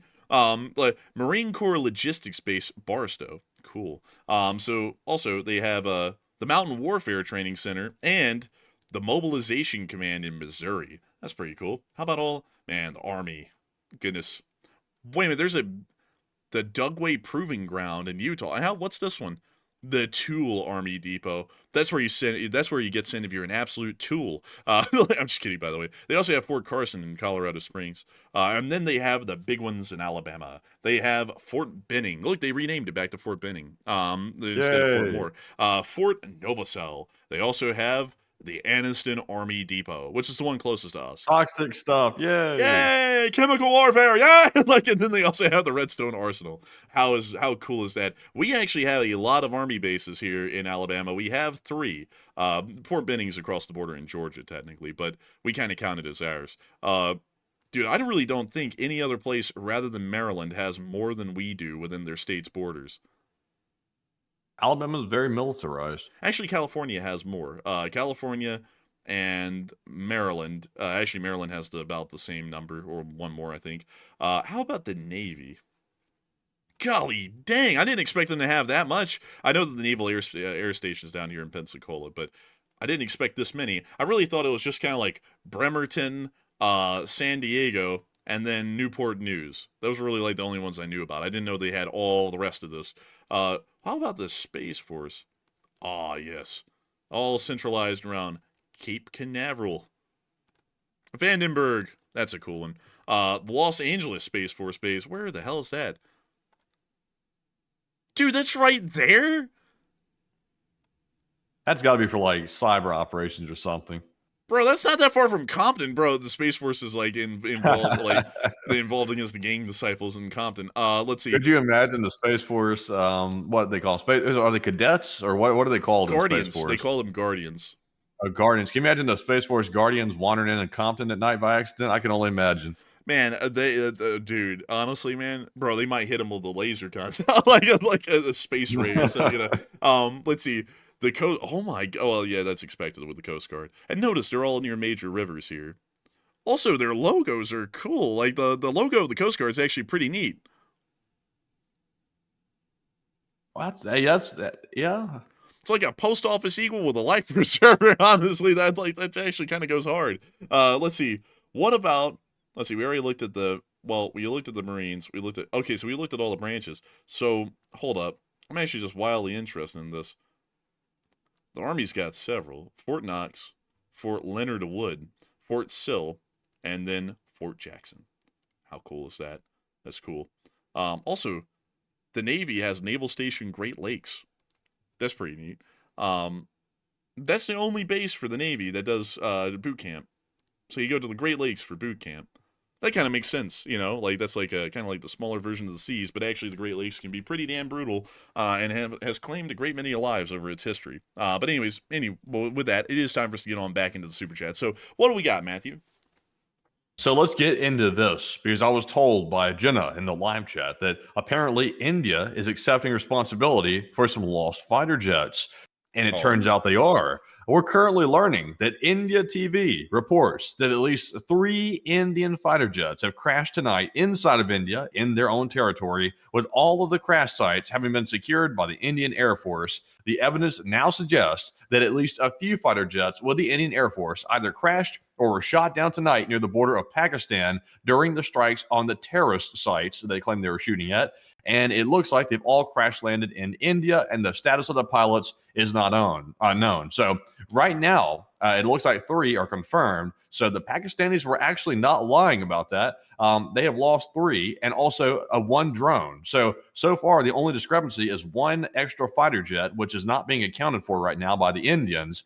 So they've actually lost a pretty good number of aircraft, actually. The Pakistanis, believe it or not, were not lying.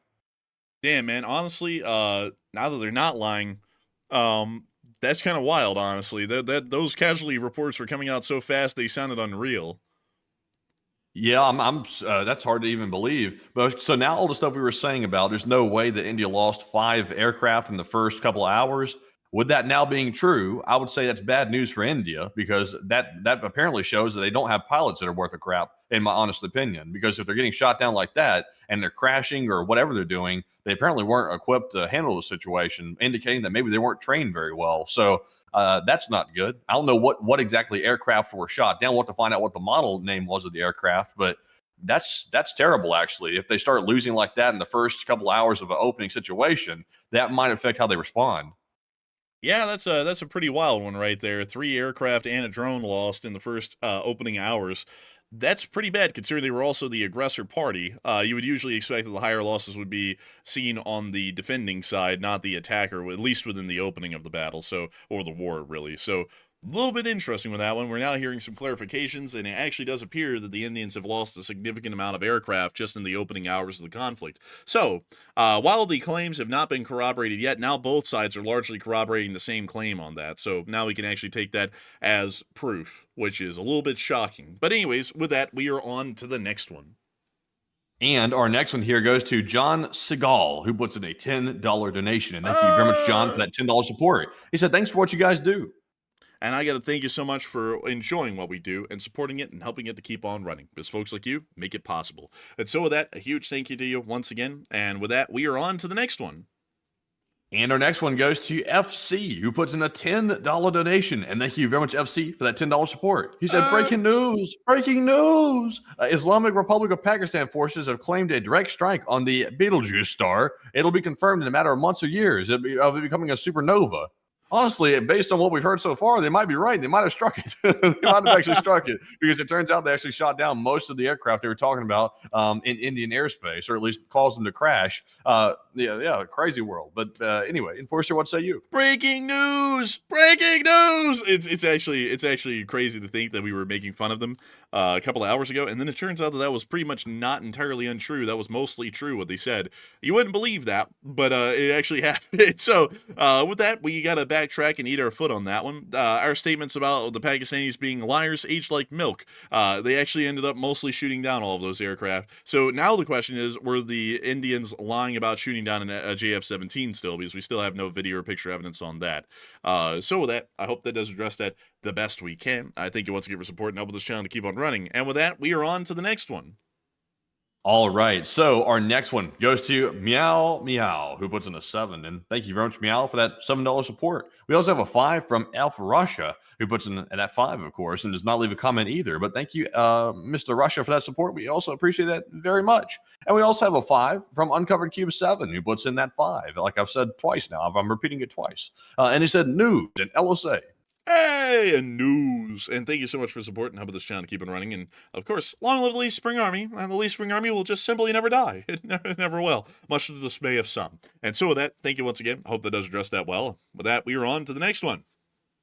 All right, and our next one goes to Nightmare Before Christmas, who puts in a 5 and says, buy iodine pills and 1 month of food. Don't panic. And can we get a question? LSA. Sure. And I already got my iodine pills, and I already got my zinc pills, and my vitamin C pills. I got them all. We hardly get any sunlight anymore, so we kind of need like a whole life support system to keep us going. But anyways, with that, thank you once again, and we are on to that live chat. What do we got, Matthew? And the live chat question is going to go to Rexon, who said, I'll ask the big question. Will this devolve to the use of nuclear weapons? Oh, I would doubt it. I would still doubt it. I think it'll most likely stay a conventional war, and either it'll become a protracted ground war somehow, or it'll most likely be negotiated out here early on. So it's going to be most likely one of those two. But nuclear conflict, I'm still thinking is pretty unlikely. And so with that, I thank you so much once again for sponsoring a live chat and helping this channel to keep on rolling. And with that, we are on to the next one. And our next one here is going to go to Rob McDonald. And Rob puts in a $5 donation. Huge shout out to Rob for that support. He said, I'm obsessed with the channel, and thank you. And thank you so much for being obsessed with the channel, and thank you for supporting it and helping us to keep it running. Because it is folks like you who help to make this channel possible and help us to keep it rolling. So a huge thanks to you so much once again, and we are on to the next one. And our next one goes to Bungus, who puts in a 5. And huge shout out to you for that support as well. They said, born too early to die in the Middle East, born too early to die in the Middle East, born just in time to die in the Middle East and South Asia. Hey, aren't we lucky? Just like our forefathers, you know, we went and fought in Southeast Asia and in Europe. Actually, we'll get a chance to do it all. It's World War III. I'm just kidding, by the way. It's not World War III. Yes, just like Mother used to make it.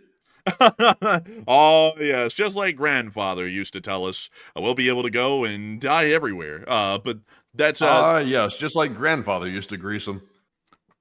Oh, yes, I see you know your cave systems well. Good one. And you, sir, are you ready to invade my Iwo Jima? How dare you, sir? Get your hands off my Okinawa. Beyond that, I got to thank you so much once again for support and helping this channel to keep on running, because if it wasn't for folks like you, we wouldn't be able to be here right now. And hey, folks, you got to remember, folks, you know, if you want to be a part of a great generation, you're going to do great things. So get on over there and start fighting. And so with that, hope that does address that well. And with that, it is time for us to move on to that next one. Also, Matthew, what were you laughing at there? What were you laughing at? I was just laughing at my joke I just made there. It was a little unhinged. I'm not going to lie after I said, I was like, well, I don't know if that sounded right, but anyway, we'll just roll with it. We'll roll with it, man. That's what we do here. That's what we do here on the Enforcer channel. And so with that, we are on to the next one. And the next one goes to Octavian Tamarasanu, who puts in a 5. And thank you very much, Octavian, for that support. Let's see. Whoa, man, he's losing his balance over there. I almost read something political. It scared me. I can read the last part, Octavian. He said, I worry that Romania is going to cut aid to Ukraine with the new elected candidate here. And your thoughts? They might not. Hopefully they wouldn't. But I haven't actually researched that candidate enough to know about them. So, unfortunately, I have to mostly declare ignorance on that, but I hope they wouldn't cut the support. But still, I thank you so much once again. I hope that does address that the best I can. And we are on to the next one. And our next one goes to Joe Thornley, who puts in a 5. And thank you very much, Joe, as well, for that support. He said, with the debate on China's involvement, could they use this as a step to take in the USA's role as the global policeman? And can you reread that one again really quickly, Matthew? They said, with the debate about China's involvement, could they use this as a step to take the USA's role as the global policeman? They could try, but they really still don't have the global projection power that we do to actually succeed in that. So they still would just be kind of like a regional police, and they would never be able to be a global police. Because to do that, you have to have a massive blue water navy that is able to transit the entire world, And also, you have to have a lot of overseas bases, which China really has neither of right now. So with that, I hope that does address that the best I can, at least in my opinion. And with that, we are on to the next one. And the next one is going to go to Philip Fix's LSA, the longtime channel legend as well. And thank you very much, Philip Fixes, for that $5 support. He said, the Apache is sexy, but the Comanche should have been made, if only because of the PC game from the year 2000 where I got to fly one. And Slava LSA. Let me see here if I can pull up that helicopter. I spelled Comanche wrong, by the way. Oh, look at it. It was a beautiful helicopter. Oh, yes. Man, look at that. And that was supposed to be the little gun right there, that orange little stick. That was supposed to be the gun. What a cool helicopter. Look at that thing. Holy smokes. It was beautiful. It was beautiful, I tell you. And then they didn't make it. It's a shame. But it looked so cool. It was so neat. And then they never made it. But beyond that, I do thank you for the support and helping this channel to keep on running. I'd agree. I wish the Comanche had been put in the service, along with the AH-54 Cheyenne, I believe. AH-54... 56 Cheyenne, right here. I wish this thing had also gone into service too. A little wonky looking, but it had the spirit, and it was actually pretty fast. This thing could get up to like 260 miles per hour, which is mental. But beyond that, I do thank you so much once again for support. I hope that does address that well. And with that, we are on to the next one. And our next one goes to Chris, who puts in a 5. And huge shout out to Chris for the support. And he said, guys, the world has been at peace so long that people have forgotten the horrors of war. And I fear that the war between India and Pakistan is unavoidable. And it pretty much is unavoidable at this point, at least in my opinion. And it is something to think, Chris, that a lot of people really don't know that strife used to just be the way of life. Not to make that rhyme, but that's how it always was throughout history. And for the past 70 years or so, we've had a period of relative peace. Even though there have been wars that have gone on over the past 70 years, it is nothing in comparison to the kind of major wars that would go on pretty much all the time throughout most of history. So I thank you for the support and helping this channel to keep on running. I hope that does address that well, at least in my opinion. And with that, we are on to the next one. And we got a 5 from Andrew Myers. And Andrew says, LSA, and congrats on the 350,000 subs, and thanks for the hard work. Hey, and thank you so much for the congrats on 350,000 subs. It's really been a landmark achievement of this channel tonight, and now we've gotten up to 350,400 subscribers. We just are growing at an unbelievable rapid pace tonight, and I gotta thank you so much once again for helping this channel to keep on running, because if it wasn't for folks like you, we wouldn't be able to make this thing a reality. So a huge thanks to you so much once again, and we are on to the next one. All right, and our next one goes to Kyle Padell, who puts in a $5 donation, and thank you very much, Kyle, as well. He said, I was late, and LSA trusted new Oklahoma fan, Coffee Fund, and Slava Ukraine. Hey, Slava Ukraine, and thank you so much for the support and helping this channel to keep on running. And thank you for making it possible. I really do thank you. I thank you greatly. And of course, I thank you for becoming a new fan here and enjoying this channel and helping you to keep on running. And so with that, huge thanks once again. And we are on to the next one. And the next one goes to Alex, who puts in a 5. And huge shout out to Alex for that support. He said, Igor, the cops are coming. Oh, dang, the cops are coming? I wouldn't trust that one. Make sure not to say anything that incriminate yourself. Plead the fifth, ask for an attorney. But still, thank you once again for the support and help with this channel to keep on running. Hope that does address that well. And with that, we are on to the next one. And the next one goes to Kyle Padell yet again, who puts in a 5 and says pizza and taco fun and LSA trusted news. And long live the Lee Spring Army. And thank you for the pizza and coffee fund. Because if it wasn't for folks like you, we wouldn't be able to be here tonight. And we wouldn't be able to have a nice pizza and too much coffee, really. But still, huge thanks once again. And we are on to the next one. All right, and our next one here goes to Mulder's Day, who puts in a 5 and says, oh my God, the U.S. got to stop hitting the handbrake turns, LOL, especially on a ship. It's not recommended. I'm telling you, they really got to stop. They just keep doing it, and it's like nobody's learning around here. These aircraft aren't secured, but this one kind of just like it didn't arrest the wire when it landed, and so it just kind of overshot the deck and then fell into the sea. So hey, with that, I hope that has addressed that well. Thank you so much once again for helping this channel to keep on running, and we are on to the next one. All right, and our next one here is going to go to none other than Shortgrass Studios, who puts in a 5 and says, with 2 near-peer air forces, AD, in direct conflict with a few weeks to prepare, not surprising we're seeing higher losses at the start. I thank you for the support, Shortgrass Studios, and I suppose that that's right. But still, it's just a little shocking coming from both the Israel situation with Iran and also the one in Ukraine, where air losses, even with a decent amount of preparation, were seldom ever seen, at least at the start. But still, I thank you massively for the support and helping this channel to keep on running. I hope that does address that well. And with that, we are on to the next one. And our next one goes to James Hughes, who puts in a $20 donation. And thank you, James, as well, for that $20 support and helping to support the channel. And he said, mark it down as overtime pay, and great job. And thank you so much for the support, James Hughes. And we will mark it down as overtime pay, Jack, because I just realized that the stream has been 4 hours and 22 minutes long. And holy smokes, folks, that is an overtime stream if I've ever seen one. And somehow we still have 7.6 thousand people here, which would be considered a pretty good night most times. And that's actually the low end, the back end of the major viewership that we had tonight. I got to thank you so much, though, for the support, James, and helping this channel to keep on running and throwing in some overtime pay, as folks like you are helping this channel to keep on being a reality, so that way we can keep on working well into the night. We're actually only 10 minutes away from our regular stream start time. That's how long we've been on air. And so, huge thanks to you so much once again, and we are on to the next one. And we also have a $20 super chat from Mr. Glock, who's there, LSA, who came in just a moment ago. And it's good to see Mr. Glock. And thank you very much for that support. They said, hello, brothers. And how long can Russia's economy last with oil prices a negative 40% below their reality's budget? And LSA.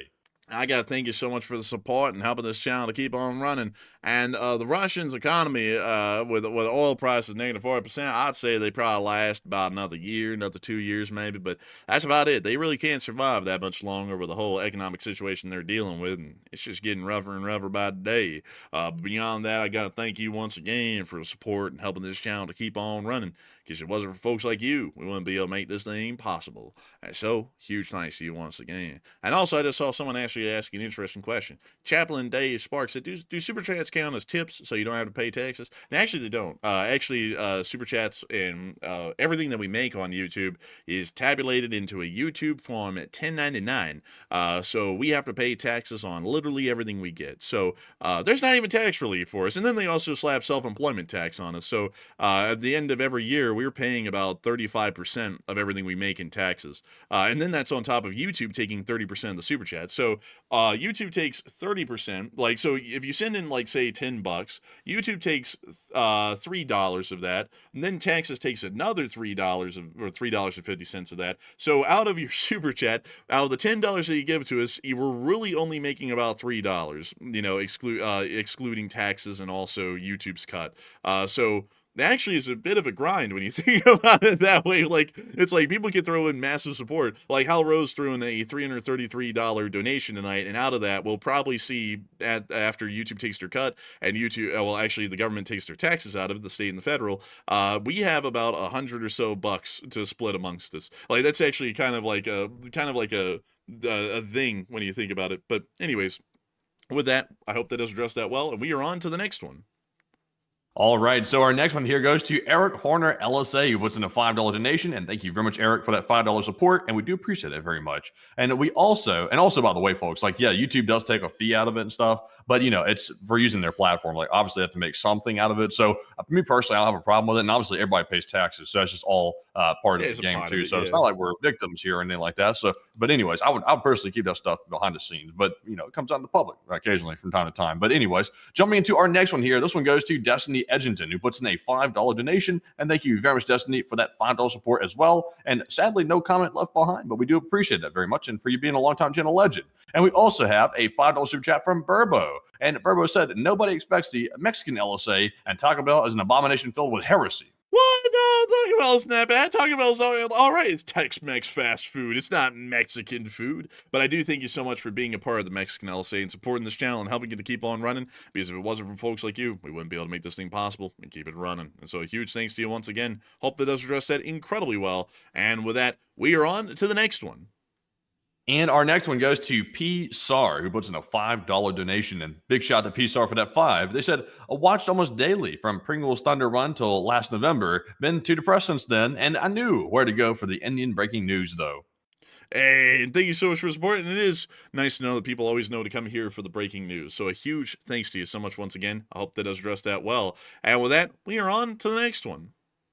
And this one goes to Chris, who puts in the 5, and huge shout to Chris for that support. And we see that Chris says, enforcers, watch the 1982 movie Gandhi to understand the deep-seated hate between India and Pakistan that they feel for one another, and the Gandhi assassination lingers.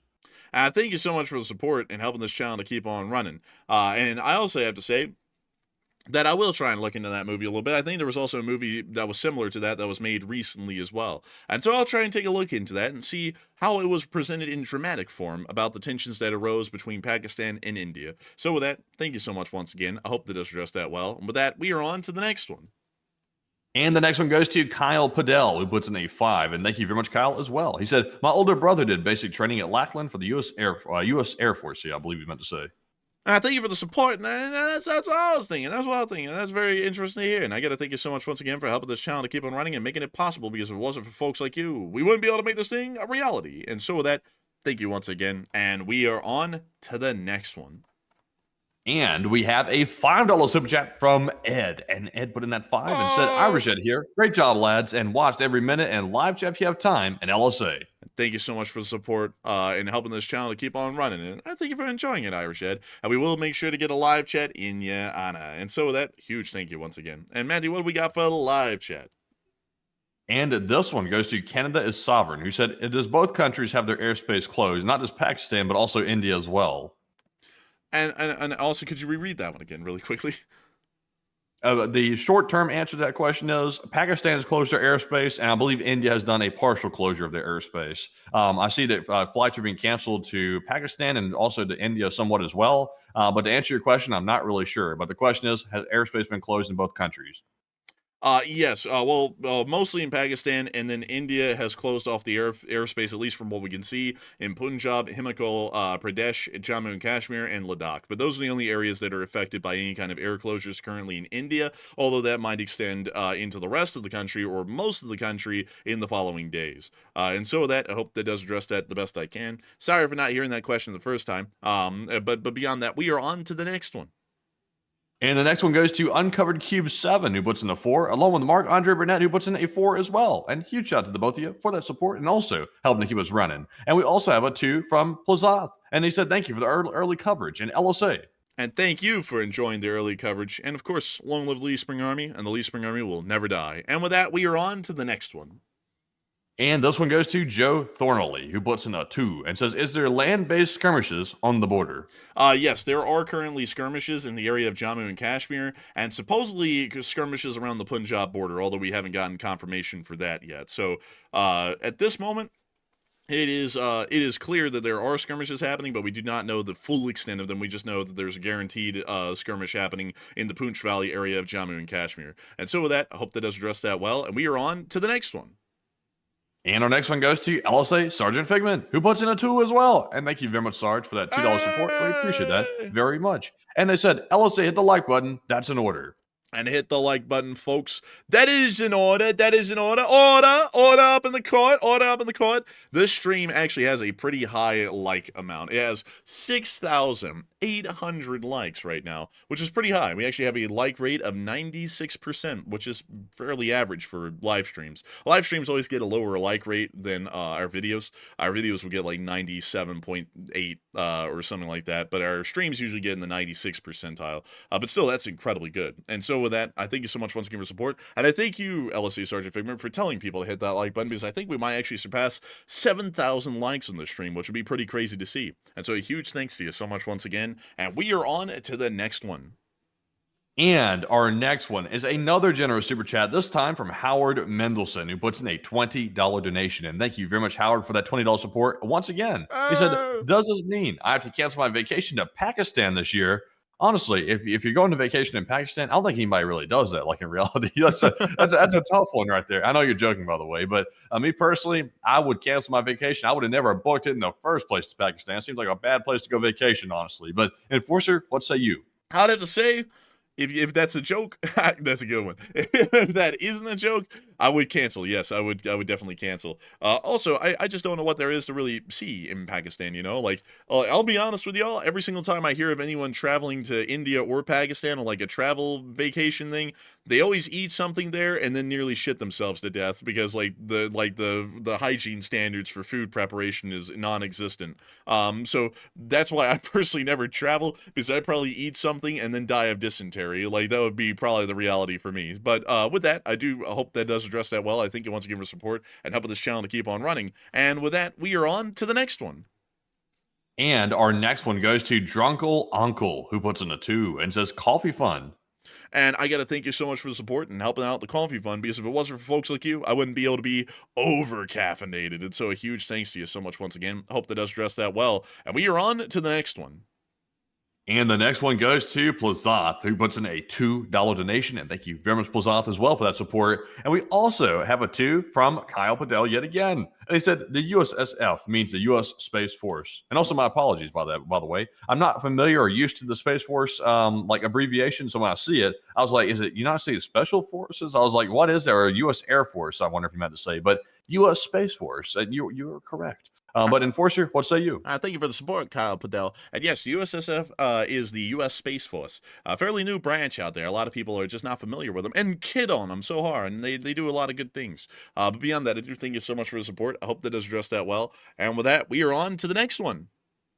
And this one goes to Prodigy19, who puts in a 2 as well. And thank you very much, Prodigy, for that support. They said, could they have been remote piloted to test defenses? About those aircraft, I doubt it, because usually you don't send in multi-million-dollar aircraft to test air defenses. Usually you'd send in drones, which are a lot cheaper. And so with that, I hope that does address that the best I can, at least in my opinion. Thank you once again for helping this channel to keep on running. And with that, we are on to the next one. And the next one goes to Ravash Agarwal, who puts in a $1 donation. And thank you very much, Ravish, or Ravash. I think I'm butchering your name, but thank you very much for that $1 support, and we do appreciate that very much. And we also have a $1 super chat from No Name, and No Name said, India can block water for just 3 to 10 days. The monsoon is June through September. And they can block it for 3 days, yes, but they're conducting resilting operations to divert the flows of the river. So yes, the dams can only be closed for 3 days, but if the flows of the tributaries are changed, then that's starting to change a lot about where the water's still going. And also, that is true, the monsoons are coming, but once again, usually the flow of water has to be on water levels. There's still going to be significant water shortages in the area. So with that, I hope that does address that the best I can. And with that, we are on to the next one. And we are lagging badly. Can you hear me? I can hear you now. I mean, holy moly. What's going on here? We're getting a lag alert. Lag alert. Oh, dang, man. It just said we got no data on YouTube. Holy smokes. Oh, my goodness. Man, the stream's kind of crapping itself out a little bit. Holy moly. Oh, no. I think we're back, though. I think we're back. Yep, we're back right now. Dang, boy. That was going rough right there. Oh, man. Shoo-wee. But anyways, with that, we are on to the next one. And moving on, I think everybody can hear us now. That is actually, we have one more super chat that just came in. This one goes to Plant Lord, who puts in a 10. And thank you very much, Plant Lord, for that support. And they said, great job. And did you guys view the Iron Fist Russian train that I sent you? Thank you for the support in helping this channel to keep on running. And I'd have to say that I haven't. Sadly, we don't click on links. No matter who sends them, we just never click on links ever. I hate to say that to folks who send us links, but it's kind of a security thing. We have to make sure that everything that is on our computers is something that we have direct control over, and links can have things embedded inside of them that would pretty much fish for our IPs and stuff. So we have to treat all of them as security risks, sadly, even if we know they're safe, because, you know, things could always go awry at any given moment with that. So I sadly have not seen it, but I do thank you so much once again for support and helping this channel to keep on running. And with that, we are on to the next one. And we have yet even another super chat. This time it is from the channel legend. Once again, it's Glock, who's there, LSA. And he said, hey, and it didn't Alexander the Great get bogged down on a defeat in the Hindu Kush? I believe he did, if you're right, Glock, who's there. And I believe that was when they started, well, the mutiny happened, and then they started their retreat back into Greece, and then that's when Alexander the Great died mysteriously. I think he died of some disease or something like that, and then there's also a rumor that his own men killed him in the mutiny. But Yes, I think that is the case, actually. And so with that, I thank you so much once again for support and helping this channel to keep them running. I hope that does address that incredibly well. And with that, we are on to the next one. And we have another super chat. This one goes to Ed, once again, who puts in the 5. And thank you very much, Irish Ed, for that support. And he said, Irish Ed again, can we pick sides on this war? And if so, I'm Team India because Pakistan started it. Yeah, I'm fine with people picking sides on it, and if the U.S. would officially support either side, it would be India. But personally, just to be honest, with the amount of Indian and Pakistani viewers who have come in here tonight and absolutely just grilled us because we weren't saying that their country was winning, like when India was winning hands down or Pakistan was winning hands down, was such a bad look. Like, while I would get if the U.S. supported India, I personally really don't support either side, because the showing out of those two countries in the live chat tonight was the worst I had ever seen in anything anywhere, to the point that I was like, man, I really can't really get behind supporting either of them, because they came in here at us like dogs, and we hadn't even made it clear whose side we were on yet. So with that, I hope that does address that the best I can, and thank you once again for helping this channel to keep on running. And with that, we are on to the next one. All right. So our next one is going to go to, actually, guess what? Actually, that's our last super chat question of the night. Holy and once moly. again, big shout out to all of the super chatters tonight. Let's see how many. We have one more that just came in, by the way. But also, huge shout out to almost 75 super chatters tonight. And we do appreciate all that support very much, because it's that support that keeps the channel running. And while we're at it, we also got a $10 super chat from Bama FPV. He said, I want to say LSA. And LSA, Bama FPV, and a huge thanks to you so much once again. I hope that does address that incredibly well. And with that, we are on to the next one. And we got a 10 from Ron Corbett. And thank you, Ron, as well, for that support. He said, who takes out the first Bobcat skid steer? I actually don't know who took out the Ukrainians took out the first Bobcat skid steer technically, but I don't know when it was and what vehicle it actually was, because it wasn't a Bobcat skid steer. It was a special support vehicle of the Russian army, but I actually don't know which one it was. So with that, I hope that unfortunately addresses my ignorance on that question somewhat well, Ron, and I thank you once again for helping this channel to keep on running. And with that, we are actually on to the next one.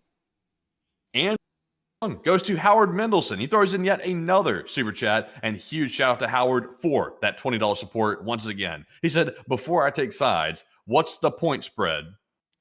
And what does Howard mean by the point spread, Matthew? Do you know? I think he's talking about gambling. I think he means like, what's the point spread on it, like as in gambling. But I don't know though. I'm not a gambler, so I don't know. Oh, me either. Honestly, Howard, I have no clue. So I wouldn't even be able to give you a good shot at that. But still, I do thank you for the massive support and helping this channel to keep on running. It's folks like you who help to make this thing possible and keep it rolling. And with that, we are on to the next one. And I think he means gambling. I'm not sure, but thank you nonetheless, Howard, for that support. And we also got a $10 super chat from Silinx, and they left a super sticker and said thank you very much, and thank you, Silinx, as well, for the YouTube parrot creature that is very, very grateful looking. I appreciate that very much. Worms in the head, worms in the brain. That's me. But Enforcer, what say you? I gotta thank you so much for the support and helping this channel to keep on running. Because if it wasn't for folks like you, by golly, good lordy, we wouldn't be able to be here, Silinx. And so a huge thank you to you, with a pair bowing and saying thank you, because if it wasn't for folks like you, we wouldn't be able to make this thing a reality. So a huge thanks to you once again. And with that, we are on to the next one. And our next one goes to Philip Fixes LSA, who puts in a $5 donation. And thank you very much, Philip, as well, for that support. He said, no train rabbit hole tonight, question? He said, take a quick glance at the Hogwarts Express. What's it based on? And solve LSA. And so close to a 5-hour stream. It's getting very close at this point, and I can honestly start feeling it right now, Matthew. Can't you? Like honestly, man, this has been just like a teeny weeny bit. Just a teeny weeny bit. This is the marathon stream of marathon streams. So the Hogwarts Express, I've never really had, like, this is probably going to be a shame to many, but I've never really had a deep fascination with Harry Potter that much. I wasn't allowed to watch it as a kid, and so I just never watched it because, that was the reason why. But beyond that, I believe that the Hogwarts Express locomotive is a London Midland Scotland model, and it honestly looks a lot to me like a Black 5, which is, let me go pull that up, an LMS Black 5. So let's see. Well, it's actually technically called a Stanier class. I believe it was monikered the Black 5, but it looks just like it to me. Like almost the boiler shape, the firebox shape, all that, as well as the tender. It all looks wildly similar to me.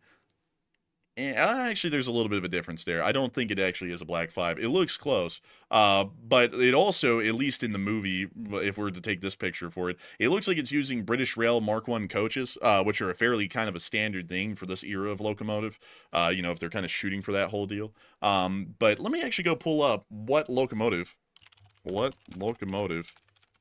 is the Hogwarts Express. Because it should say online, and let's see. So it is...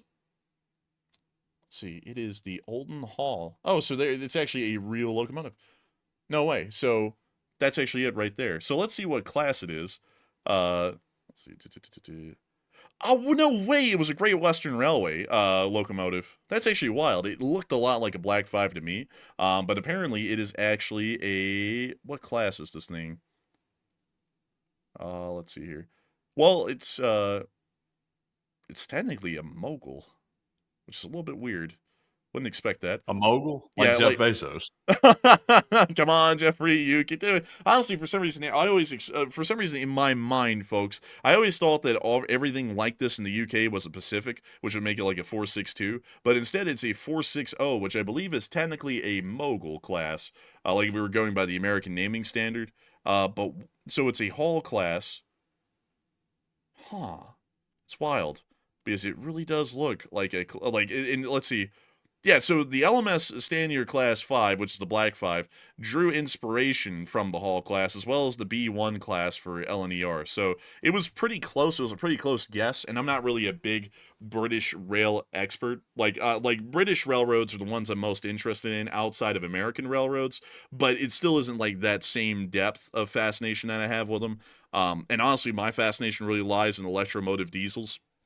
So this is kind of out of my ballpark, but still a pretty close guess, considering that the Class 5 did draw heavy inspiration from the 4900, which is the actual one that the Hogwarts Express is. So kind of a little bit of an interesting rabbit hole with that. We're learning something here. And so with that, thank you so much once again. I hope that does address that well. And with that, we are on to the next one. And our next super chat goes to Roque A. Parkus, who puts in a $20 donation. And thank you very much, Roque, for that support. They said, I've been watching your Yanan live for months, and thanks for the deep coverage of these conflicts. LSA, and thanks again, brothers. Hey, and thank you so much for enjoying our deep coverage of these conflicts. We try our best to make sure they're well-researched and well covered, at least the best we can, trying to create the whole story that's going on. And thank you so much for watching our non-live for months, and also hopefully watching our videos as well. Matthew, I gotta say, the video that you put out today, it was doing very well, and then it got eclipsed by the stream. The stream has honestly eclipsed everything at this point, I believe, because it killed it, man. It killed the video. Like, it literally, the instant we went live, the graph of the video, which was supposed to be going along a chart, like a sort of up to 160,000 views, now it's gotten cut down to nothing. It's just like basically died where it was at. Honestly, dude, it was actually getting above average, and now it's getting well within average. That's kind of sad, man. That was honestly bad luck right there. But still, it was one hell of a stream. And we don't run the streams to make sure that the videos do well or the streams do great over the videos. It was just kind of like the run of the luck. But I'd have to say this was well worth it, because crazily enough, Matthew, you're not going to believe this. We've gotten 260,000 views on this stream, and we had a peak viewership of 16.2 thousand people. So a lot of people showed up for this tonight, and I got to thank you all for being here and listening to the news. And I also got to thank you, Roque A. Parkus, if I'm pronouncing your name correctly. I'm not, for watching for months and enjoying this live tonight and supporting our channel, so that way we can keep this thing rolling and keep covering news like we have been for years at this point. So a huge thanks to you so much once again. I hope that does address that incredibly well. And with that, we are on to the next one. And we have another super chat. This one goes to Peteski, who puts in a 20 Australian. And thank you very much, Peteski, for that $20 support. They said, thanks, Enforcers. I'm an Army Australian veteran, and you're my main source of information. And thank you all for the excellent quality and reporting daily events. And I'll ask a question in tomorrow's stream, if that's okay. That's perfectly okay. That's perfectly fine with me. Please, by all means, go ahead and shoot a question for tomorrow. But beyond that sounded wrong. Go ahead and shoot a question tomorrow. Take it out back. But beyond that, I thank you so much for enjoying our stream. and the information that we've been putting out. And really cool to know that we have loads of veterans and currently serving who watch our stream. And I always see people asking, how many currently serving and veterans are on the show? Well, usually our audience is made up of approximately 33%, so a literal third of veterans and current serving members watching our show. And I got to thank all of y'all massively, including you as well, for being one of those people who enjoy our show and the kind of information that we put out. Because we always try our best, and I got to thank you for enjoying the quality of the information, the kind of reporting that we do, and not only that, the kind of time we put into this, because it took approximately, we had to do this on a very big rush tonight, and I got to give a huge thanks to Matthew, because Matthew actually made our thumbnail for the night. I'm usually the one who does that for our streams.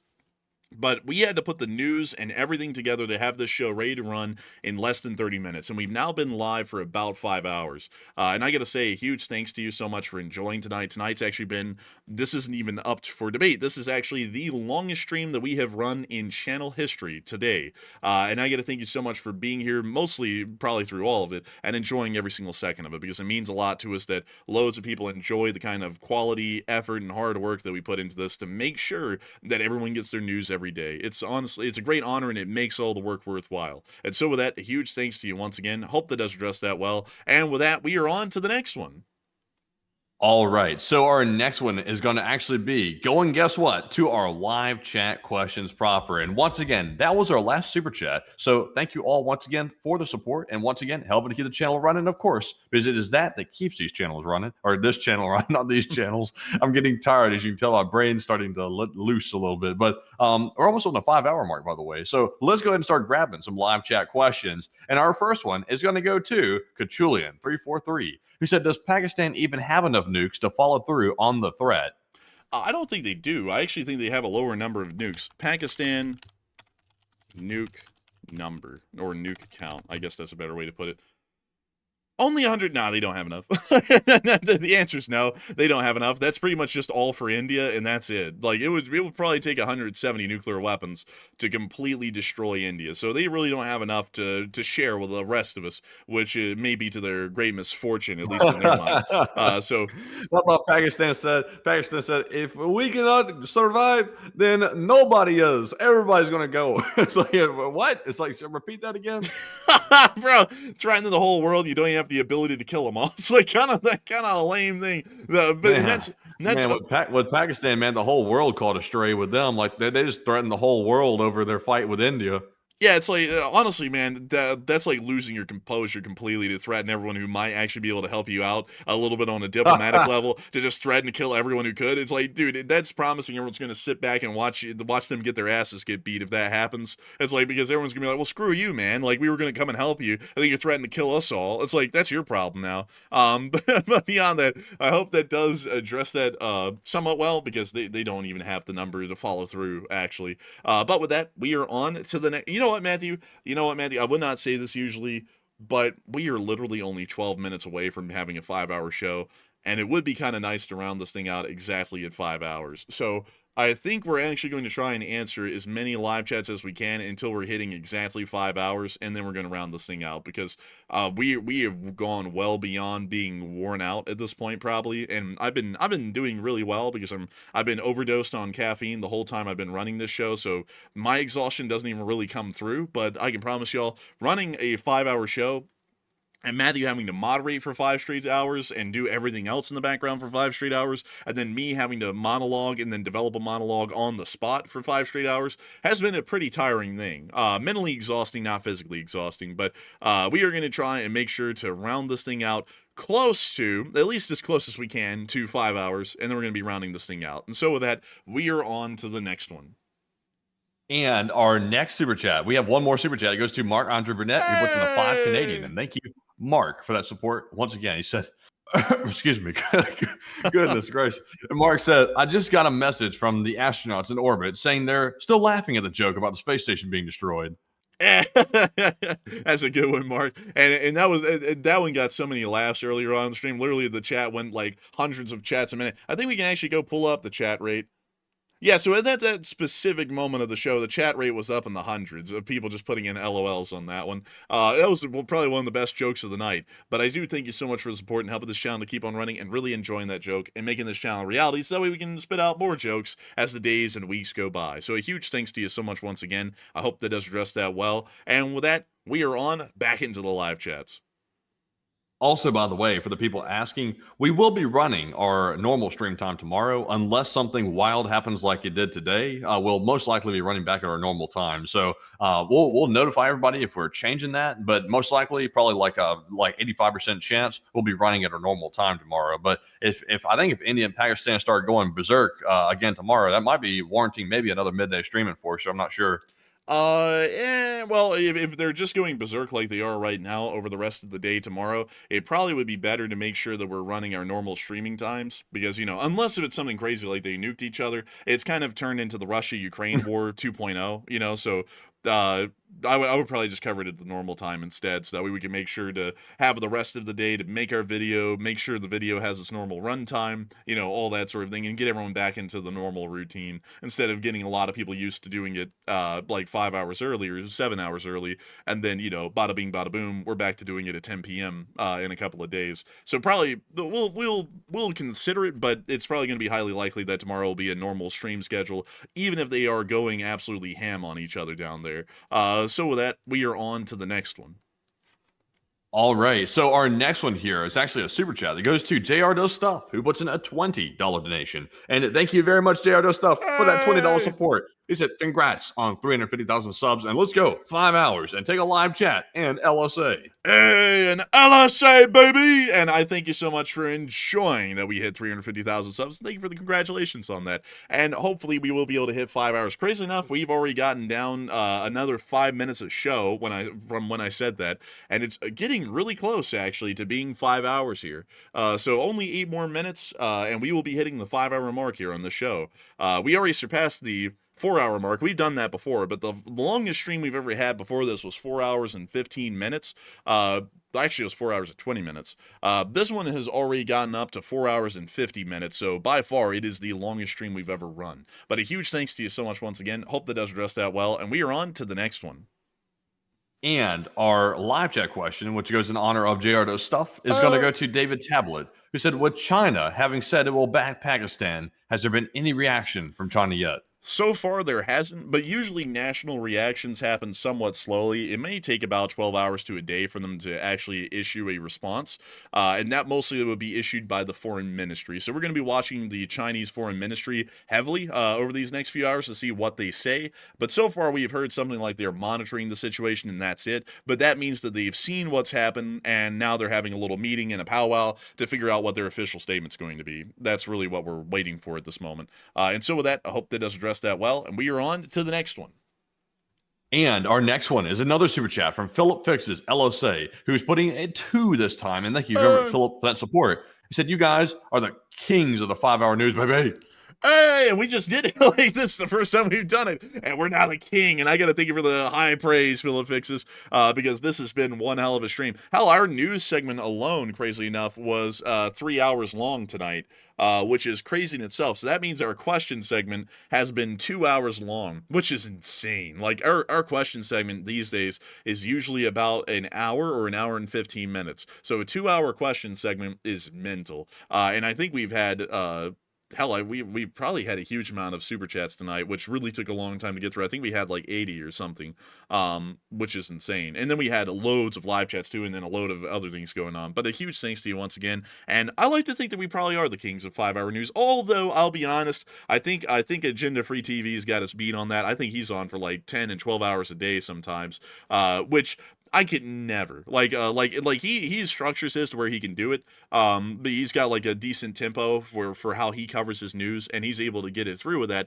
But if I had to go at 100 miles an hour like we do on our streams, where I'm talking at like 400 words per minute to get everything out, and I was having to do that for 10 or 12 hours, I think I'd probably just be spent and broken by the end of that 10 to 12 hours. But he's a legend at doing that. He has figured out how to really be in for the course. So like we could never do that. Like he's on a league of his own of running streams that are 10 to 12 hours. We just never could. But still, a huge thanks to you so much once again. And I guess that we will dominate the 5-hour slot, because the only other person who does it longer than this would be Lookner, and he does it for like 10 to 12 hours a day. But with that, I hope that does address that well. Thank you so much once again. And with that, we are on to the next one. And our next one goes to Mark Holm, who puts in a $2 donation, and huge shout out to Mark for the $2 support. And he says, LSA. And LSA, and thank you so much for the support and helping this channel to keep on running. And so with that, I hope that does address that incredibly well. And we are on to the next one, which is another super chat, believe it or not. Yes, it is. And also, by the way, Labistisa said Steve is eating right now. He is eating right now. It looks like he actually puts up like a little sign on his live stream whenever he goes off to go have a little lunch or a little dinner or something like that. And he puts up a little sign. So very interesting. Honestly, I think he has the belief that it's probably unprofessional to eat on the air like I was doing earlier. So there you go. But anyways, moving on to our next super chat. This one goes to Adam McLean, who puts in a 10. And thank you very much, Adam, for the $10 support as well. He said, uno mas super chat. One more super chat. Great work today, guys. Hey, and thank you so much for the support, Adam McLean. Thank you for saying that it was great work, because if it wasn't for folks like you, we wouldn't be able to do this kind of work. And while it has been a very long stream, and it has been a very exhausting stream, I will admit, y'all make it all worthwhile. I got to thank everyone who's been here and has spent their time tonight watching this show and getting your news from here, because y'all could go anywhere and watch any news channel, and yet y'all chose to be here. We are entirely honored. It makes the work worthwhile. It makes it all worth doing. Is that after we put in our mentally exhausting amount of time into running the show and putting it together, we always get to hear kind words from all of y'all. It makes everything worthwhile. And so a huge thanks to you so much once again. I hope that does address that well. And we keep on trying to get to live chats, and we just keep getting super chats. Like, I honestly think we'll probably get like 3 live chats maybe at this point after the super chat, but the super chats just keep rolling in. But with that, we are on to the next one. And our next super chat goes to S. Pedro, who puts in a $20 donation. And thank you very much, S. Pedro, for that $20 support and also helping to keep us running. And S. Pedro said, read my message with a minute to go. So what you're saying that it isn't even an evening show, LSA. And it isn't an evening show. It isn't an evening show at all, as Pedro. This was like a midday. Honestly, this was like an afternoon show, and then it went all the way into the evening, which is crazy. But I do thank you so much for the support. Actually, it was really the night at this point. We went from really the afternoon through the evening and into the night, which is pretty nuts how long this thing has been. But still, a huge thank you to you once again. I hope that does address that incredibly well. And I want to make sure, folks, that we actually are able to get a couple of live chats before we round up, because we always want to make sure to make it clear to folks that you don't have to pay to get a question answered around here. And so with that, we are on to the third to last question of the night. And this one is going to go to, let's see here. This one goes to, you're taking my life once again. They said, given the very large Indian and Pakistani population in the UK, do you think fights and riots will break out between the two groups again in the UK? There could be. I mean, that's really not out of the possibility that, because that's kind of what happens when, immigrants go anywhere, is that the strife can follow them. Like German immigrants in World War I were getting beat in the streets by Americans because they were literally taking the brunt of frustration that Americans had against Imperial Germany. I mean, hell, we literally renamed the German Shepherd to something else. So it's not entirely out of the question at all that the Indian and Pakistani immigrants in the United Kingdom could start getting in the streets and brawling with each other and possibly trying to beat each other to death, because those kinds of nationalist, or if you want, or cultural tensions really don't stop following people after they leave a country. So I would say it's highly likely. So with that, I hope that does address that the best I can. And we are on to the second to last question of the night. And this one goes to Snowy, who says, does Pakistan have ICBMs that can reach Europe or the United States? I'm not entirely sure on that, so unfortunately I have to declare ignorance on that at this moment. But with that, we are on to the final question of the night. And so who is the lucky last person who threw in the lucky last question of the night? And that viewer is, let's see here, this one is, let's see, I got a lot of double questions tonight. Let's see here. So this one is going to go to, this one's going to go to Yerk Reuter, who says, if Russia collapses, would their veto seat expire or instead be given to some successor or leftover oblast?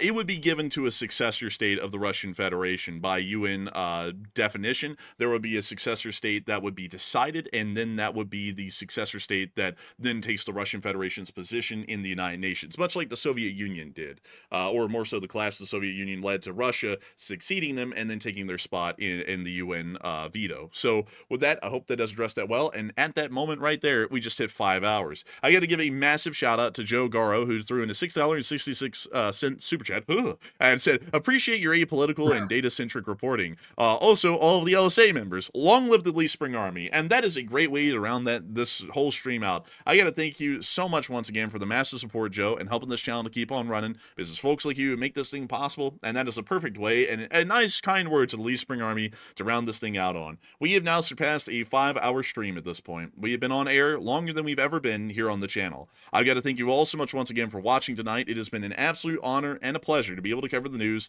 that has been happening around the world today for each and every one of y'all, including the outbreak of a new war. And while the outbreaks of war are not a fortunate or great thing, I can say that it is a fortunate and great thing for Matthew in my position that since it was going to happen regardless, that we were able to be the ones to get to cover it to all of y'all. We are entirely honored and greatly appreciative that so many of y'all have continued to choose this channel for 1,168 days to be your primary source of news on events from around the world. If you have enjoyed tonight, please make sure to subscribe. We're not going anywhere. We will be back again tomorrow, most likely at 10 p.m. Eastern Time on our normal streaming schedule to cover the next 24 hours of news from around the world, including the ongoing wars in Ukraine, the ongoing war in between India and Pakistan, and the ongoing proxy conflict between Israel and Iran, as well as any other situations that may arise over the next 24 hours. It has been an absolute pride of ours to be able to cover this stream for all, well, cover this news on the stream for all of y'all tonight. And once again, if you did enjoy, make sure to like, comment, and subscribe. We would love to have y'all here. And I got to thank the 1.5 thousand people who have subscribed today for joining the Lee Spring Army, because it is a guaranteed thing that once you're here, most people don't leave. And so with that, a huge thanks to all of y'all once again for watching, and we will see you all tomorrow at 10 p.m. Eastern Time to cover the next 24 hours of news from around the world. And so with that, good night, good luck, take care, stay safe, Slava Ukraini, and long live the Lee Spring Army. The Lee Spring Army will never die.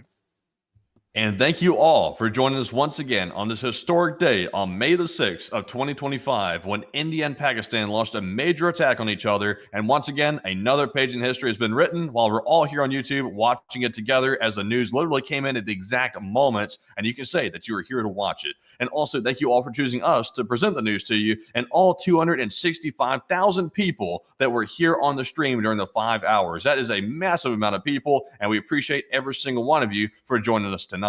And of course, tomorrow we will have a short war video, probably most likely, because I'm sure the news will be crazy, and we'll be having that tomorrow midday, and the Enforcer will be bringing that to you live, or on the video, not live, but well, we will be back live again tomorrow night at 10 p.m. Eastern on our nightly war news stream. And of course, we'll see you all then. But for now, Slava Ukraine, Herom Slava, get some rest, and good night.